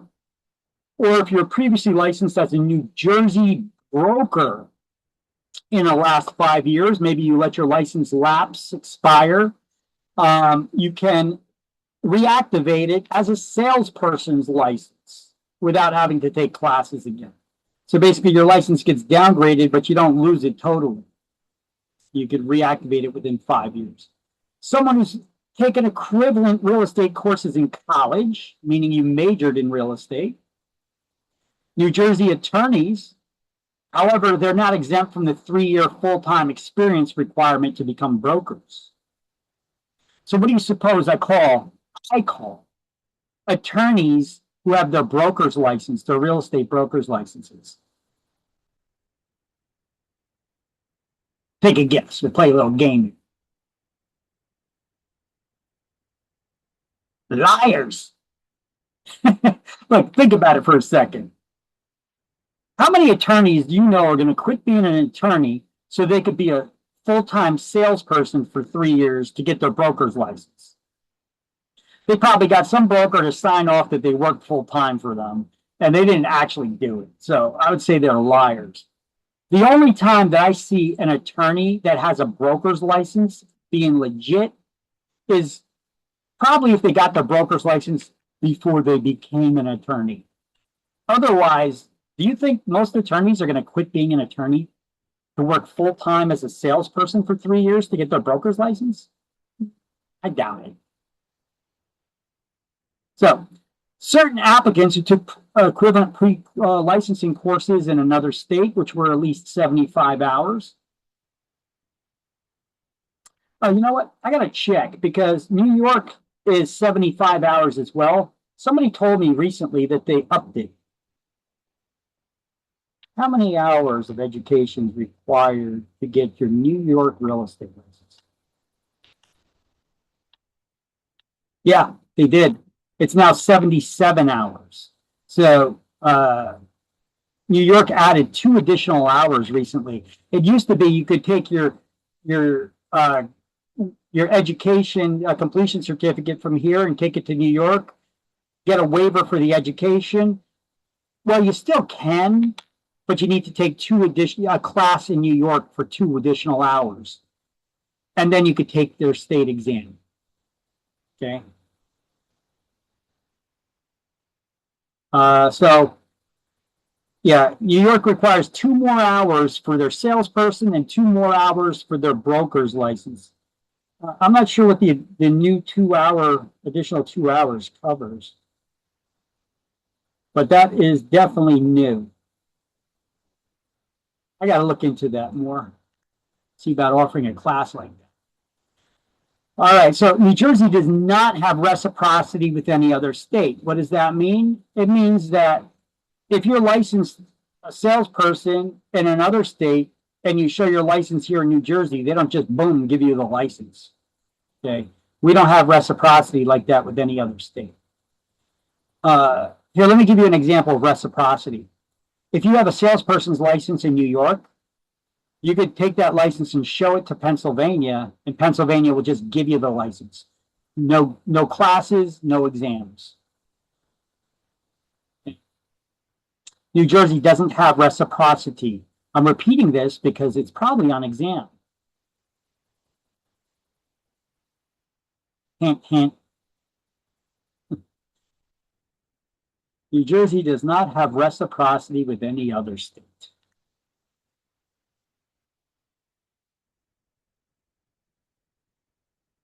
So you can see that here on page 5 for the experience requirements, for the education waivers.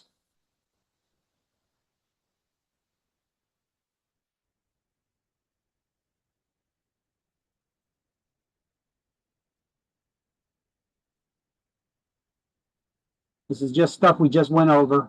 We're just highlighting it now in our own books, taking the notes in our own books now.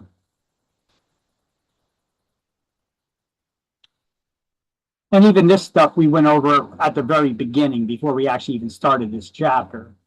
No license will be issued to anyone convicted within the preceding 5 years of burglary, robbery, or theft other than shoplifting, criminal conspiracy to defraud, or any other like offense. That is so weirdly worded because in any of those instances, you're not going to get the license.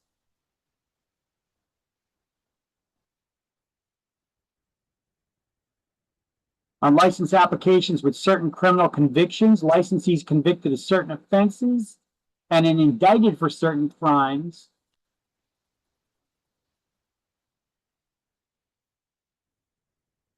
explicitly reference offenses that qualify the defendant for registration under New Jersey sex offenders registration law or similar law in another state of jurisdiction, was added to say that no provision in the license law shall supersede the provisions of the Rehabilitated Convicted Offenders Act with regard to this, whatever that means. New Jersey does not recognize licenses issued in any other state, no reciprocity. So there you go. You can highlight that there. We don't have any reciprocity on page 6. And if you want me to back up so you can continue highlighting these notes and taking them on page 5, let me know if everybody got this and I can advance to the next one.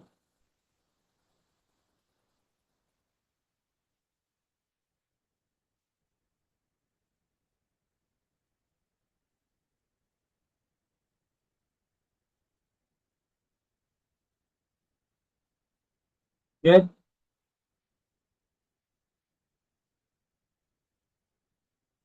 Okay. And so this is the continuation on page 6, where I just had you highlight about reciprocity.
Okay, so there's some weird wording in the book here that you guys are looking at right now, talking about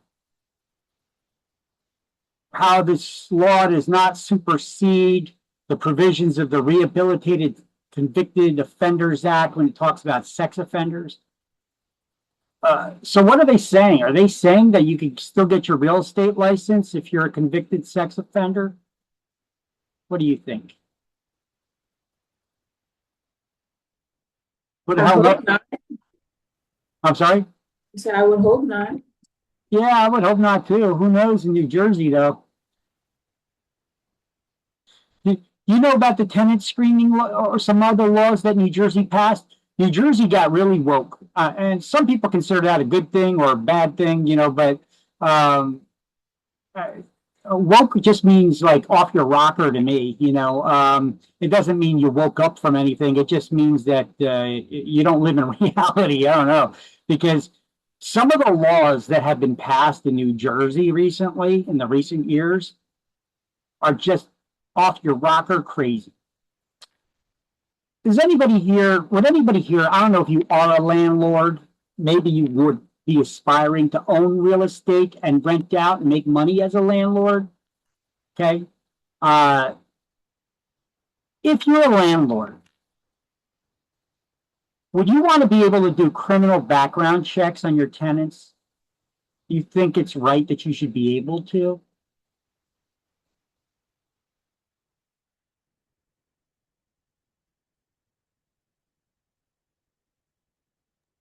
As a landlord, yeah. Yeah.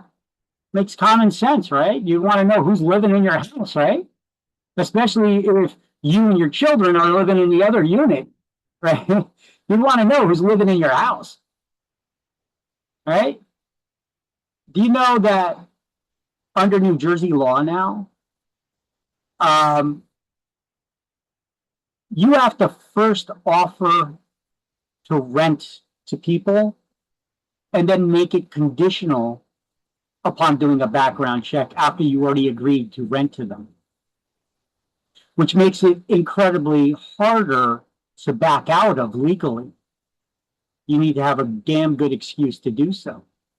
And there's very few exceptions in which you can back out. So previously in the past, you could do, you do your credit checks to make sure the person can afford it. Then you make sure that you do your background checks to see if the person has a criminal history that you're okay with or you're not so okay with. And then it's up to you as the landlord whether you're going to rent to these people or not, right? I mean, I don't see any problem with that. Well, apparently New Jersey, I guess we got a lot of political activism here, and that's quite illegal. There's very few circumstances where you could turn down somebody. You'll see what I'm talking about when we get to chapter 4. I don't want to talk too much about that and get into that, but it basically would make you a criminal if you do a background check on somebody and then deny renting to them because of it, for most reasons. All right, so let's see, what is full-time? Because we need to understand the definition of full-time. If I said you want to become a broker, you got to be a full-time salesperson for 3 years, right? So what exactly is full-time? It's not exactly like you're checking in on a time clock when you come to work, right? So what is full-time for real estate? Well, 3 years full-time as a licensed salesperson. These definitions are on exams. You absolutely need to know them on both exams. You work 40 hours a week between the approximate hours of 10 a.m. and 8 p.m., and you do not have another job working more than 25 hours per week. Hey, these days, some people are working 3 jobs, but I guess if you have another job working more than 25 hours a week, hey, that's not full-time.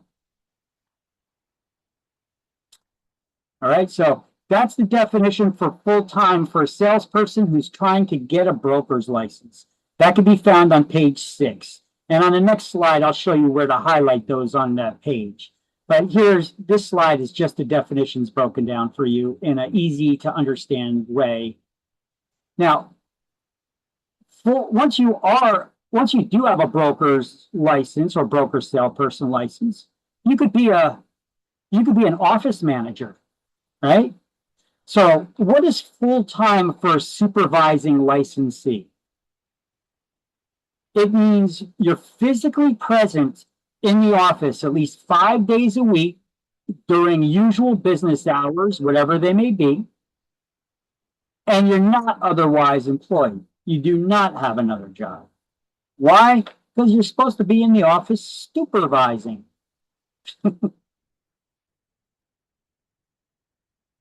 Right. These 2 definitions you need to know. And then when you apply to get the broker's license, there's a form, a broker's experience history form here, where your broker has to certify. Well, first of all, you have to certify. You fill out one page, and on the other side of the page, your broker has to fill it out, that you didn't have another job working more than 25 hours per week. You were working full-time between the hours of 10 and 8, ... Okay? You have to certify that, and your broker does. Okay? And that's on this broker history report. I have a question. Yeah. Once you complete the 3 years of being a full-time, do you need to still follow this after you become a broker? Well, once you become a broker, you got to follow this full-time requirement as a supervising licensee. You have to be physically present in the office 5 days a week. That is if you're an office manager, not if you're just a broker salesperson just doing sales. But if you're working as a supervising licensee, you're the office manager of like a branch office, right? Or if you're the broker of record of your own, you have to be physically present in the office at least 5 days a week during usual business hours, whatever they may be. Now, that doesn't mean you need to have your butt parked in the chair all day long, 5 days a week in the office. Okay, we got broker owners who are out there working brokers, we call them, right? You're out there getting listings, showing people properties, but you're showing your face in the office 5 days a week, during the normal business hours. So your agents, if they need to get in touch with you, they could get you when you're coming and going, but you're in the office during the normal business hours 5 days a week. Does that make sense? Yeah, that makes sense. Now it says, and are not otherwise employed. They don't have another job.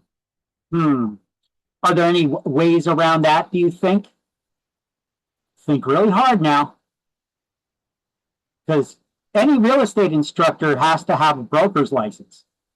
So, how could we be teaching you and not have another job? Hey, as long as somebody else is in the office running it in your absence, it's okay. Right? All right, so here's where we'll do the highlights in the book on page 6 and on page 16 for what is full-time. On page 6, here's the definition. And then I put a little cross-reference, see page 16. And then when you get to page 16, this is the third paragraph under the title Main Office. Full-time means supervising licensees physically present during normal business hours. This is full-time for an office manager. Write that in. That's what they mean by supervising licensee. You're an office manager.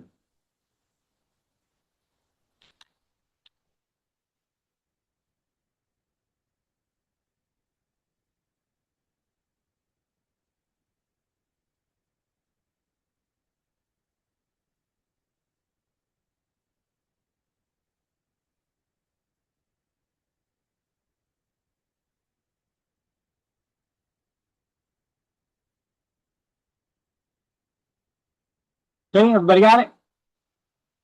Both page 6 and page 16? Anyone need more time? Everybody got it? I can't see everybody's face at one time, so I got to scroll through you guys to see it. So it's easier if you just unmute yourself and just say, yeah, or I need another second. All right. So I'll change the slide then. All right. Here's a bunch of exam questions on this slide. So, continuing under the bullet points under exceptions heading on pages 5, 6, and 7, this is where all these questions come from, or all these topics come from. And these are a bunch of questions that I know will be exam questions either on the school exam, the state exam, or both.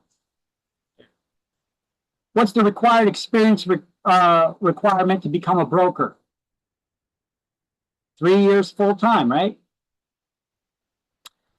What's the time limit on application for a salesperson from the time you pass your school exam? Years, a year.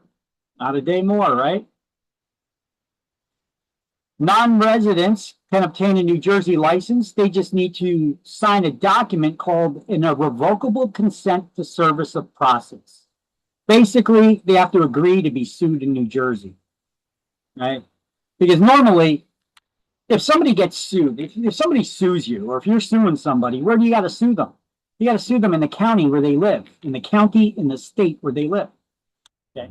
New Jersey says, we're not going to give you we'll give you a real estate license if you live in another state, but we're not going to be chasing you all over the country. You have to sign a document that says that you agree that if there's ever charges against you from us or somebody else pertaining to the real estate, you have to agree to come back and have those charges here heard in New Jersey courts where those laws are on the books. And I got a link here to that form for that, or for all the forms from the Real Estate Commission. Licensees must notify the Real Estate Commission within 30 days of any arrest, indictment, or being charged with a crime. And if they move, they have to update their licenses, their addresses on file with the Real Estate Commission. Just like when you move, you're supposed to update your driver's license. You know, the thing that a lot of people don't do, especially if they move from a different state because they try to keep the cheaper insurance from the other states, right? Technically, you're breaking the law if you don't update your license. Same thing here when it comes to your real estate license. Now, corporations can be granted a real estate license only if one of their officers has a broker's license, and then they'll become the broker of record for the corporation. That'll be on page 6. Yeah, we didn't get to that yet. State exam fees are paid directly to testing company PSI, not to the school. You don't pay us for the state exam. State exam gets paid directly to PSI. That's $38 for each and every exam attempt. So before you go to take the state exam, study up. Now, we give you as a school 2 free attempts. If you should need more, it's $20 for 2 more. If your broker dies or loses their mental capacity because they go insane, get Alzheimer's, dementia, or some other mental disease or defect, who could take over for your broker? Well,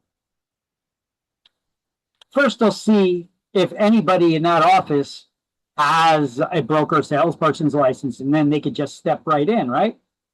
But let's just say nobody in your office has a broker salesperson's license. Who can take over for the broker if they die? Well, first of all, we got to see who's the owner of the place. Okay, is it relatives? Is this a small mom and pop? What kind of brokerage is this here? A temporary broker's license can be requested within 30 days of that broker's death or incapacitation. And any salesperson that has 3 years full-time experience, they meet the requirement to get a broker's license, can request a temporary broker's license, which will be issued to them, and it's good for 1 year. And in that 1 year, they need to make it legit. They need to go take the broker's class, the 150-hour broker course.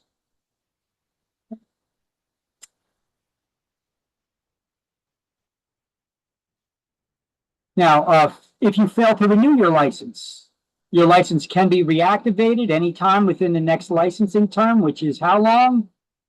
2 years. But after that, it becomes void. You could transfer your license or terminate your license with any broker and move to another broker, but there will be a $25 transfer fee to reissue the license under that new brokerage's name. And then I got a list here to all the real estate commission fees for licensing and license transfers and all kinds of good stuff. Like anybody here getting married, planning on changing your name, or getting divorced and changing your name? Or if you take the state exam and they give you the paperwork, but your name was spelt wrong and you didn't notice it, you submitted it to the state anyway, and then you see the license in their database, but your name is spelled wrong. Can you have the real estate commission correct it?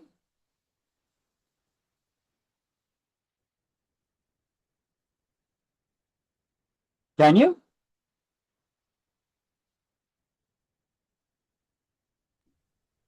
Yes. Well, the answer is no, because the real estate commission doesn't make mistakes. At least that's what they told me.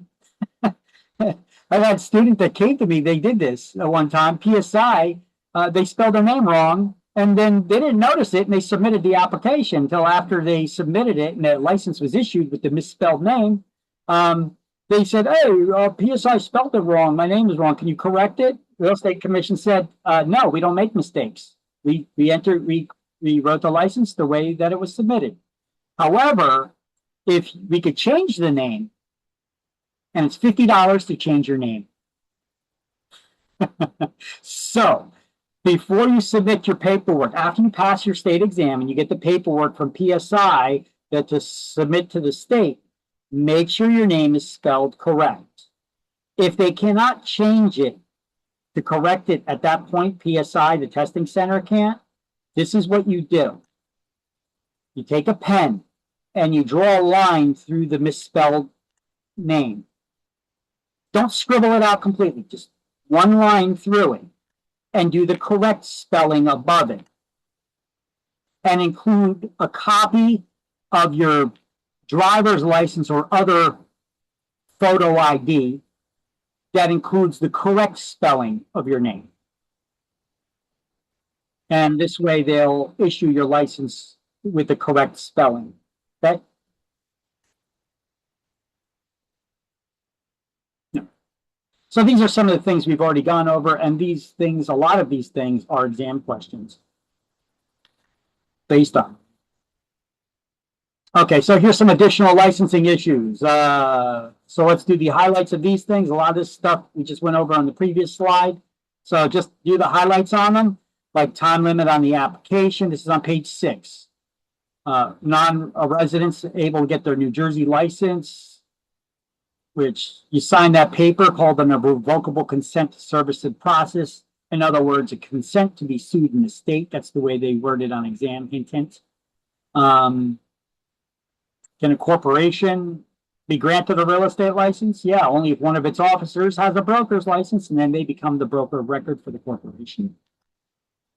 And exam fees, here you could write that here, $38 per attempt, because the book says something else, I believe, or does it? 6. Oh, no, book doesn't say anything. Okay, so you're just going to write your $38 per attempt, no limit on attempts. Then here's that deal about the temporary license.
Hey, everybody got that? Anybody still taking notes?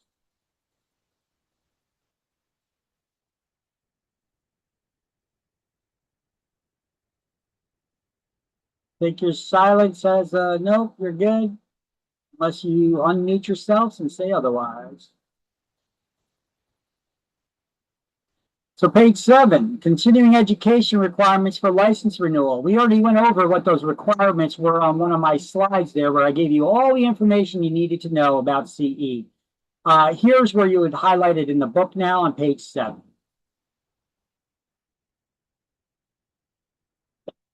And as you take those highlights and notes,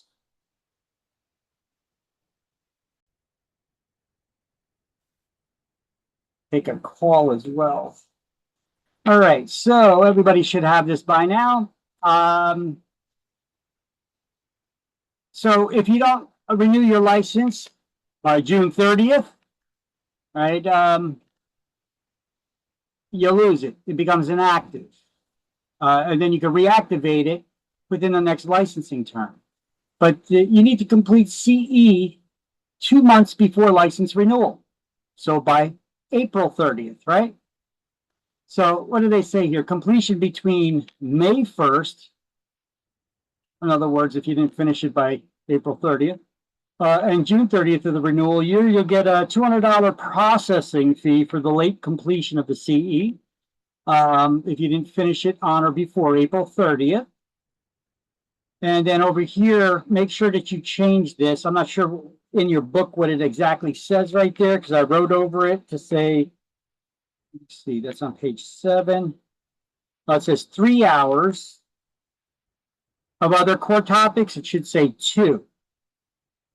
And then in the margin or over here, wherever you could pencil it in, right, 1 hour of agency was added as another required core topic. You guys got that? So that would change the number of remaining hours to 2.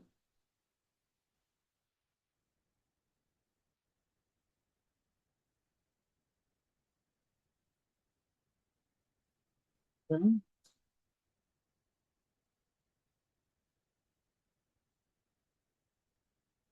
And referral agents aren't required to complete any CE. Okay. On page 7 as well, a little bit further down under failure to renew. If a broker or salesperson fails to renew their license, it becomes inactive and they can reactivate it anytime within the next licensing term, which is 2 years. And then I got a little note here about brokers, but you don't need to know that for exams. Here's the licensing fees, salespeople, $160. To renew, it's only the $100. Brokers or salespeople, it's $270 to get the license and $200 to renew. And those are the renewal fees.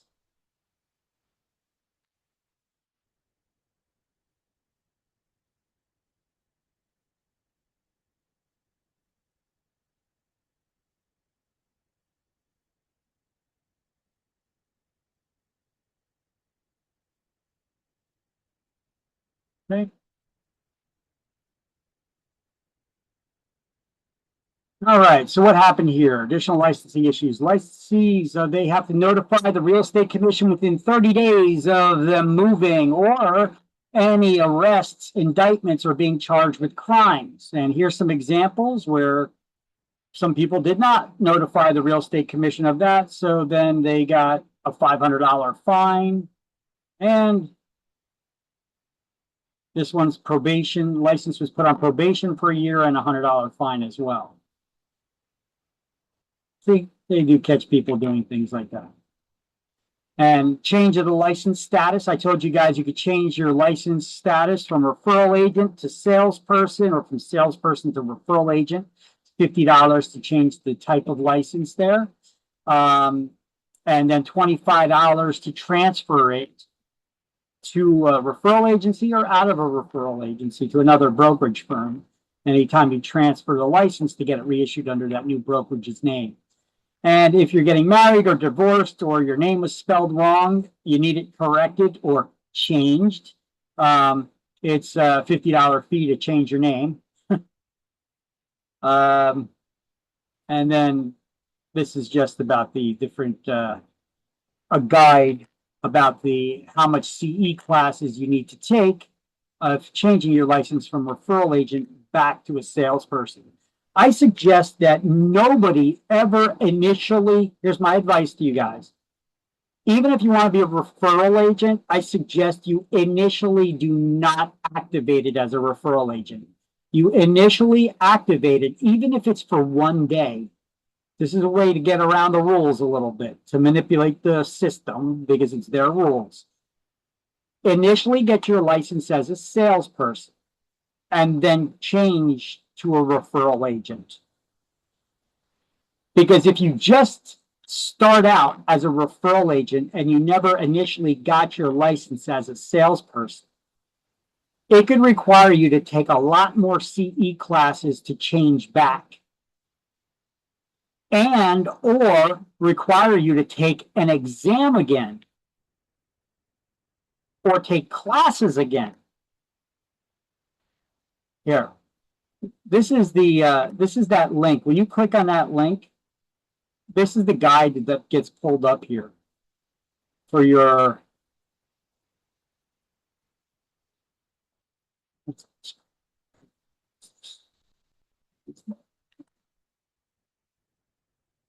all right.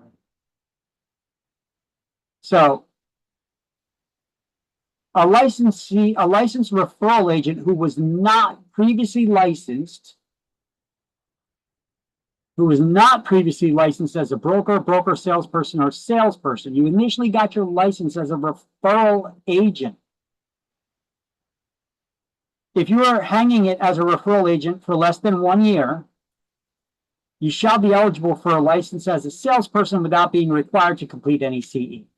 But between 1 and 6 years, you have to complete 24 hours of CE, all of them in core topics.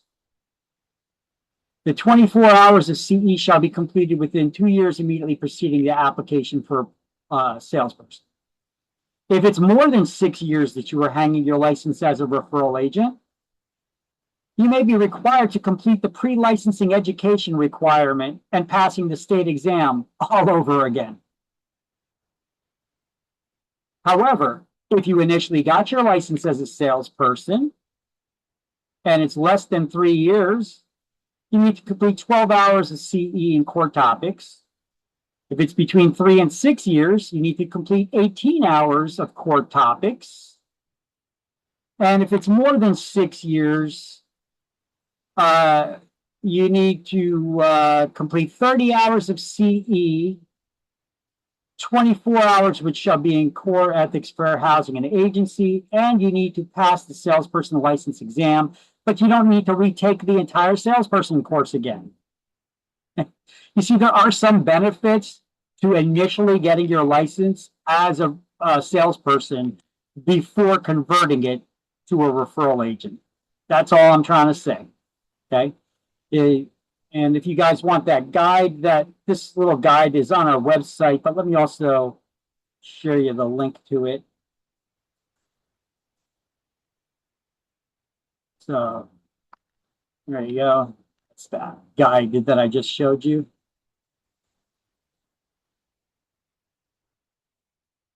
All right.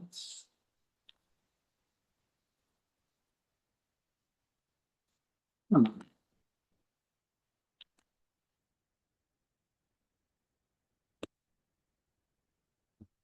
So once again, another rundown. I explained this like 50 million times to you already. I know that's a little bit of an exaggeration, but you get the idea. What's required to get your license? You got to complete this 75-hour class, which includes passing a school exam. You need to pass this state exam, get sponsored by a broker, get fingerprinted, and submit the criminal background check, which is $50, which is part of your $160 licensing fee. With the licensing fee in the form of a certified check, cashier's check, broker's check, or money order, no personal checks, made to the state treasurer of New Jersey to get that license. To take the state exam, you need 2 forms of valid ID, with at least one being a U.S. government-issued photo ID. The other can be a credit card, but they don't accept firearms IDs, even though you went through hell to get it in New Jersey and with all kinds of background checks. The passing score is 70%. You get 4 hours to take that exam, just like the school exam. And then once you submit everything to the Real Estate Commission, when can you start working? Well, you can only start working after your name is showing in the Real Estate Commission's database. Here's the official link to the Real Estate Commission's database of real estate licensees. I registered 2 domain names. One is njreclicense.com. The other is njrealestatelicensesearch.com.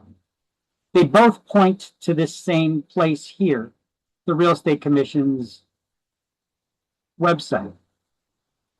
Okay. And then in here, you could type in your name. Once your name is shown here, put last name first. Last name, comma, first name. Okay. And once your name is showing in there, you could see what your license number is. But they don't call it a license number. They call it a reference number. Okay. So here, let me give you an example. I'll put my name in here, Kaminsky, comma, Victor. Or here, I'll just put Kaminsky, comma, V. And I still know there's other people with that name. And you see, oh, no, maybe not. It's just coming up with mine. All right, so it shows that I'm an actively licensed broker of record for 2 agencies, okay? This is my regular company, Jersey Brokers, and here's my referral agency. So the first number is the employer reference number. That's your broker's reference number for the license number for the brokerage firm. Okay. You see it's different license numbers here for my different brokerages. But this license number is the same. That's my reference number. That's my license number, the reference number. Okay. So once your name is showing in that database, boom, you could copy that, and that's your license number. Okay, write it down somewhere. They refer to it as a reference.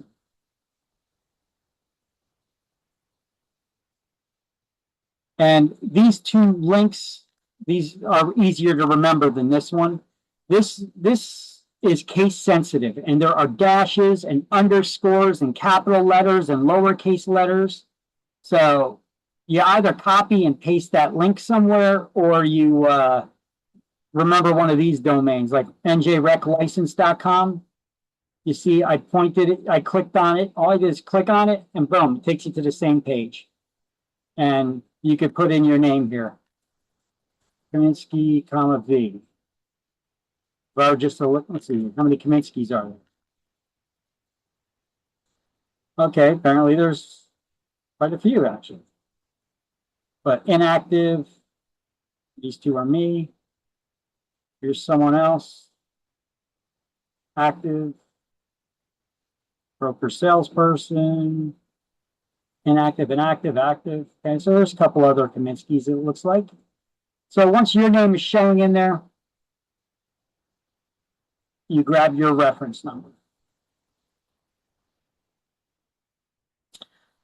I'll share with you those links. They're also in the class links Word document. There's a couple of these links out that I got open. There's a lot of pages.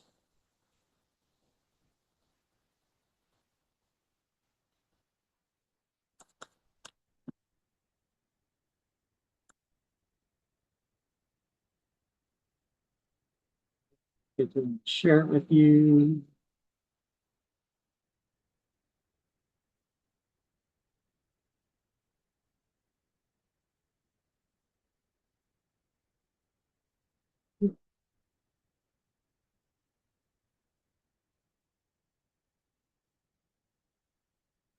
All right, here we are.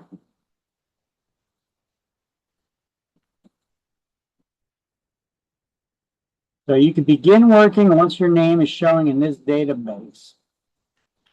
There's the 3 links to it.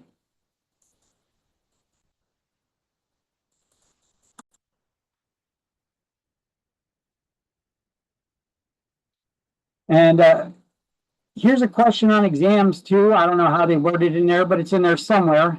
You can only work, anytime you're working, you always have to carry your pocket card with you. This is like a shrunken version of your real estate license. It's called the pocket card. You have real estate commission rules say that you have to have your card on you anytime you're conducting business. So anytime you're doing real estate, they don't care about your card, your business card. They want your pocket license. And if you're ever showing a property in like a gated community or a secure building, and you say you're a real estate agent, showing them the business card so security is not enough, they'll often ask for your pocket card, knowing that you need to show them your license. Not your driver's license, your real estate license. And your brokers can generate that and print it out for you, or you can using these links here. You could create a login on the Real Estate Commission's website, or you could go directly to this link and print out a copy of your pocket card. Okay, after you're showing in the Real Estate Commission's database. So copy paste, there you go.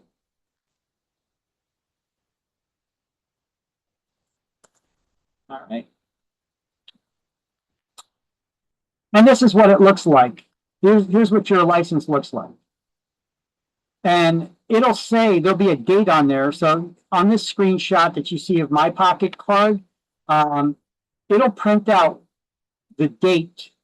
It says accurate as of. This is the date that I printed out my license here in this example. It'll, if I printed it again today, it would have today's date there, but it still have the same information. It expires on June 30th, 2027, when our license needs to be renewed. And it shows you my reference number as well as my company's reference number.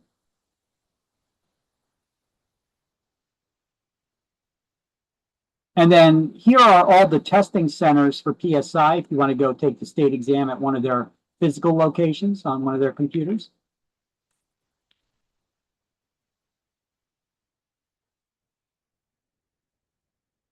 And what you bring two forms of ID with at least one government issued photo ID that's unexpired.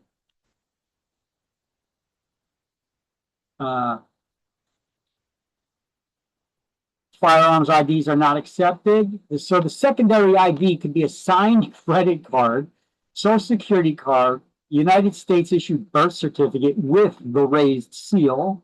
Student IDs and employment IDs are not acceptable forms of ID.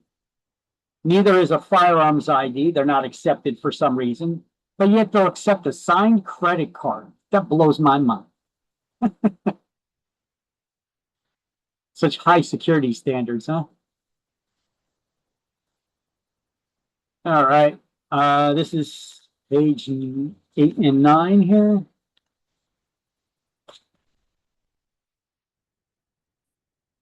Oh, actually, let me take a look at this. 1, 2, 3, 4, 5, 6, 7, 8.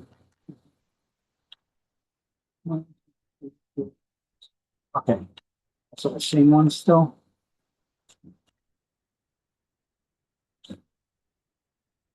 Okay, so for fingerprinting, 2 forms of valid ID are required for that as well. Here is the direct link to fingerprinting. Does it matter when you get the fingerprinting? You have to take it after the exam? Well, if you call them up and ask, they'll tell you, yes, it matters, but no, it does not.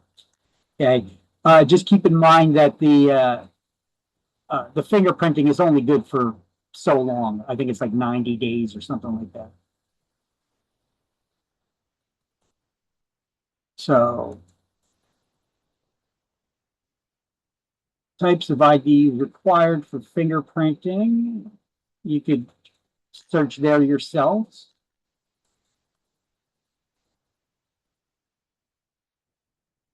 And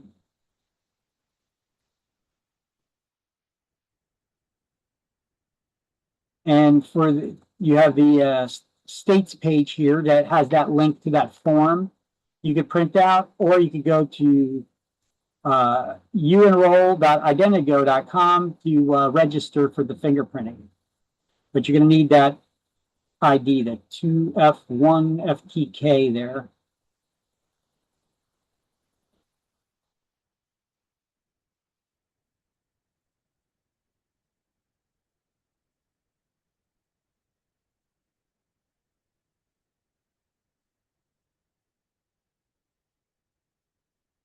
All right, now the guarantee fund.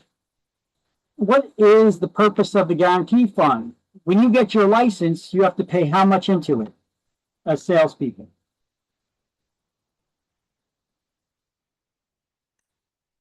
How much you got to pay into the guarantee fund?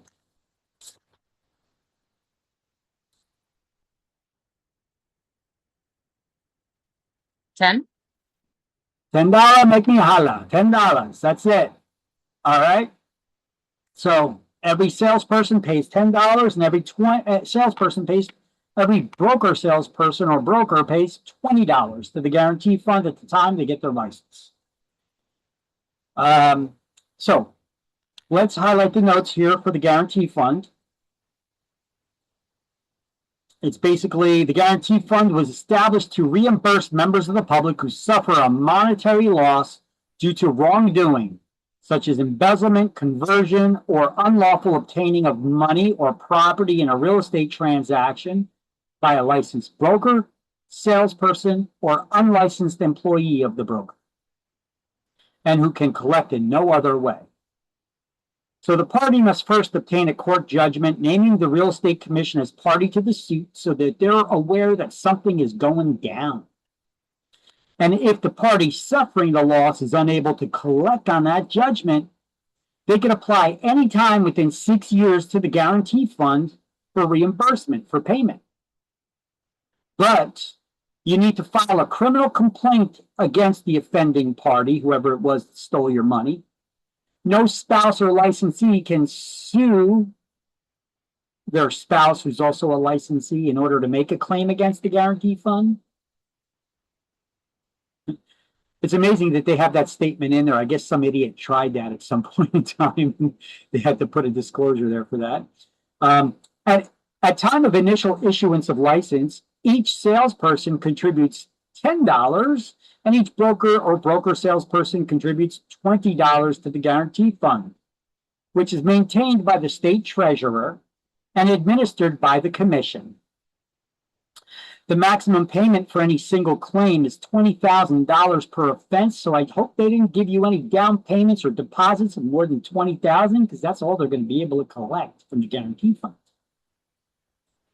Now, if there's not enough money in the fund to pay all the claims against it, the commission may assess licensees an additional amount at the time of their license renewal. Well, I've been licensed since January 2024. No, 2004, 2024, since January 2004. And we've never had to pay back into the guarantee fund. Look, have any of you ever even heard of this fund until before today? Yeah. So it's like a giant slush fund waiting for some politician to rob it if they haven't already. But anyway, that's we haven't been asked to put money back into that fund on license renewal since 2004, since I've been licensed. Now, once the fund pays a claim against a broker or salesperson, that person's license, what happens to it? It's revoked. It's immediately revoked. However, there's nothing immediate about the process. It took a lot to get to here, okay? And their license is revoked until the fund is reimbursed with interest. So, what are you going to say? Oh, my bad, didn't mean to rob you. I got busted. Here's the money back plus interest. No, don't work like that. Look, in order for this to get to this point, you stole somebody's money, basically. You refused to give it back to them, or were unable to for whatever reason.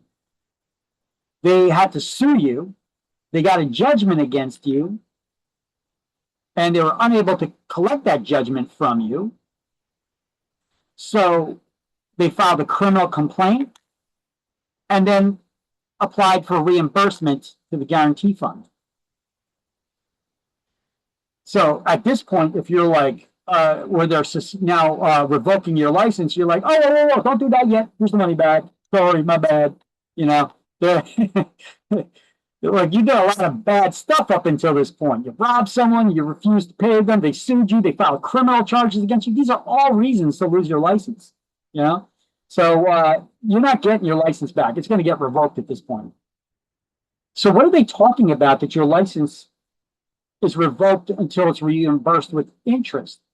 Well, let's just say at least 5 years from now down the road. You know how the Real Estate Commission believes in second chances. You apply to get a real estate license again, and they see that there was a payout from the guarantee fund against you.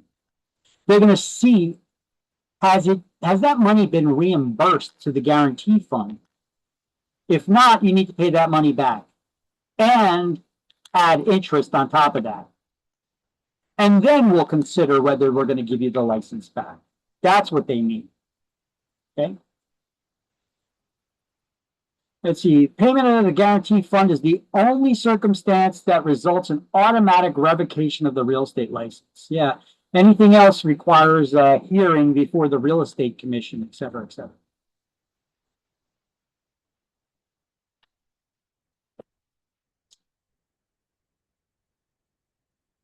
Okay.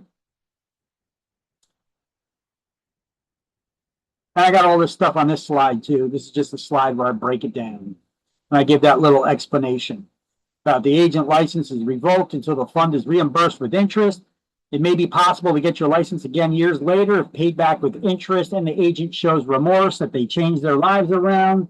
They're not a person that is still a thief who is going to steal people's deposit monies, etc.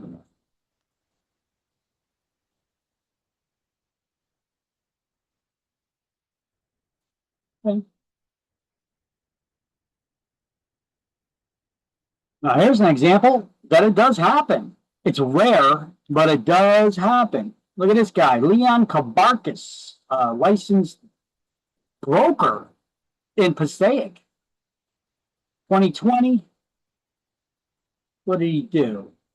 He violated New Jersey statutes 4515. That's the real estate licensing laws, right? Or statutes. Demonstrating unworthiness, bad faith, and dishonesty. His license is revoked, and he shall be ineligible for reinstatement of his license until he satisfies the judgment in full, including reimbursement of the guarantee fund with interest. So it sounds like there was a payout from the guarantee fund and additional monies that he owed people. So, yeah. You want to see if he's licensed today? Let's check. What do we got to do? We got to go to the real estate. Let's go open up a browser window. What do I got to type in here? NJ Rec license, right? There's an easy way to remember it. Oh, sorry, you guys aren't seeing this. And the guy's name was Leon Kabarkis, right? Kabarkis.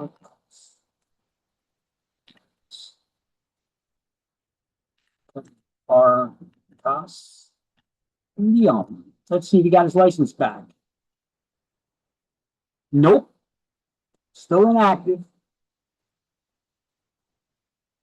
He had to reinstate it by 2021. That didn't happen. He could reinstate it, though, all the way up to 5 years later. I think we're past that point, though. So his license can't even be reinstated as a salesperson at this point. I think he moved on and is detailing cars today or doing something else. But he ain't working as a real estate agent. All right. So every person working in a rental referral agency. Have you guys ever heard of a rental referral agency before? I heard of real estate agencies, but rental referral? What is that? Well, on page 10, down the bottom, that's where we're talking about rental referral agencies. Every person working for rental referral agencies who, for a fee, refers prospective tenants to rental units is required to have a real estate license and to enter into a written contract with each prospective tenant and landlord or owner of an apartment complex. Here's one example of one that's in our area. There are very few of these companies around, but there are a few. Here's a popular one in the area. I usually don't name real estate companies here in class, but this one I'll name. It's bestrentnj.com. You guys probably saw their signs or by apartment complexes or whatever, or their building on Route 9 in Woodbridge. It says no property can be basically what they do is they go to apartment complexes and they go to the owners of those. Most apartment complexes, they have their own rental offices. So why do they need a real estate agent? Well, they don't. But a real estate referral company will often approach these complex owners and say, hey, listen, we have this website. It's a high traffic website. We'll do detailed photos and write-ups and layouts. We'll do floor plans and all kinds of information about your apartment complex and try to get renters for you. And if we do get a renter for you, you got to agree to pay us a referral fee. Okay? And that's basically what they do. They don't deal in sales or anything like that. All they deal with is rentals with these apartment complexes like this. So here's an example of how they work. Let me pull up their website there and just show you really quick. So this is the way that these the Best Rent NJ works. You know, you could search different types of affordable housing, 55 plus communities, etc. Special zone. Here's some of their complexes. They have 85 apartment complexes that they have agreements with the owners. Look, a lot of these are brand new complexes, but they have older ones too. Let's see, this one looks like it may be a little bit older in the Woodbridge Village in Avenel. Check on that. Yeah, that looks like a little bit of older style. Looks like it's in good shape though. So what they do is here they have the pictures of the entire complex. They have these high quality photos that they make up, you know, of the complex and some of the units. They show you what they look like inside, you know. And what you could do, they have, apparently here they have only 1 bedroom and 2 bedroom units. They have different floor plan layouts with different square footages. And you could check them out by, if you click on them, you could see they have the floor plan for the different units, even with the balcony outside. And so they do these floor plans, they do the high quality photos for all the different types of units that they have there. They show you the different square footage, the number of bedrooms and baths, and then what the rents are. And then you could apply, select unit and apply. So you could apply to go check out the unit or rent it. God, 2 bedroom, 1.5 bath, 1,300. That's a pretty big apartment though. 1,300, or look at this one. Why is this 1,400, 14,500 square foot cheaper than the 1,300 square foot? Oh, this one has a rec room, and this one, let's see, why? Why? It's interesting.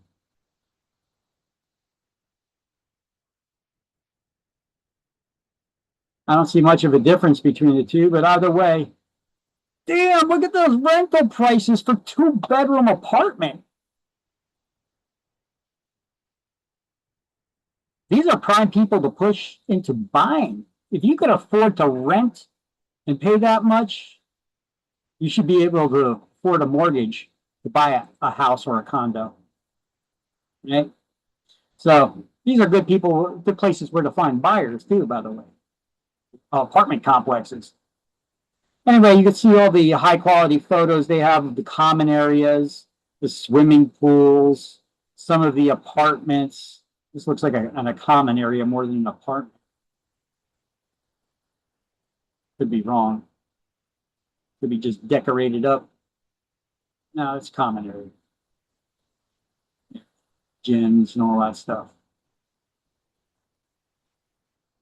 All right, so this is, they put together these nice photos and floor plan layouts to try to rent them out. And that's how they get them. You know, and then you scroll down further, they talk about the features of the apartments, the community's amenities, and what it's close to, what it's like living at this Woodbridge Village. And then they show you a map of what's in the area, where it's located, etc.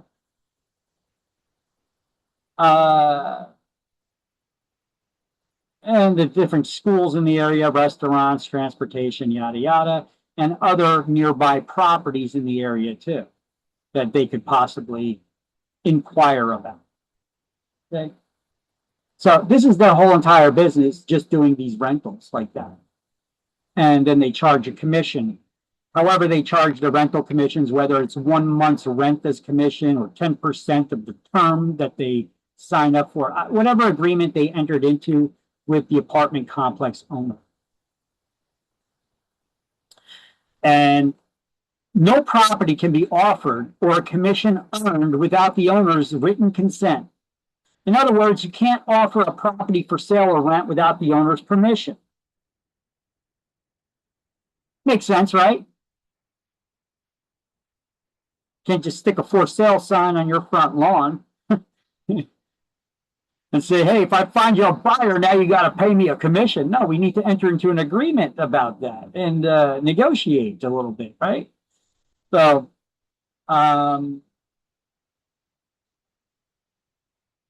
availability of properties, advertising has to be accurate too. You must check to make sure a vacancy is available. So you see on that website, let's go back to their website for a second. For the different units, these are just additional offers that they had. They changed it around a little bit. It actually used to say, select unit and apply only if there's a unit available. Otherwise, it would say currently no vacancies. Let's click on that, see if it actually takes you somewhere. No, okay, so it shows you what units are actually available. Okay. But it would be blacked out and the link wouldn't work if there are none. All right. Because you have to advertise accurately, right?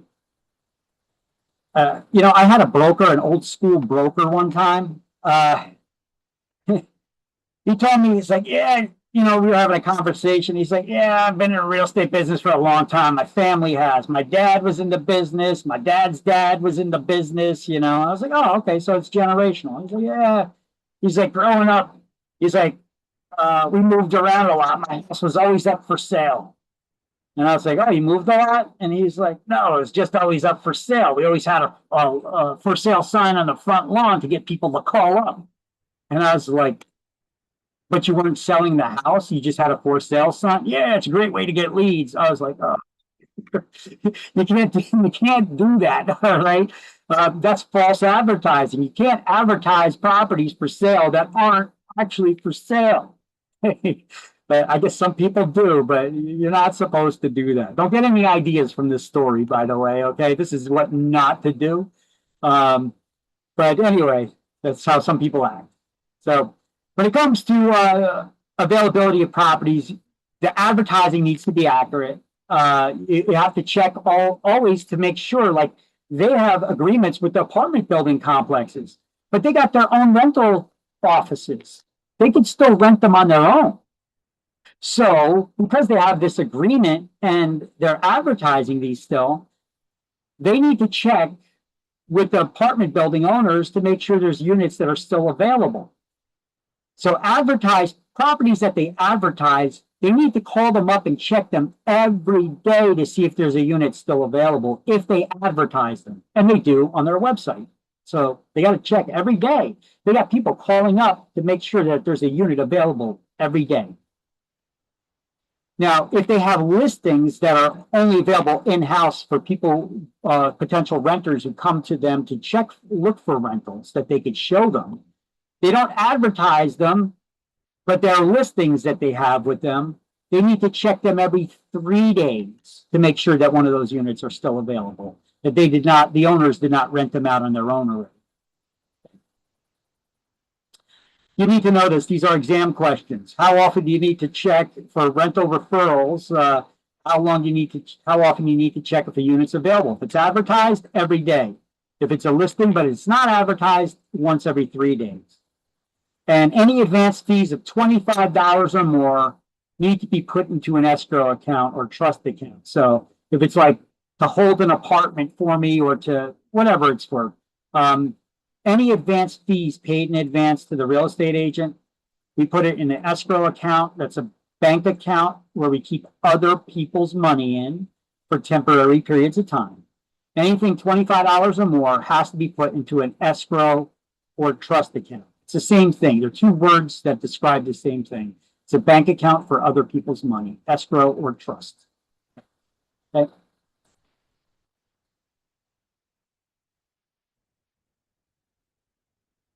So now what we just learned on that previous slide, this is on the bottom of page 10 to highlight. No rental property can be offered without the landlord's consent. Units that are advertised must be checked every day. Units that are simply listed must be checked every 3 days. And advance fees of more than $25 have to be put into the escrow account. Every broker has an escrow account. Brokers do, attorneys do.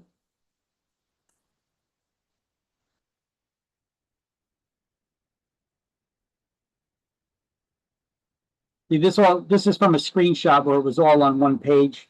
Now this is broken onto the second page. So at this part's at the top of the next page, 11. Couldn't find it. Everybody got it? Y'all still with me? People falling asleep? Yeah, can you Yes. just explain the highlighted. difference again between what's advertised and what's listed? What's the Sure, difference between Okay, well, advertising, you put it up on a website, you put it in magazines or newspapers or what have you to try to find buyers. Okay, that's an advertisement. You could have a listing. A listing is a contract between the property owner and our company where they hire us to try to find them a renter or buyer. That's a listing. Now, if you don't advertise it anywhere, if you just show it to people who walk in your front door, we only need to check to see if the unit's available once every 3 days. But if we're actively advertising it on websites, in magazines or newspapers, then we need to check every single day to see if the unit's still available, because it gets wider exposure to more people, not just those that come into our office. Got it. Okay. Thanks. You're welcome. All right. All right. Now we're done with this chapter pretty much, but I still got extra slides to show you here. And we're going to do a couple of those math problems too. But you may want to snap a picture or take a screenshot of this slide because it's not anywhere in the book. I created this for you guys. It makes it easier because these are things that you may find as one-liners here and there peppered throughout the book, throughout different chapters. And instead of highlighting one thing here and one thing there, I got it all in one place with a good explanation. You need to understand what a right of rescission is. That's how that word is pronounced, rescission. What is rescission? Well, that's the right to cancel a contract within a given period of time. Now, there are rescission periods for sales contracts and there are rescission periods for mortgage financing contracts. So let's first go over the sales contracts rescission periods, which we'll go over in different chapters throughout this book. We'll come across these. But we're going to be studying them off of this one sheet. I gathered them all together and the rules for them on one sheet here. So there's this. Now, for the rescission periods for sales contracts, they all deal with new construction only, except for this last one. The 3-day right of rescission is for both new construction as well as resale of existing properties. That's your attorney review period. Okay. A contract can be rescinded or canceled anytime while you're in attorney review. And you don't need a reason to. You could just cancel the contract because there's no legally binding contract that you're locked into yet while it's in that attorney review period. And attorney review, they got to give you 3 days, at least 3 days, to review the contracts and make any changes to it or cancel. Now, attorney review can be 3 days, it could be 3 months. But there has to be at least 3-day opportunity for you to review the contract. And then you could make changes and you could ask for changes the other side agree to, and you got to get it to them within 3 days. Then they have 3 days to respond to you and back and forth. Okay, so attorney review is not necessarily just 3 days. It could go back and forth. It's just that each party has 3 days to respond to the last one. So there's a 3-day right of rescission for both resale and existing properties. At least 3 days, I should say. Until it's out of attorney review and in a legally binding contract, it can be canceled at any time. Now, all these other rescission periods only deal with new construction only, not resale properties. This does not apply to resale properties. There's a 7-day right of rescission, calendar days right of rescission for out-of-state properties that are advertised and marketed in New Jersey to New Jersey residents. Okay. Now, any property, especially new construction, that's advertised, or for new construction, that's advertised in New Jersey, first must be approved by the Real Estate Commission's Bureau of Subdivided Land Sales Control. That's basically one guy in the Real Estate Commission. His job is to, before anybody can advertise new construction from out of state in the state of New Jersey, they need to submit a package to the state of New Jersey, the Bureau of Subdivided Land Sales Control, showing that they own the property. Here's the plans. Here's the financing. Here's the permits. They want to make sure they're not selling people pipe dreams, swampland in Florida, things that have happened before, like in the 60s and 70s, selling people useless properties or ones that don't even have anything built on them, okay, and no plans in place, selling people pipe dreams, okay? So the properties first need to be approved by that bureau within the Real Estate Commission before it can be advertised in New Jersey. And then once it's approved, they have 7 days. Any potential buyer that puts a contract in to buy those out-of-state properties, they got 7 days to back out of it. One example of these out-of-state properties marketed to New Jersey residents would be timeshares. Timeshare sales in different states. Okay. Anybody ever go to one of those timeshare presentations? I did in Vegas. I got caught by two beautiful girls coming off the escalator. Hey, you want a free steak dinner and tickets to shows and stuff, and they're all schmoozing up on you. They do it on purpose. They hire beautiful women and handsome men to approach the women, to try to get them to come to these events where they're giving their sales pitches. And you get this free stuff regardless. You get your free steak dinner or free show tickets or whatever, So I was like, yeah, okay. I went there. Now, I knew about timeshares already because I was already in real estate. So I was like, okay, let me go. I agreed to it. But I put a little insistence on some things because usually those free things that they offer, they don't give it to you right away. They say, okay, well, you have to fill this out and mail it in, and then it'll get sent to you. I was like, nah, I don't want to do any of that bullshit.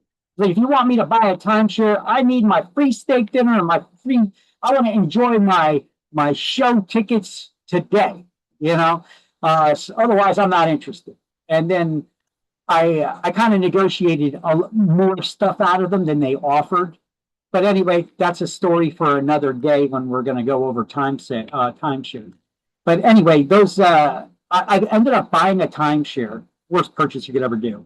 But I bought a timeshare because I knew I could back out of it. I had 7 days.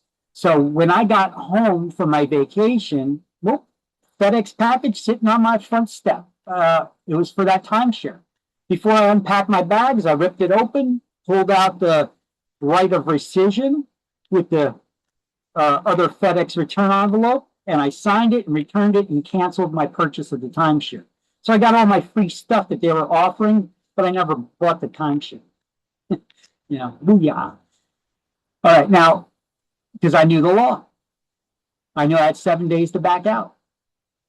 Now, that law also applies to in-state construction for large in-state developments with 100 lots or more. Or they can be less than 100 lots, but not less than 10 units.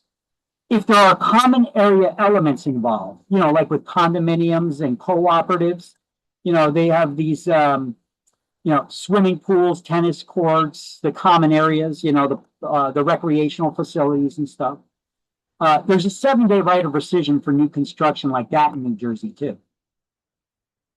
There's also a 5-day right of rescission for new construction that's not part of any large development. It can just be a single standalone house that's new construction. You must be given a 5-day right of rescission for what we call the discovery of off-site conditions. An off-site condition is anything that's not on the property. It could be something that's in the neighborhood, like you find out that the city dump is a block away, or there's a park across the street but it's contaminated with PCBs. So you could be like, I don't want to live next to that. You know, how would you find out any of this anyway? Did anybody ever hear about this? That if you buy a new house, you have a 5-day right of rescission? Anybody know that?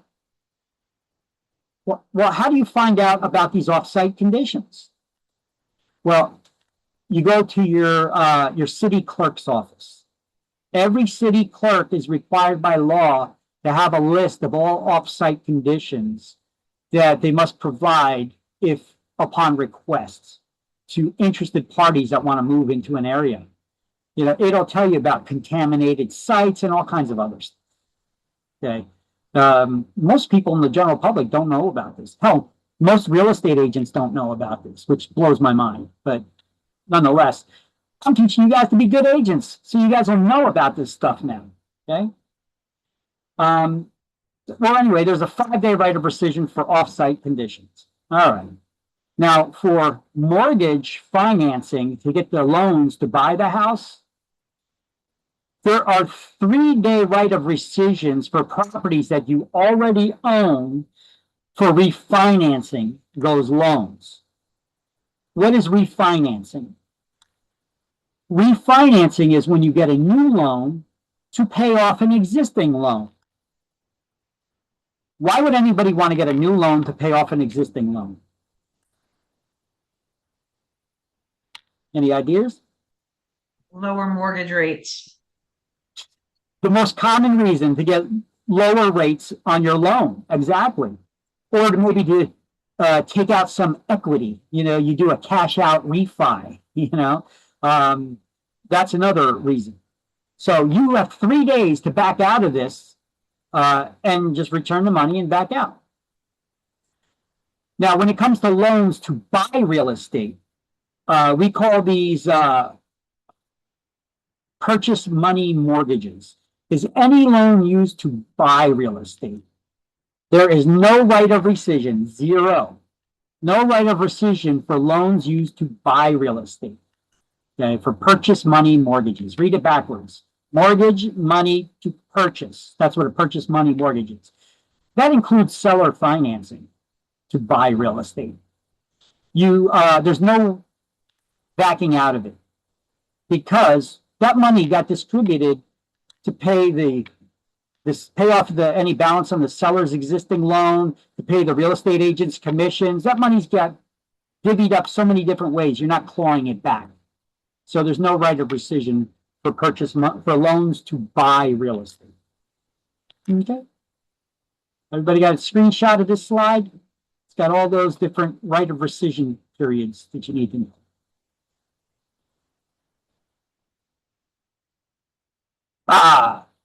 Anybody see this guy on the news? I seen him on the news recently, actually, talking about the real estate markets in New York. You ever hear this guy, Ryan Serhant?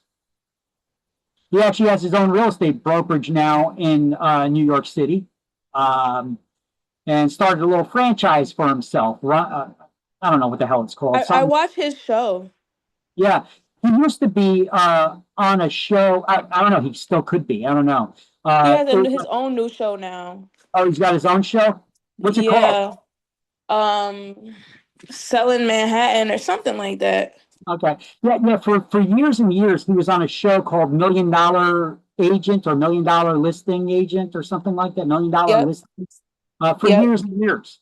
And he started this job in his early 20s. Okay. He's not that old, but he started this job and he sold a lot of money. This guy got really rich. Here, let me let him talk. This is a video where he explains how you could set commissions and your goals. Like, how much money do you want to make in your first year in real estate? You have to understand what's the average sale price of a house. What are the average commissions that you're going to be charging? How does that work? Let me let him explain it. So let me set this on for streaming, the audio optimized and play.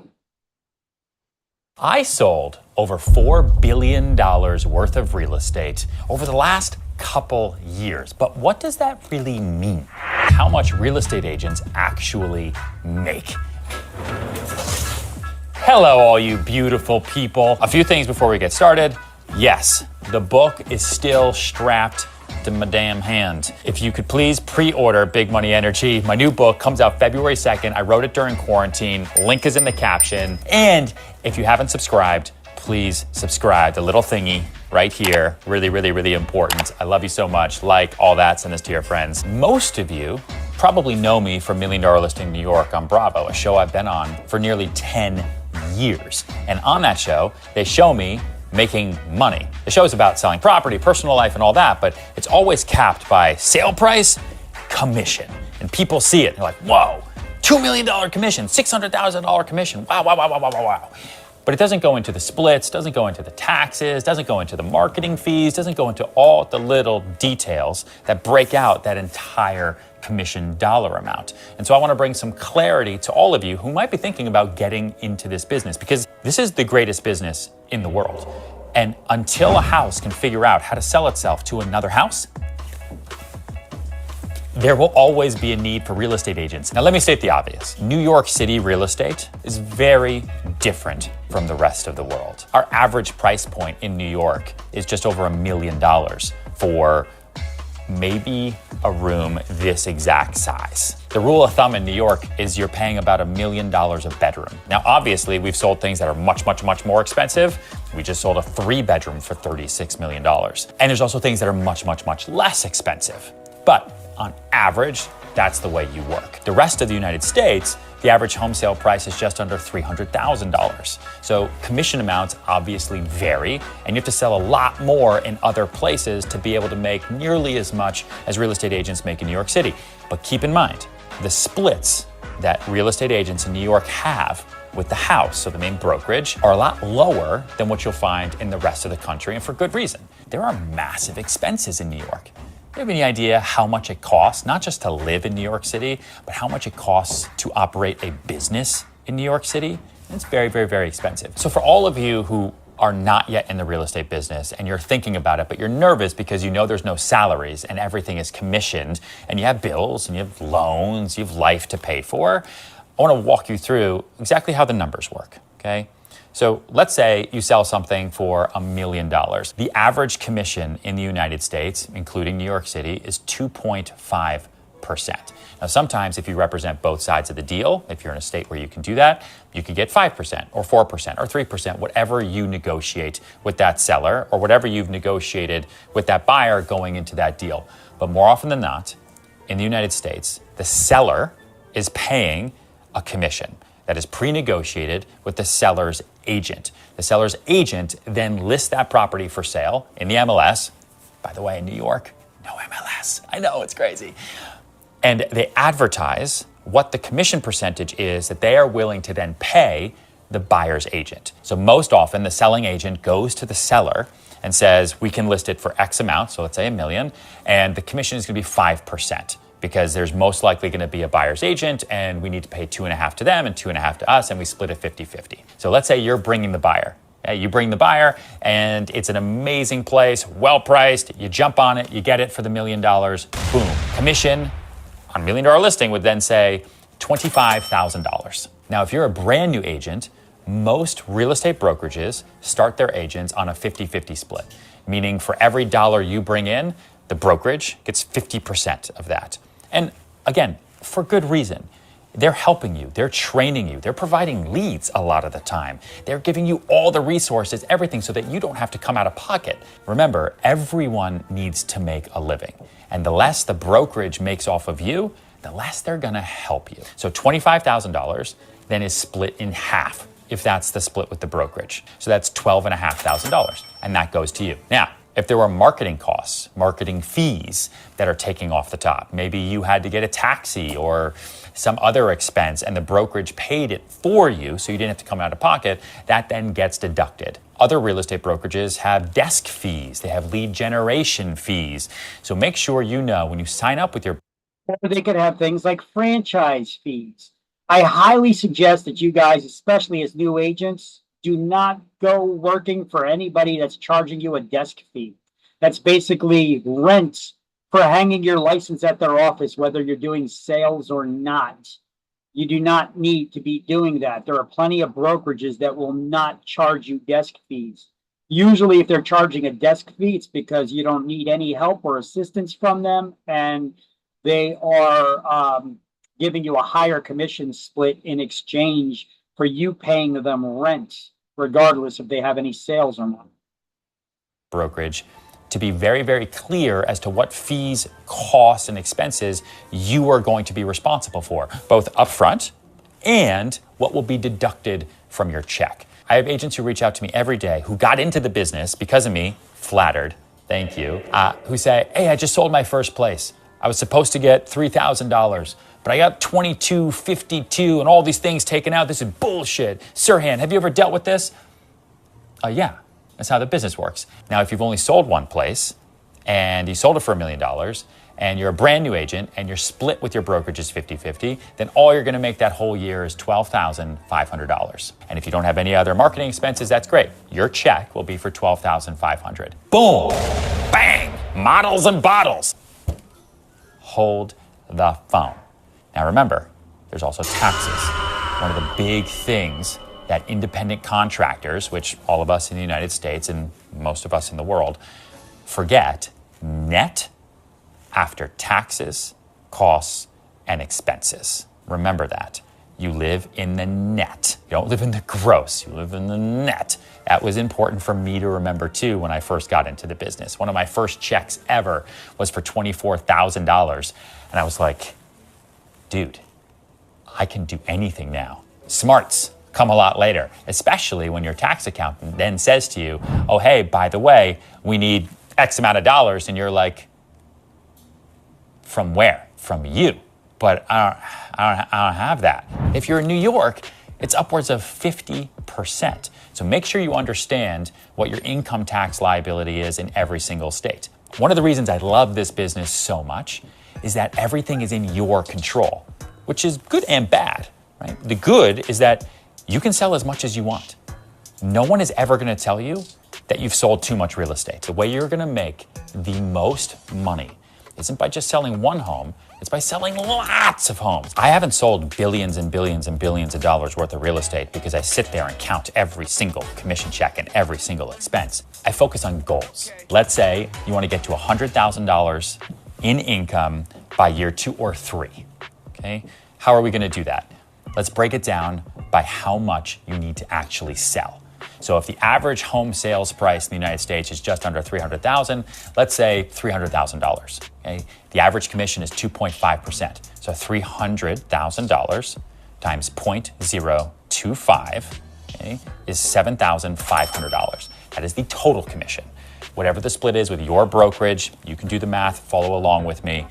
But let's say, like we did at the beginning, you're a brand new agent, you're getting tons of resources, you're getting a lot of help. So you agreed, 50-50 with your brokerage, that's what makes sense. So 50% of $7,500 is $3,750. That's how much you're gonna make on average from one sale of a home that on average is $300,000.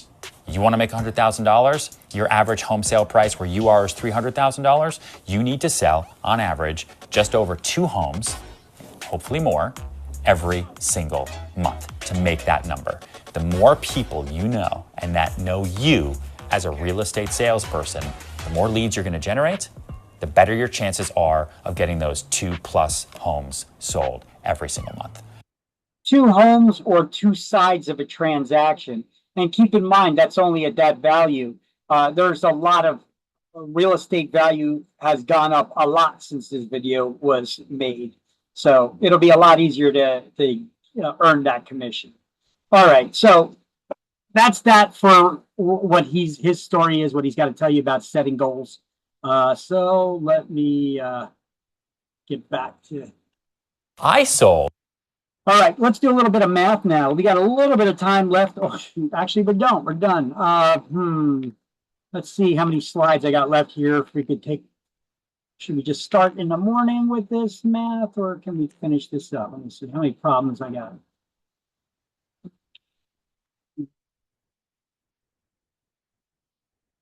Seven. All right. you know the math about the calculating room sizes and area of a lot and stuff like that. That we still have to do. You know what? We'll be done with this chapter right now. We'll just finish off some key terms, and then we'll do these slides in the morning, okay, for the math. So have a calculator handy. We'll do these in the morning since we're already past the time here. But one thing I like to do at the end of each chapter, we have key terms to review, and then we have review questions. I don't go over the review questions. You could do them on your own. The answers are on an answer key in the back of the book. Let me give you the page number.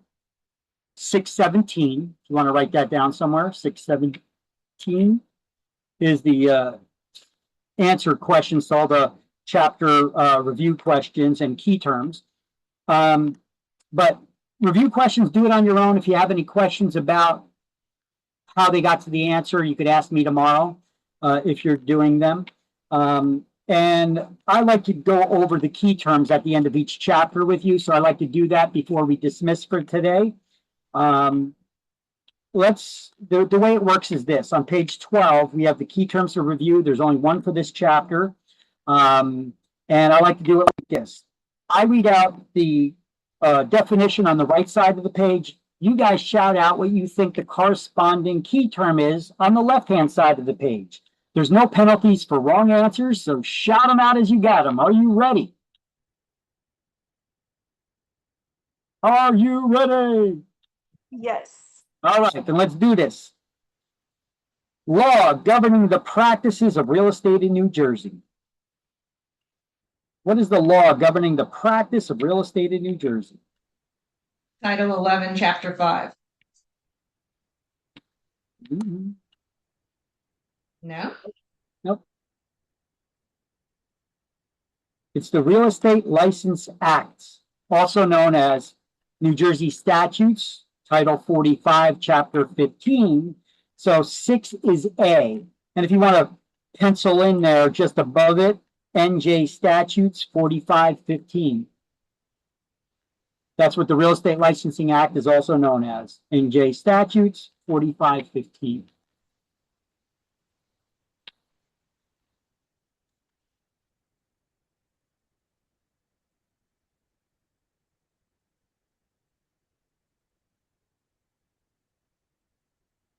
Okay. New Jersey Statutes 4515. 6 is A. Classes required for license renewal. What do we call those classes that are required for your license renewal? Continuing Education. 3 is B, correct. State rules and regulations for real estate licensees. What are those state rules and regulations for real estate licensees? Administrative code. Uh, 11.5. Yeah, the administrative code, but what? Yes, Title 11, Chapter 5. 11 is C. Administrator of real estate licenses. Who is the administrator of real estate licenses? Who gives us the licenses and administers? New Jersey Real Estate Commission. Correct. 5 is D. The Real Estate Commission, the REC for short. 5 is D. Member of a private real estate trade organization. What do we call the member? Realtor. Realtor. Correct. 7 is E as in Edward. Money paid another broker for sending a client or customer. Referral fee. A referral fee. 8 is F is correct. One license to assist a broker in real estate transactions. Better get this one right. G. Yeah, the salesperson. 9 is G. 9 is G. Salesperson. Knew it was G. That's what I just read. So you can say the number. 9 is G. The salesperson. Correct. Reimbursed people defrauded or badly served by licensees in real estate transactions. Guarantee fund. The guarantee fund. And how much do we pay into that as salespeople? $10. And brokers? 20. 20. Correct. 4 is H on that. Individual license to charge the public for real estate services. Who's the only one that could charge the public for brokerage services? Brokers. The broker. Broker. One is I, correct. Licensee, limited to presenting prospective clients and customers to the broker. What kind of licensee can only do that? Two. Salesperson licensed with a real estate referral company. 10 is J, salesperson licensed with a real estate referral company, correct. And a fully qualified broker who remains under another broker's supervision. Two. Broker salesperson. I'm sorry, you guys broke up on me there. What'd you say? Broker Salesperson. salesperson. Okay, so 2 is K, the broker salesperson, and that is correct. And that concludes chapter 1 for today. And tomorrow, we'll just remind me if I forget. Tomorrow, we're going to pick up with the math problems. These are additional slides that I created to show you how to do some of the math problems here at the end of chapter 1. So let me stop the recording here.